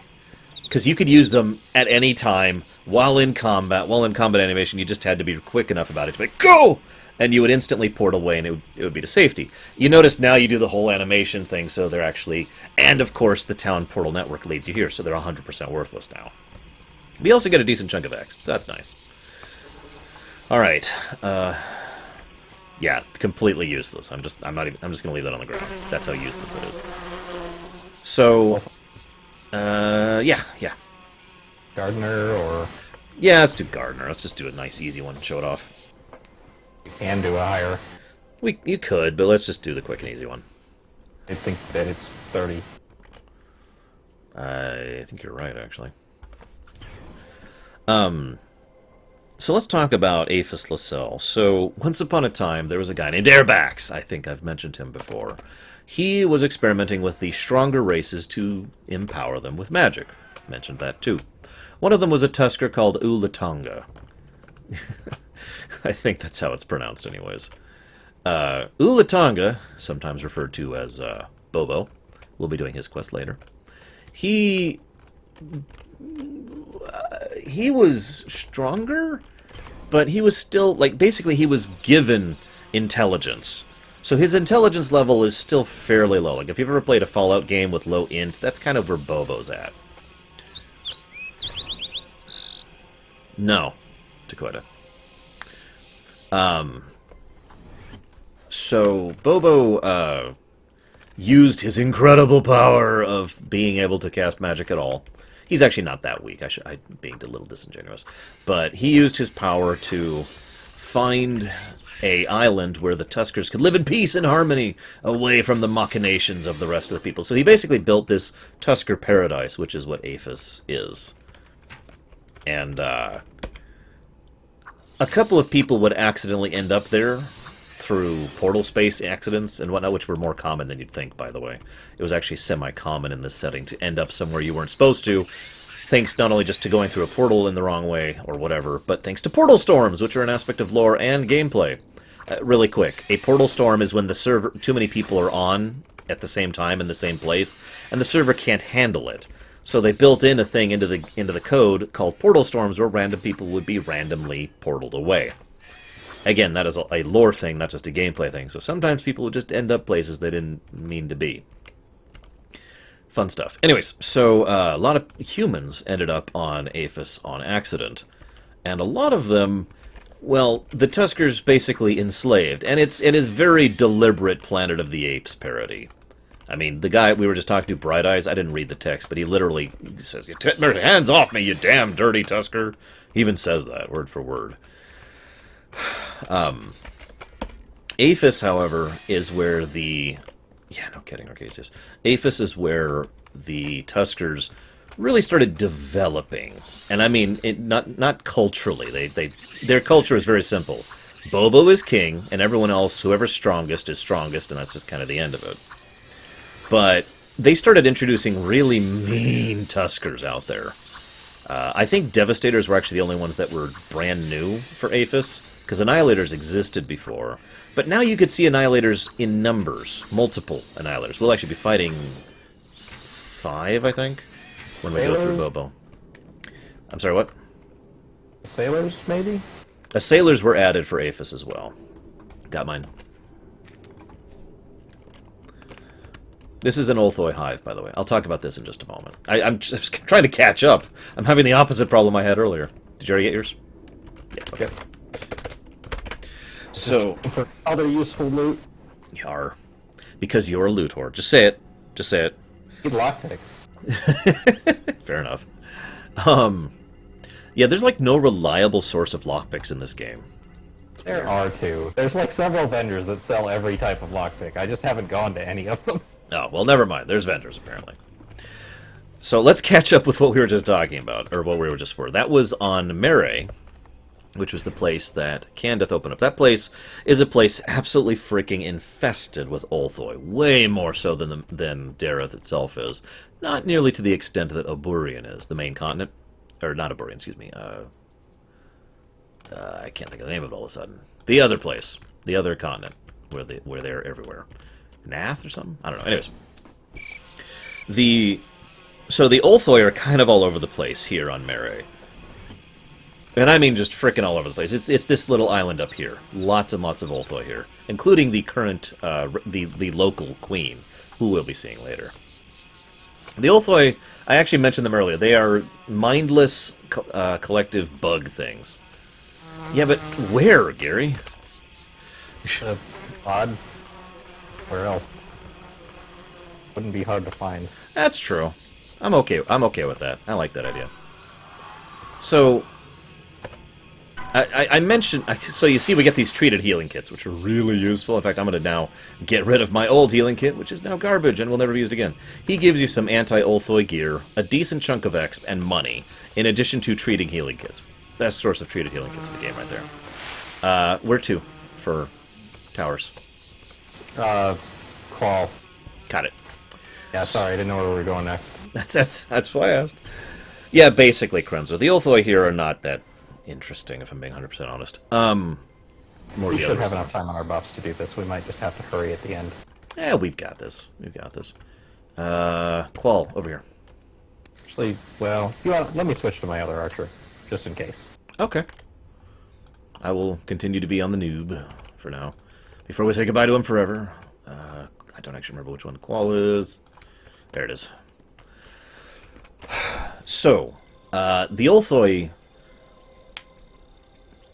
When they opened up Mary Lacelle, you remember how I mentioned how leveling was really, really boring and stupid and dumb, and I talked about that in the Tusker dungeon? So Mary Lacelle was their very first push against that. They added a dungeon that has no level rec in Mary Lacelle, which, like, the first level has nymphs, and the second level has harvesters, and the third level is gardeners. And basically, if you just keep going down... Ah, thank you. If you just keep going down in the dungeon, invite, just for the heck of it. Did I miss you? I think I You need to level. Oh yeah, I need to turn off the level sharing. Hang on, share, create, recruit. There we go. If you just go down there, you could just kill those. And of course, they had the pincher dungeons, which is what we just did. Now, each of those is a specific hive for one of the broods, because in lore, each of those broods is being specifically crafted for a certain task. That's why they're called Ulthoi gardeners, because they're actually there to tend the gardens of filth and foliage that the Ulthoi live off of. And Ulthoi harvesters are the one who gathers it, and the Ulthoi workers are the ones who actually construct the tunnels, and so forth and so on. Land bridge, yep. Oh, we're going to get to show off villas here, that's right. I'll show off villas really quick. Actually, is this what I'm thinking of? Is there villas right here? That's usually how housing portals work. Ah, never mind. I'm stupid. I was thinking of something else. So yes, this is a villa. Oh my god, this one's still taken. Someone still has a villa. I am in shock. Land bridge, of course. Well, yeah, The most demand. Yes, these are incredibly useful villas. Okay, so this one's actually kind of decked out. You can see he's got some decorations going on here. You could put armor, weapons, and actual designed for cosmetic stuff, including a giant eyeball that stares at you, apparently, over your villa. He has... I like how his maintenance is paid, despite the fact that it doesn't matter. You gotta pay that maintenance, man. So yeah, these, as you can see, I'm gonna try to get the camera up there, but you can kind of see there is an inside, which also has decoration spots. It's Can't kinda hard because to of the barrier. Ah, yeah, whatever. He doesn't have house open. Yeah, you can also close your house. That's why this blue barrier is showing up. We literally can't go in. That's called closing your house. That's a Mainly lore thing, because of actually. Darktide. Yeah. As far as mechanics-wise, so that Darktide players had a safety haven inside their own house. Yep. Because it doesn't really mean much to us. Not really. You are so much faster than me. I do have max run. Literally, well, no, that's not true. It's possible to have, what, 10 more points? Well, like 20 if I had legendary cantrips instead of epic cantrips. I have raised my run as high as it's going. Don't worry, it's fine. I'll just get used to stopping a lot. I'll kill everything you see, so that way, yeah. Okay.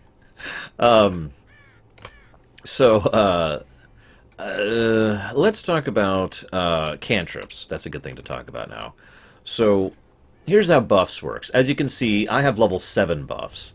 You can tell that because that actually says Arcane Enlightenment 7 right there, although most of the 7 buffs have a fanciful name, like Adja's Boon is Creature Enchantment Self 7, right?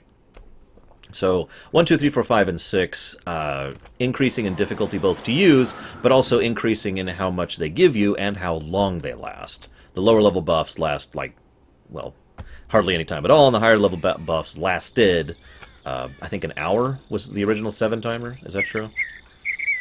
Yes. And by original, I mean second original, not original.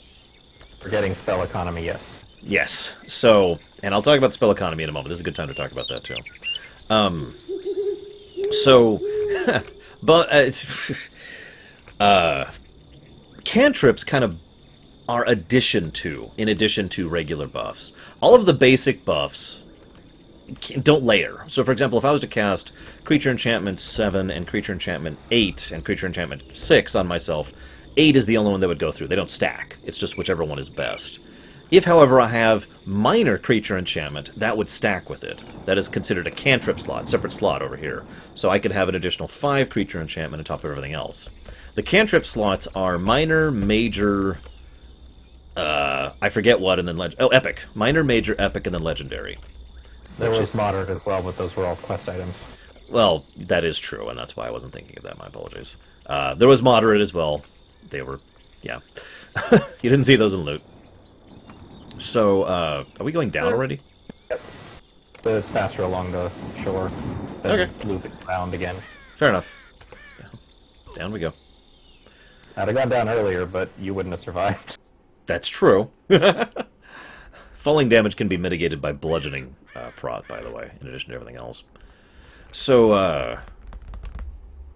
I mentioned earlier that gear was really important, but not necessarily for the armor level. Like, if I wanted just the best armor level I could, I would have a completely set of different gear than I do on my main. What I have is the armor that gives me the best possible layout of epics and legendaries in order to add as much onto my stats as possible, because having the highest possible war magic and health and mana conversion is all very, very important. Oh, speaking of which, I didn't actually talk about mana conversion.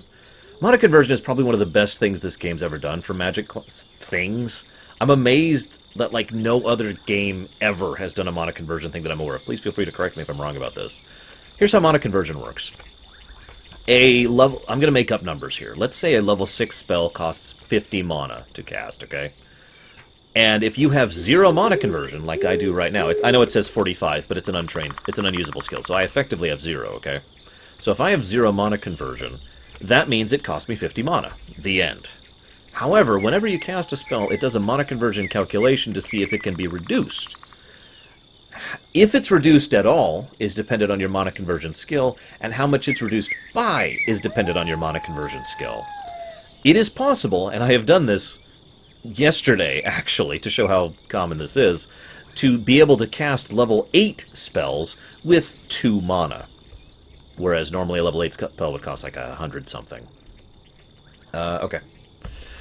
So mana conversion, as you might imagine, is extremely useful and a very awesome skill to have, especially since it's not 100%. I know that sounds weird, but it's not necessarily as mandatory as other aspects of Magic, because it is bypassable, and it is random.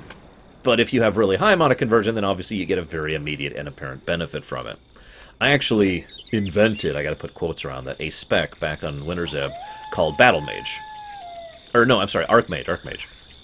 Because nobody else was doing it, and I was actually really big into the community back then. Archmage was actually really simple. Spec, mana conversion, spec, war, trained life. And people thought I was crazy for that, specking mana conversion.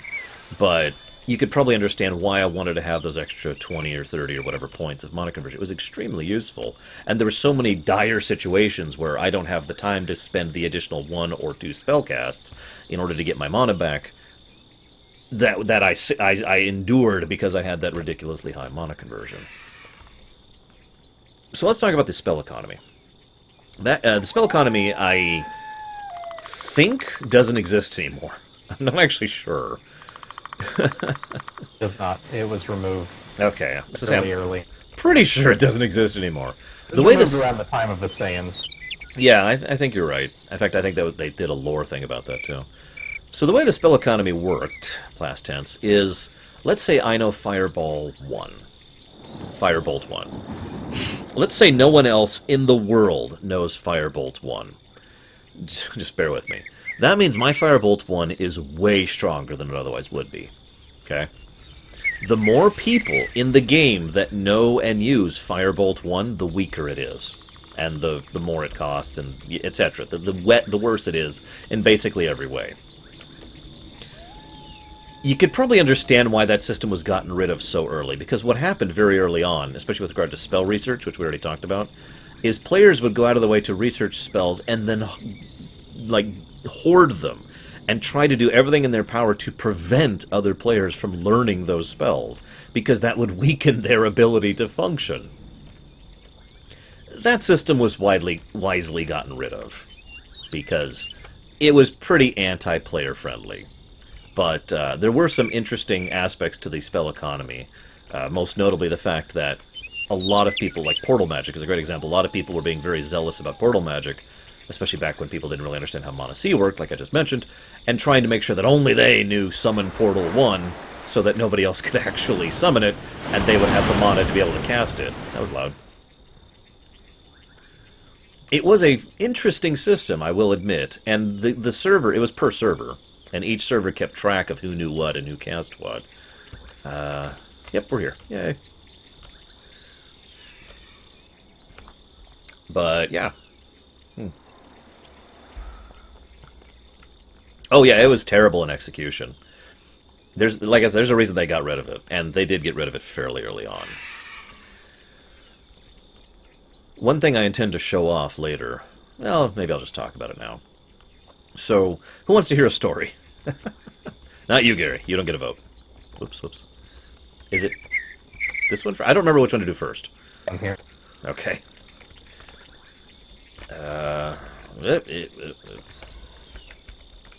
Okay, fine. You just get it.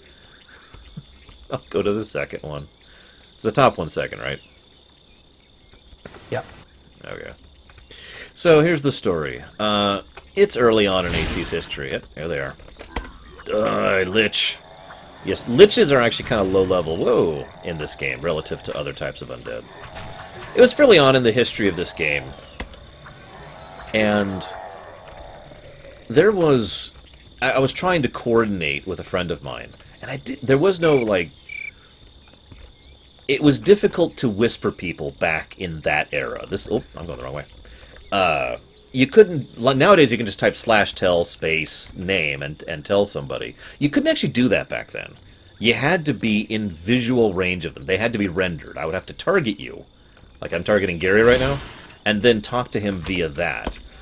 So, my friend John, the guy who Noxaith is named after, Jonathan and I are playing AC, and he's got... There we go. He's trying to get to the place I'm at, and I'm trying to find him, and we're kind of coordinating on AOL Instant Messenger to try and find each other. It was actually kind of difficult, because at the time I had no idea where I was going or what I was doing. So, we're in East... I was in Eastham. And I had no idea what I was doing, or where I was going, or why people were standing in town saying Viash Sapage over and over again. Now, anybody who knows this game could probably have a laugh right about now. But to explain what I mean by that, again, back in the day, not everyone knew every spell, and you had to research your spells manually. So one of the things people would do is they'd stand around and just cast, because you had to cast to see if you successfully made the spell, and if they didn't, they'd rearrange the components and try again. So there were 5 or 6 people just standing around in Eastham, casting in order to try and research magic. I didn't know any of that. I didn't know how magic worked, I didn't know about research, and most importantly of all, I didn't know that what they were saying was not what the players were typing, but what the game was making them say. This was made worse at the time, so I'm going to open chat up. You see this in the left here? Do you see all that text in blue? That text used to be in white, which is the exact same color that it was for regular chatting. Like if I was to type out /say blah blah blah, that was the color that text was.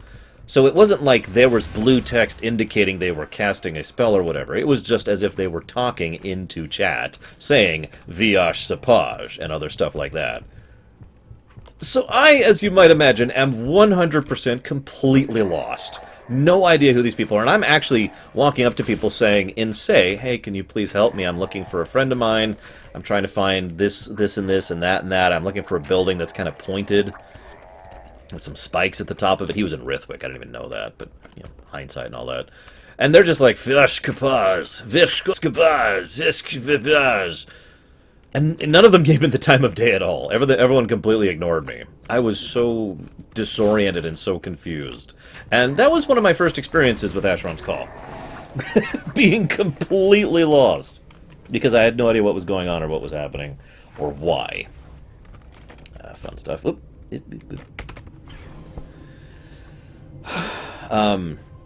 Yes, Macon, I am. I haven't decided yet, though, to be completely honest. That kind of helps to inform how noobish I was at this game when I first started. I shouldn't have done that. Because Asheron's Call doesn't work the way that RPGs worked that I'd been playing up until this point in time. Let me give you a direct example of what I'm talking about. When I was playing back in the day, I was like, hey, look. No, I just figured they were talking in another language, one I just didn't know. That's what I actually assumed at the time. I had been playing SNES RPGs and some PC RPGs up to this time, right? So I was assuming that, you know, for example, if I find, I don't know, a hamburger and I eat it, I will restore health. You may or may not be surprised to learn that food, with some exceptions, and that's more modern stuff, doesn't restore health in this game, it restores stamina. So I couldn't for the life of me figure out how to restore my health for quite a while when I was first playing this game. It took me a bit to get used to the idea that healing kits were how you restored health. Or how about the magic system? I already kind of mentioned how the magic system was actually quite convoluted between the spell research and the spell economy. And the fact that you needed to carry on a huge amount of components of different types. And if you ran out of one component, you can't cast the whole spell. It was interesting.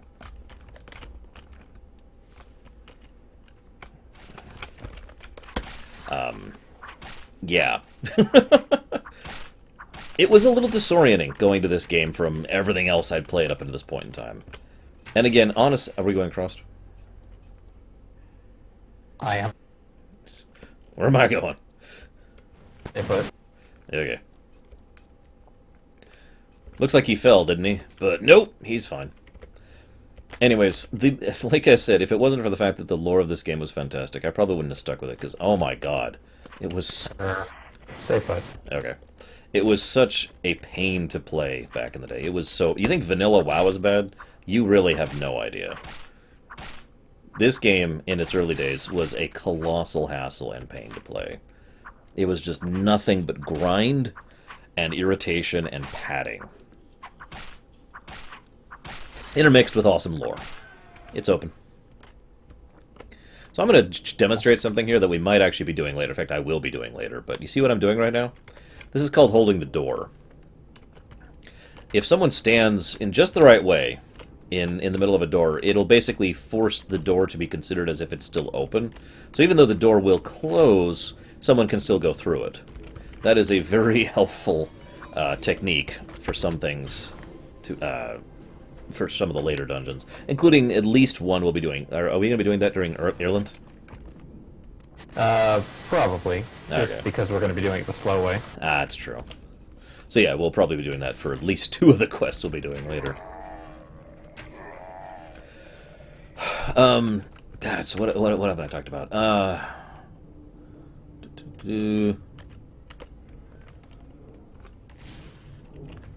That sounds kind of cool, Macon. I'll have to look into that. Yes, movement speed was not originally this fast. Right now, I have a run skill of 315. The kind of run skill I should have at this level, without buffs and whatnot, is probably a little bit closer to about 100-ish, 150-ish. It doesn't scale linearly, but I would be a decent amount slower than this. Yeah, like I have 630-something run, but I'm not twice as fast as he is. Yeah. I am significantly faster than he is, but not twice. Yeah. Which is a shame, because that'd be awesome. Graw, graw, graw. I guess since we're not fighting drudges, I can turn the sound back up. Graw, graw. We gotta hear them die. Graw, graw. Graw, graw. Sorry, I'll stop. My personal favorite is the Lugian sound, which I have no idea how to describe. Probably the very last thing we'll do on this character is head to one of the Lugian posts or citadels, just so you can see the glory that is Lugians.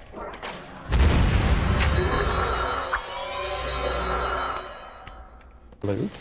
There he is. Yep. Don't forget the key. I got Really the important. key. I got the key. We gotta go use the key. Yeah. Whoops. Gotta get the best loot in the game once upon a time. Oh god, old loot makes me laugh in this game. This is it gonna be. We used to have a system for, like, based on where it was in the room, it would be this type of loot. Total bull. Oh god. Which one should I do, guys? Which chest should I get? Give you a hint. They're all crap. Oh! Look at that! A moderate monostone, which is empty, and pants of lightning protection 5, which I can't activate. Ooh. You know, you could do those. You could use the monostone on the pants and get some mana. No, it's an empty monostone. Yeah, you load Oh, yeah, okay, you're right. So there's a way to refill empty monostones, as you said. I'll just take the mana, destroying the pants, and now I have 832 mana. Oh yeah. And then I'll get a war bow with nothing. What? This is better than it used to be, but this is still crap. No, it's not better than it used to be. They nerfed these chests. Are you sure? Because, I mean, this is a 270 bow here. No, it used to be capable of, like, level 6s with, like, major cantrips on it. Oh, wow. Well, never mind then. Look at that, a copper It pea. was really unlikely, but it was a possibility. Well, whatever. I've used my key here. You know what? Here. I don't even care about the key. Delete. No! It won't let me delete it. Yeah, people like Gary were a little better about knowing all the loot spots in the world. I might or might not have been one of the foremost loot whores. Yeah. Actually, AH is probably a better idea. Ah, whatever. Fine. Let's do it here.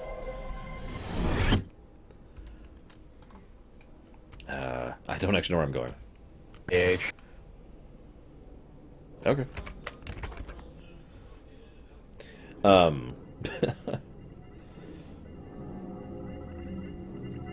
I want to share a small story while we're in Eastham. I meant to do this earlier. Just a story from the noob days, and admittedly, I'm kind of saying this just for the nostalgia factor, so forgive me if I'm boring you guys. So, you want to know how noobish I was once upon a time?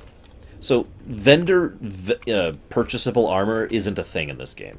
You don't buy anything worth a damn. It's all generic crap. And it's always the same generic crap. It's all this garbage right here. But I spent the better part of 2 days hunting gnar shreths and looting things that are worth 5 to 6 burials each in order to save up for the 2,000, 3,000 burial, leggings and whatnot that you could get. So I could actually get real plate mail armor. And I spent 2 days earning up money to get a couple pieces of plate mail. I never actually finished that suit.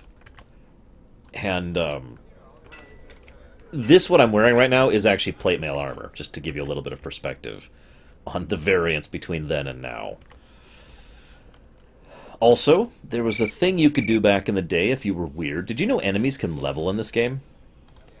Now, I actually don't know if this is true anymore, but if I could attack this cow without killing it, and I could convince it to attack me, and it would kill me, it would get experience off of killing me, and it could level up.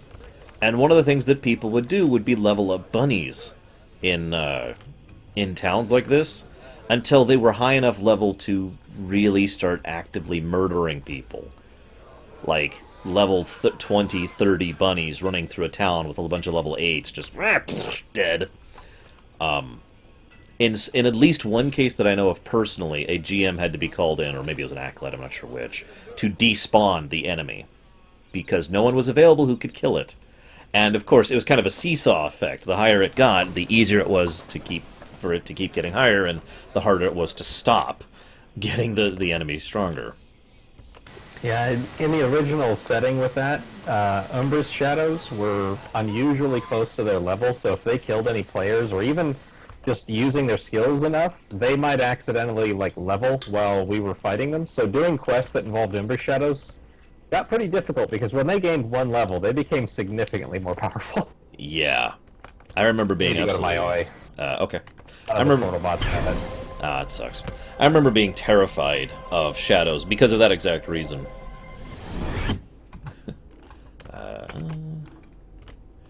It was amusing. I don't know which of these is Mayoi. Second on the left. There it is. Also, the killer... So Pookie is in this game. I don't remember when they added him. He is the killer bat rabbit. There's actually two versions of him now, but originally there was just Pookie. He's a little white bunny. He has a very unique AI set, in the sense that if you ID him, he aggroes you. Like, what I mean by that is, like, I'm selecting Gary right here. If I hit this button and ID him like I just did, if he was Pookie, the little white bunny, he would have run over and killed me right now. Pookie is incredibly fast. His run speed was insane. He was level 666. He did hollow lightning damage, and he hit like a truck. Whole people started getting strategies for how to deal with Pookie, and the best part was the only benefit for doing it, other than saying you did it, was a completely useless casting item, which was just there for cosmetic purposes. They actually made a second Pookie later on, and technically a third, but we don't count that one. And of course, every now and again, a dev would hop on as Pookie and just destroy everything. But so I mentioned how players can do interesting things with the enemies of this game, like the leveling rabbits thing I just mentioned, and leveling Umbrases. So, under the right circumstances, it was possible to drag Pookie, who was quite a ways away from the nearest town, Ayanbakir, all the way to town. Once he was in town, because Ayanbakir was a fairly big trade hub at the time, statistically speaking, it was likely that at least one player would re-aggro him, whether they meant to or not. Whoops. Zin. I never remember what this portal hub is. There it is. I see it. So, I was actually present once when Pookie was actually in Ayanbakir, and there were a few dozen corpses around because he was just abstractly murdering everybody. Because he's Pookie. Yeah, 'cause people saw it and they didn't know what it was, so they'd ID it like, what's this thing? And it would auto-aggro to him. Yep, and then one-shot them. The good news is Pookie didn't really level that much, so he was as OP as he needed to be. What do you mean, Saldir? You mean PvPing? No. Okay, about that way? Yeah, a little northwesty. So speaking of weird things in this game, again, this may sound weird from a perspective of someone who's played a more modern MMO. The way that trading, TRADING, used to work in this game was interesting. I actually ran the trade circle for a while. In fact, one of my proudest achievements ever was my acquisition of that Verendi mask that I showed off earlier, because I started getting that with a single mote. That's what I started with. Now, of course, you don't know what a mote is. One mote is 1/8 or 1/16, I forget which, of what you need in order to get a couple of items, most notably an airlin weapon. And it had a few uses, mostly for quest stuff. Most of the items at the time, this was before singularity keys existed, this was a while ago. So most of the, certain items of value within the game, I should say, became mediums of currency. The most common I have seen are six, of course, and sings. In fact, sings were such a common form of trade that even when singularity troves were kind of useless, and it started being, not worth a damn, people still used sings just because the economy had so adjusted to using sings as the currency that it was just, people just kept doing it because of momentum at that point. Anyways, so I would just stand around for a fairly large amount of time in Qual, which was the main trading hub for Winter's Ebb, or Ayanbakir, which was the other main trading hub for... Oh, hello. Get him! Get him! No. Got some evasion. Goodness. How did he dodge you, dude? Hey, Rory. And hi, Juju's. I turned it all the way up now, but I was set to, near minimum. Oh, yeah.